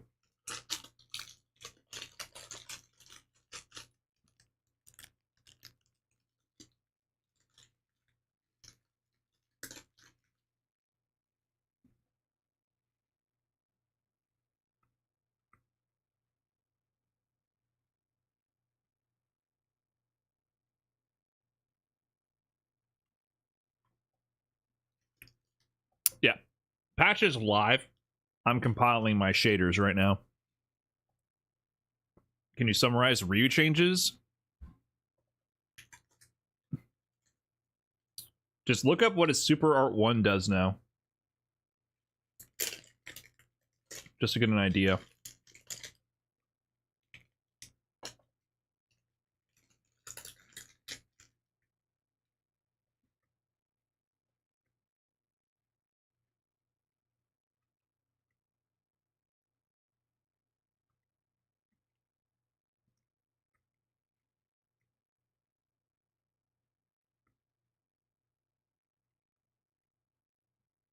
I still think Ed will be good.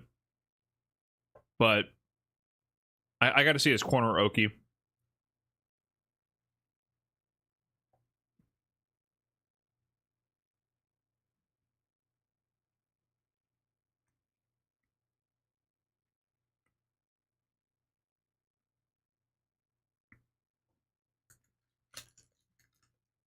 Ed has a dry rush for throw loop now. Oh no. How awful. I really hope that doesn't happen to every other character in the game as well.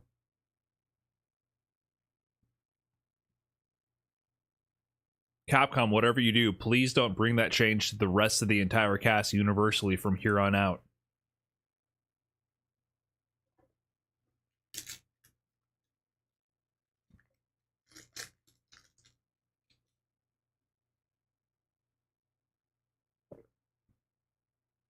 Mid-screen throw, Oki got bodied for Ed, even though the patch said they would be closer. Huh. How so? It's further away?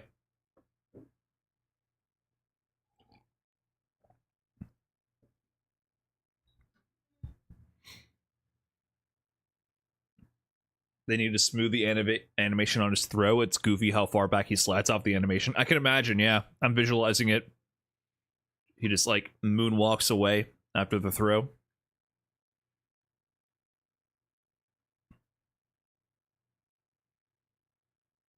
I wonder if Daigo will play Ryu finally now.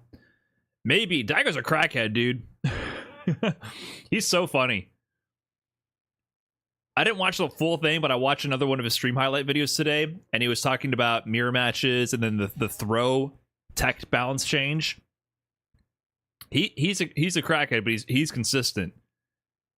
He has the most insane it's not insane, but I'm being hyperbolic. He consistently loves rewarding offense.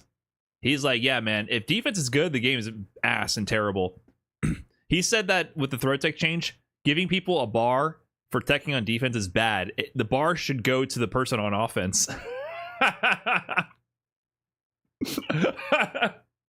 Imagine if the response to throw loops was if someone techs your throw when you're throw looping them, you gain a bar of drive meter.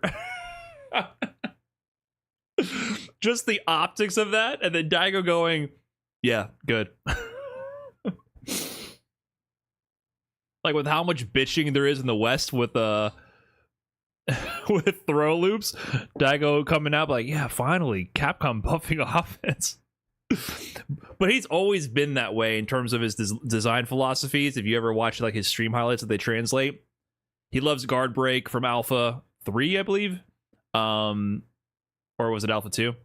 And in general, he always says that if like Guile's a good character, the game is bad. Even though he plays Guile in 5, shows his feelings about the game. And he said that about 6. He's like, yeah, if Guile's good in 6, the game is bad. Like, he just always wants more and more offense in the game.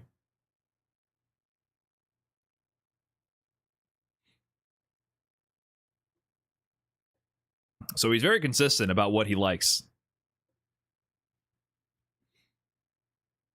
And he's not wrong, even as a person who I think I'm weaker on offense than like control-based playstyle. I think my offense is generally kind of weak.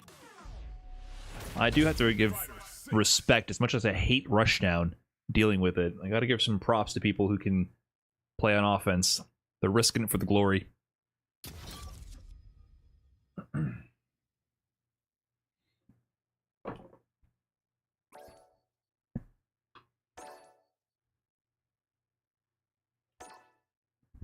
Okay. Can we do Elena?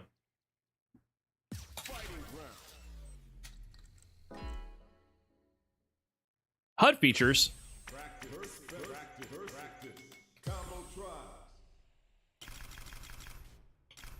Elena!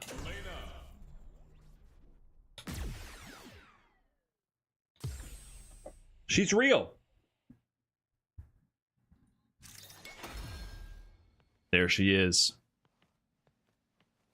She's in the game. Oh, she's hopping. Okay. Walk speed seems pretty good.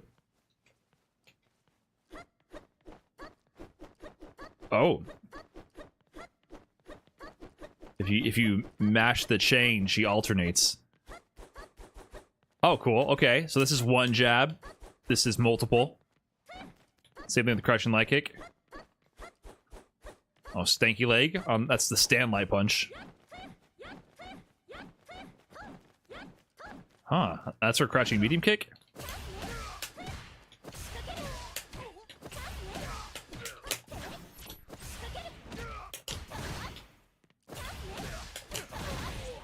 Okay.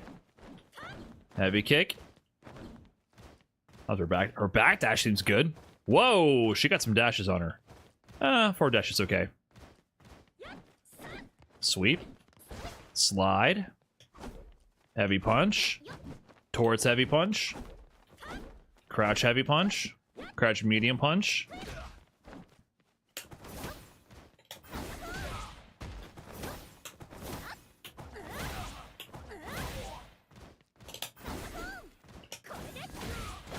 What's her roll?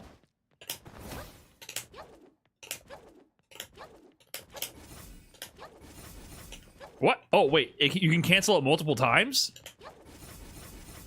Oh! I didn't know you can cancel the extended roll into the extended roll. We're rolling. What happens if he jumps over me right now?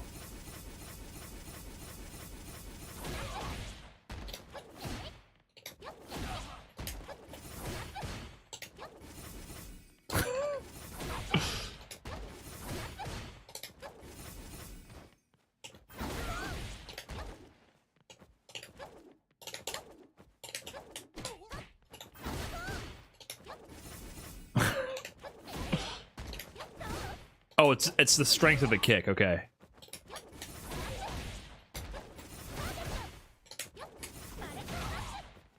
Interesting. And then wait, what is it? This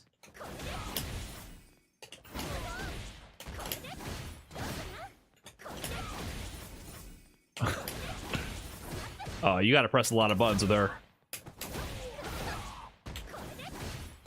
So this is the Link's tail. You can cancel this into the Link's song by holding. You hit forward and punch out of this, and it goes into the roll, which means go to the enhanced overhead. Okay, let's do the combo trials. So towards medium, that's an overhead. How late can you cancel this? Kind of late. This seems hit confirmable. Oh, look at the range on this overhead. It makes sense that the perfect parry changes are also releasing with Elena, because now she's going to have like a decent high-low game.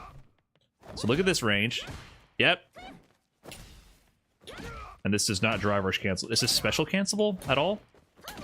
No. So, poke. Poke. poke, poke, poke, poke, poke. How's Dry Rush overhead look? That combos.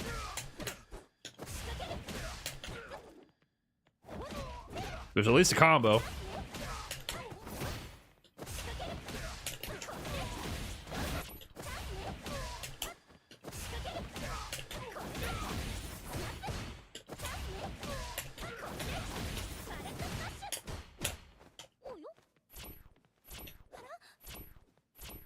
Okay. So I think this will be hit confirmable. This feels like you can cancel it pretty late. So now there's heavy kick. Or sorry, heavy punch, heavy punch. That feels a little hit confirmable as well. Jump, medium punch, heavy punch. How should I time this? Okay. On the way up, it feels like.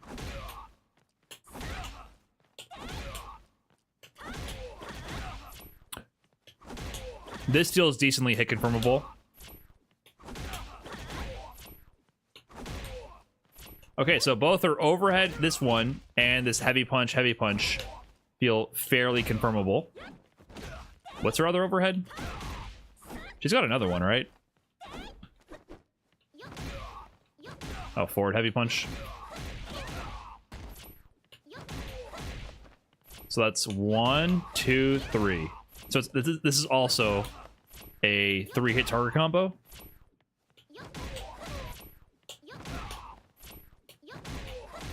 Very late cancel. Yeah, I think these are all probably hit confirmable. Okay.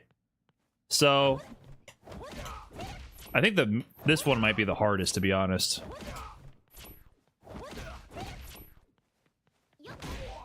Okay, nice. Jump heavy punch into sweep. Classic. Crouching medium punch canceled into the Link's. What is this? Oh, this is the Moonlight Roll? I don't know, like it's her weird move. So this version of the move is safe on a block, and if it hits, you can extend it. Her back sway, basically.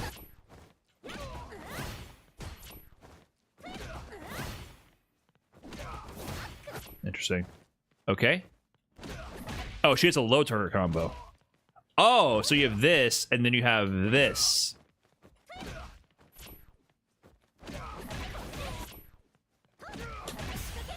Oh, that's drive rush cancelable.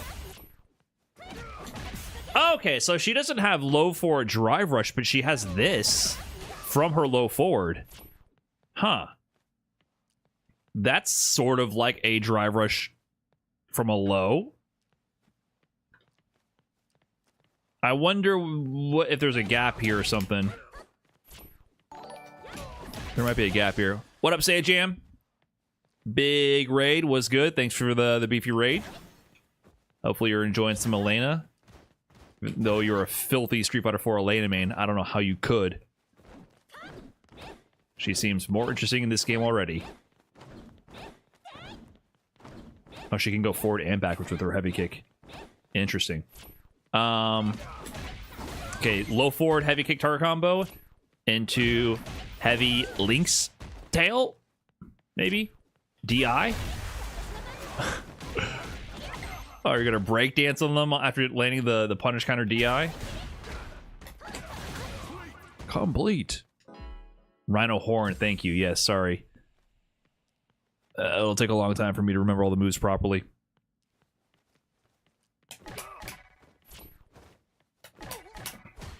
What? Oh, that's weird. So, Crashing Light Kick chains to Crashing Light Punch, but then you're actually linking into Stand Light Punch. Feels a little strange. You gotta delay the Light Punch, the Stand Light Punch. It's on a chain.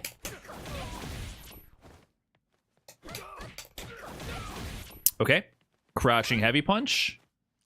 Seems to be like a combo starter utility.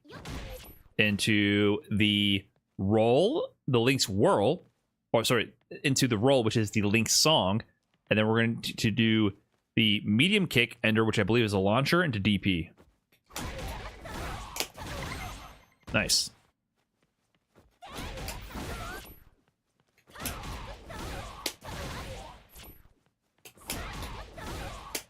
Yep. Okay, cool. Now we're going to do the target combo from below into Rhino Horn into medium DP.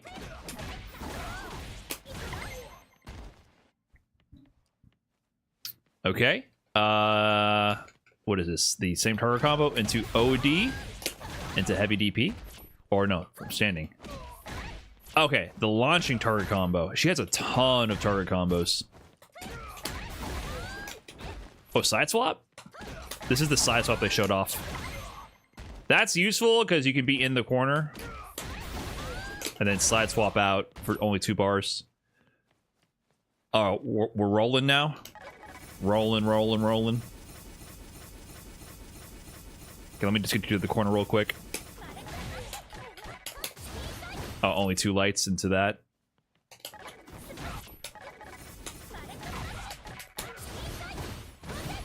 Oh, not OD.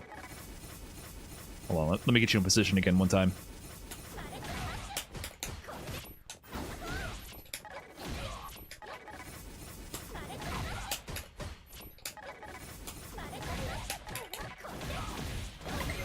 Yeah, so you need to do... I think you have to do the enhanced version.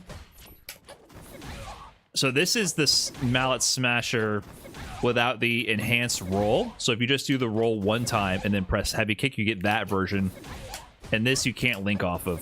So you have to do the roll into the enhancement one time and to get that version, which you can then link after. And I think then you can also cancel this Rhino Horn or... No, this one's Link's Tail, right? Whatever it is, you can cancel that into another roll. You can even cancel it on block. Interesting. Spin Scythe. My brain is fried. Sorry. At one point, I knew all these move names when I studied up for the trailers. I forgot it all. I'm sorry. I'm gonna lose all the names of these moves. I apologize. This character seems hard. She's a little more involved, I think, than the average character, but it seems interesting. I don't think too hard. It's casual. Thanks for the 16 months. Appreciate that. Okay, low stand medium target combo, which will launch them into OD. This into the roll into the launcher into quarter circle forward medium.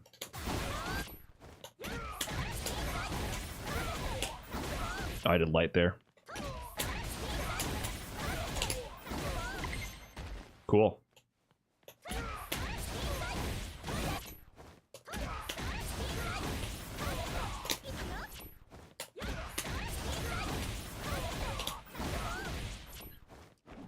Medium punch counter.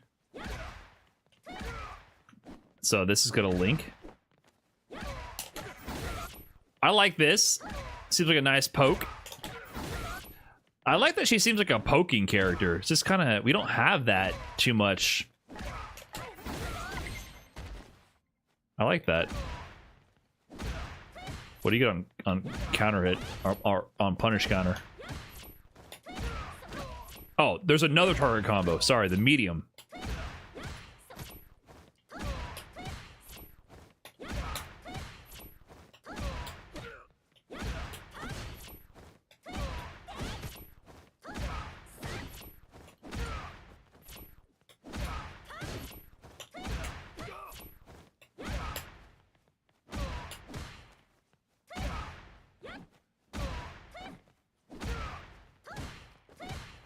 Okay. Heavy punch, punish counter. This was like her main reversal punish they showed off during the trailer.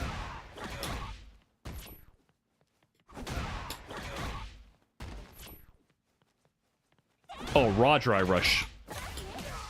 And they want me to target combo into quarter circle forward heavy.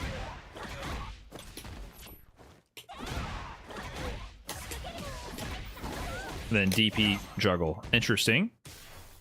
Ba ba ba. Ba ba. Oh, that forces stand. Huh. Can you link after this?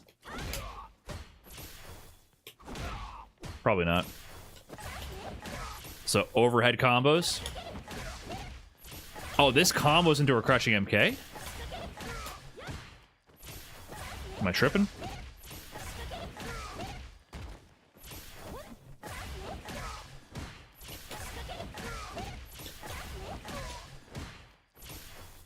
Oh, standing MK. Excuse me, I'm blind. Okay, so this is faster then. So a drive rush overhead to a medium.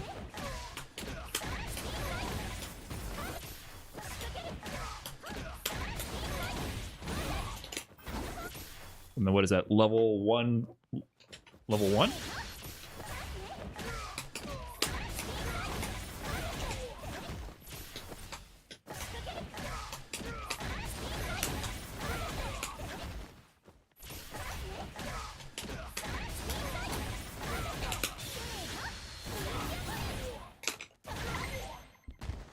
Interesting. How much damage did that combo do?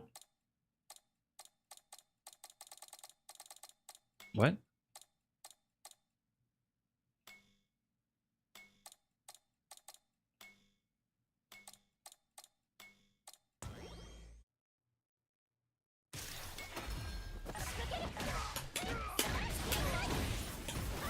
What?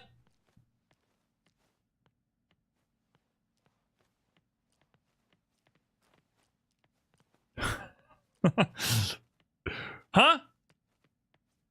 I rolled to the other side and I rolled back?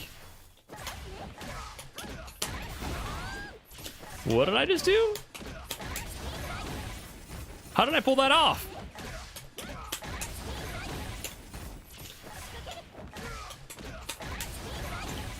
I can't even recreate that.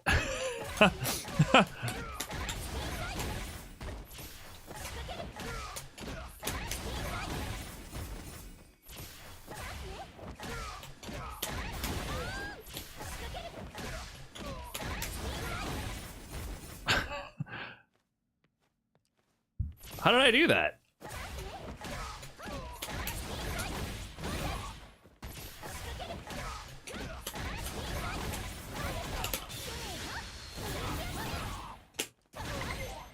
Three 170.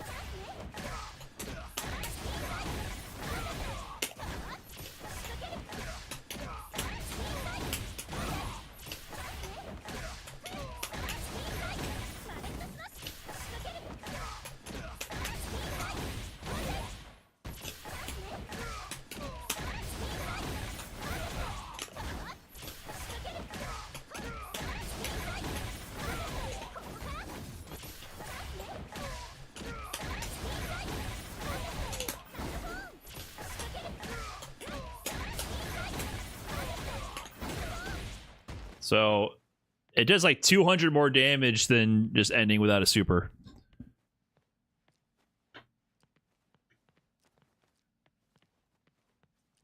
Thank you for the clip.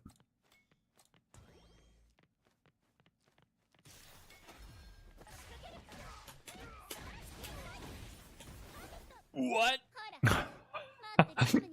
I don't know how I'm gonna pull that off again. It's not gonna happen. That's not intentional, for sure. That was not supposed to happen. It crossed up and then went the other direction, but that's not supposed to happen.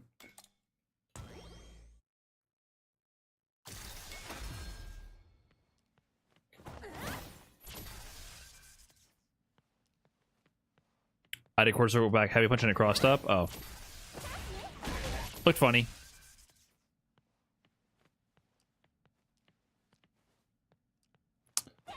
Okay, crash heavy punch. Oh, I forgot the OD version instantly gives you the buff. So this heavy punch, and then forward light kick, which will be like the usually the plus on block one. And then I'm going to cancel that or juggle that with OD Rhino Horn.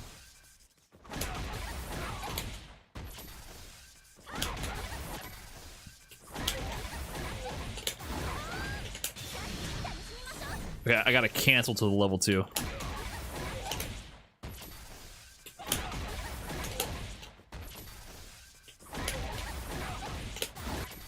This feels funny. Hold on.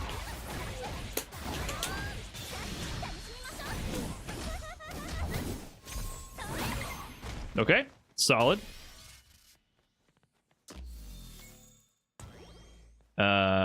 Crouching light kick confirm. To drive rush cancel. Oh, she gets a drive rush jab to heavy, which not every character gets. So that's good.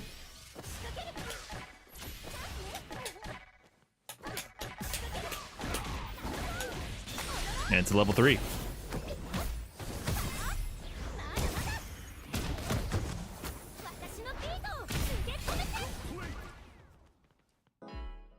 Complete. Time for advance. This. Medium kick. And then we would do this into medium DP.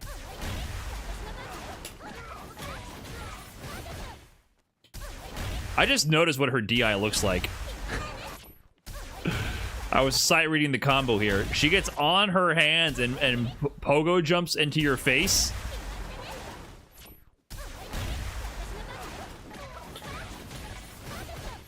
What am I doing here? Sorry, I'm not even looking at the animation. I'm legit just watching the combos. I'm sight reading the combo.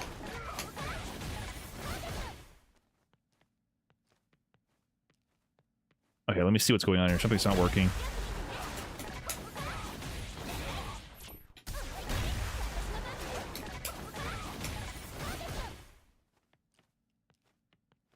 Maybe I'm canceling too soon into the roll. You can cancel different parts, maybe?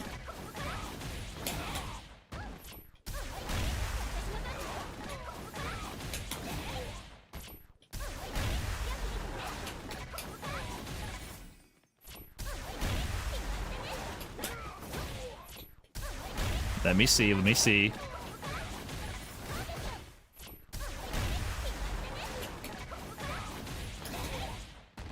Maybe that's not it.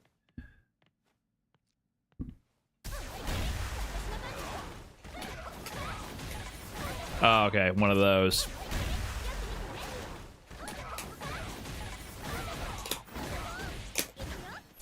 The game tried to trick me. What's the combo? I'm going to do quarter circle forward light into medium DP.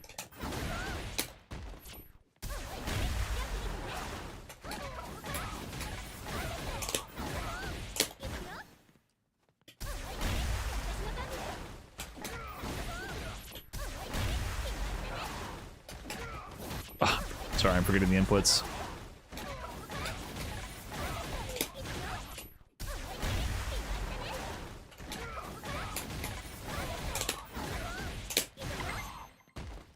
Okay. That should work. If that works mid-screen, that's decent. Heavy punch, heavy punch. So this is definitely her combo starter for punishing reversals. Raw drive rush, crouching heavy into this, and then I'm going to roll out of it and then do the launcher.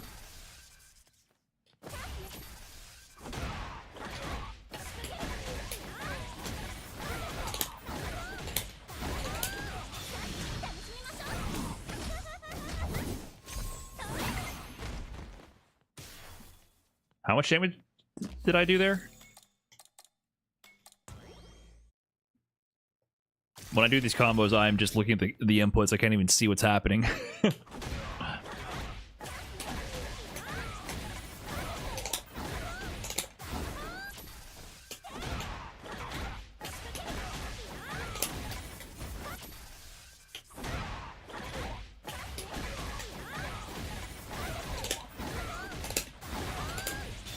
So 3 drive gauge punish for a super or DP. 5,000. Not terrible. Not terrible.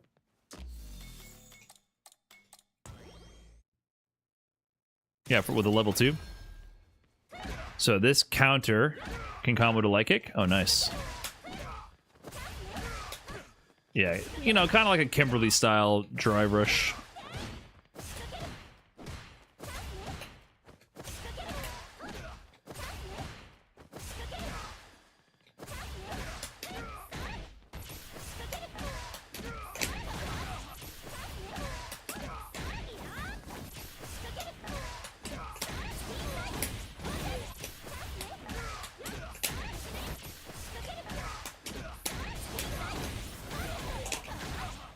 I see, I see. Okay, so counter hit, get a link into stand light kick, and to...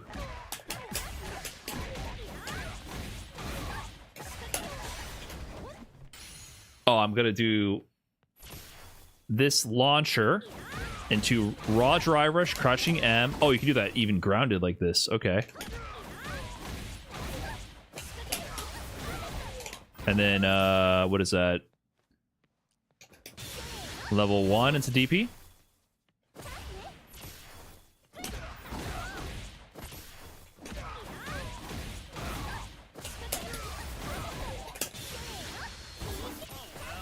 Can't beat 'em, join 'em.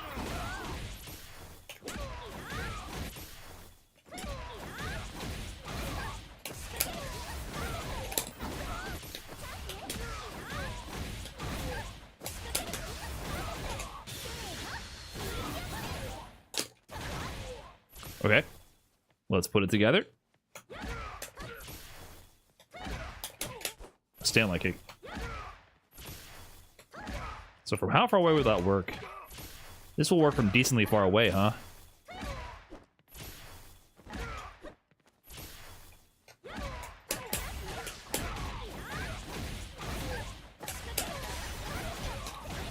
Misses super.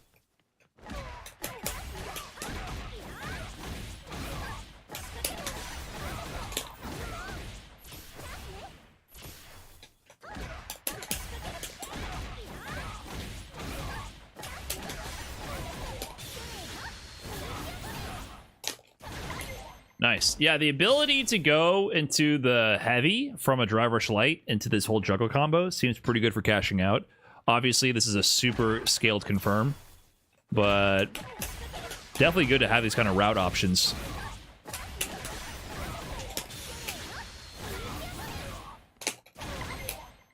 Like from a random poke like that, counter hit confirmation. That's not bad. Yeah, it's super meter hungry and it scales really bad, but just having that option from a random poke to be able to confirm into 3K out of nowhere from a safe poke without spending, like, you're hit confirming it, right? You don't use any of the resources if you don't see it hit. So that's pretty good from a poke. That's really not bad to have that option.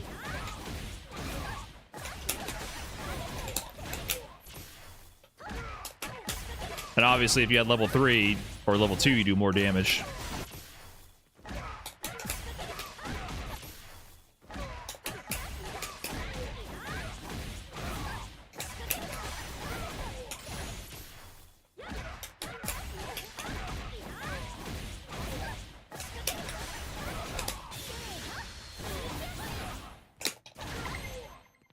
Nice.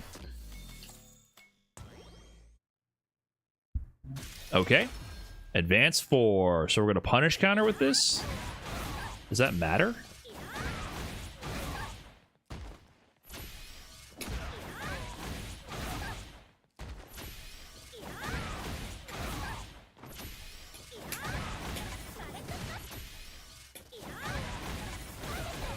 Huh.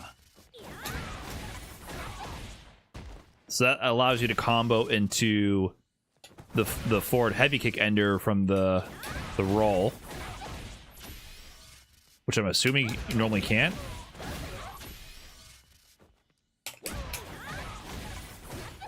Okay, so on punish counter, this doesn't combo without punish counter, right? So this Link's tail will not combo into the roll forward kick ender without punish counter. So this it seems like a really specific utility that launches, and then I'm going to dry rush jab into medium Link's tail. And then I'm going to do another roll into the medium launcher this time, and then do quarter circle forward Rhino horn. And then, what is that, level 2? Okay. Interesting combo.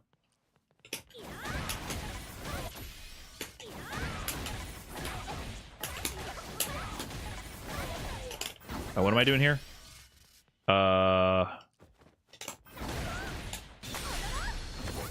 Okay.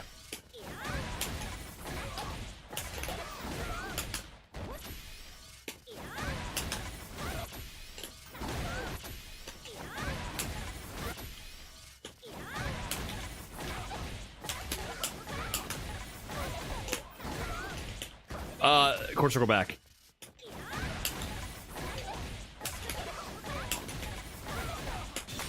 Oh, I did that too early.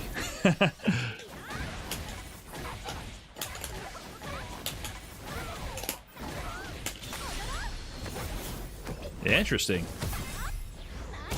So we're getting 2 of the rolls in one combo.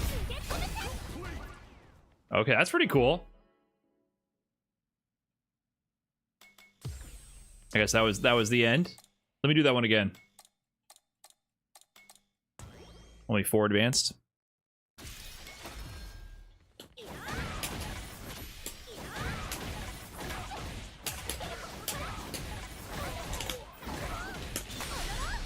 Am I canceling this into level 2?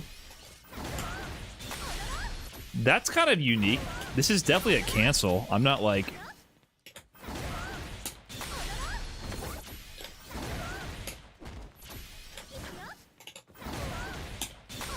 That's kind of weird. Oh, that's level 3? Why do I keep doing that? I keep mixing up our level 2s and level 3s. My bad. Not unique. Very normal. Did that do more than the heavy punch counter combo? I doubt it. Let's see.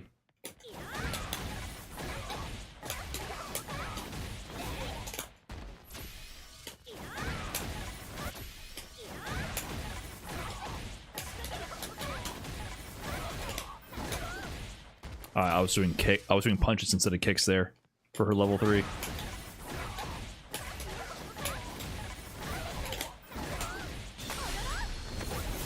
Let's see if this does more damage. It's a very specific starter doing a punish counter Link's Tail. Oh, maybe it did do more damage. Yeah, 5,885. That is more damage.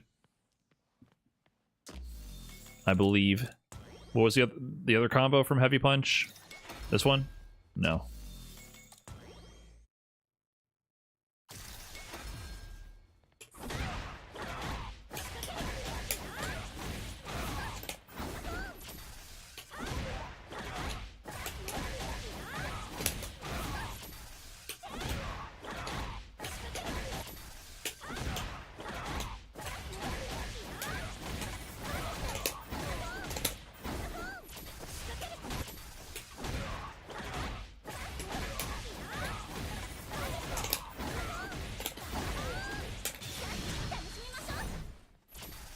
Oh, do I cancel this into level 2? Okay.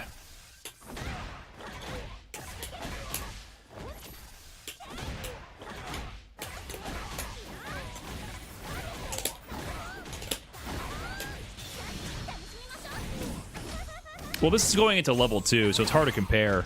Level 3 might do more damage there, but it won't do 5,885 damage. Probably. So... I guess I can do the same route starting with this, huh?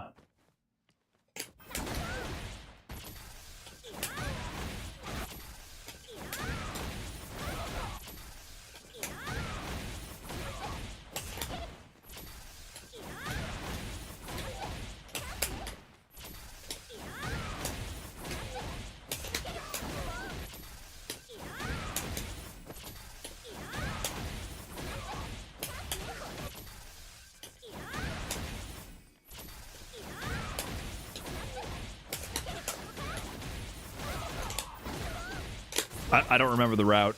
What do I do at that point?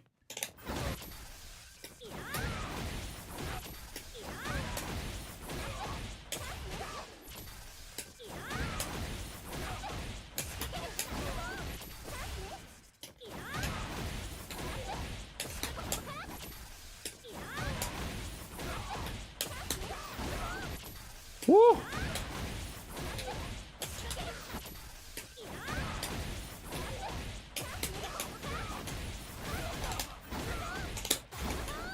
That might not even work there.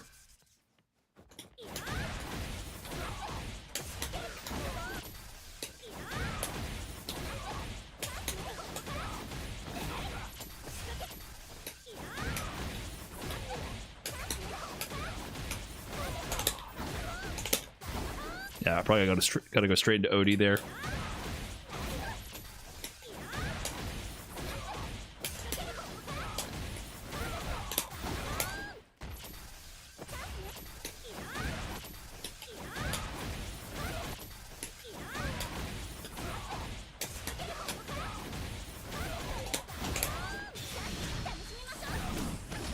This is probably not the right combo route to do this.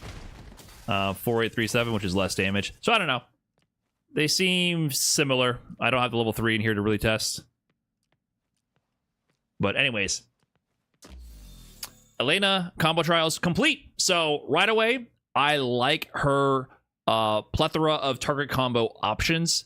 They have pretty good range with both high and low options, and they seem hit confirmable as well. So I definitely like that. Her combos tend to incorporate a lot of the Link's whirl and the Link song, the roll, which I find very interesting. So she has some basic Street Fighter 6 combo confirmations, but I also enjoy that there seems to be a little bit of sauce incorporated with the combos as well. And I'm sure this will evolve to eventually include some high-low throw mixed with the roll. So I'm enjoying it so far.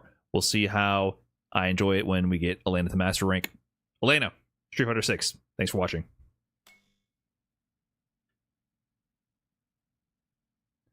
Okay, boom. Combo trials complete.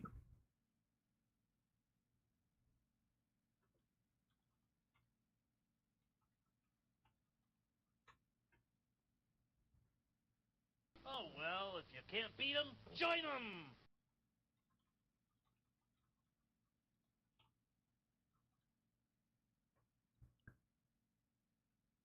Okay. Done. Hey, thank you, Moon Briscoe, with the fresh prime. Enjoy your mid-tier emotes. And thank you, Hebe GVs, earlier with the fresh prime also. Thank you so much for that. It's casual, the big 16 months also. Thanks everybody for the subs and resubs. Thog OCE with the prime. Well, if you can't beat 'em, Appreciate join 'em. that. Sorry guys. When I think YouTube chat's not as familiar. When I say bye, I'm usually like, sometimes I'm recording YouTube videos while on stream, and then I just say bye, and then I stop the VOD recording and upload that, get that going. Patch notes, we already went over the patch notes for hours, so I'm done with that there. What are you guys thinking about Elena? She seems cool so far. I'm going to be packing it up here, though. I will be streaming earlier tomorrow. I have a little bit of a sponsored stream that was planned before we knew Elena was coming out this early. I thought it was going to be the warm-up for waiting for Elena today. And then, so that I guess frees up my time for doing Elena right after that.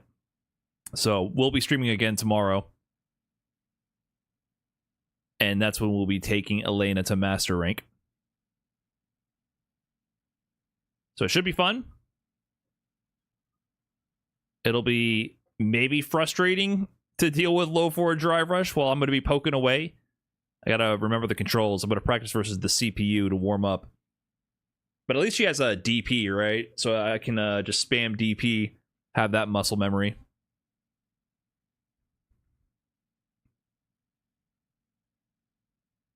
You think Elena feels boring?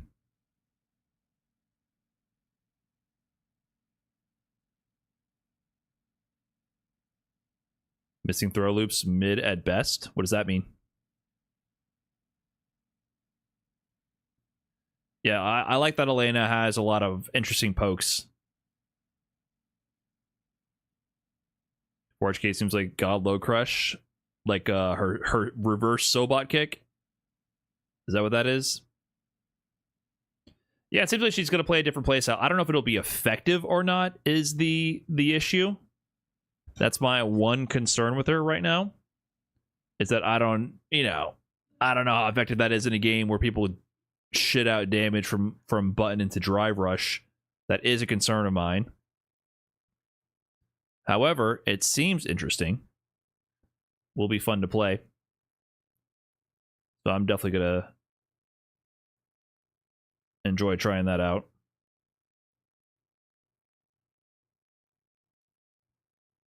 But what I'm also going to enjoy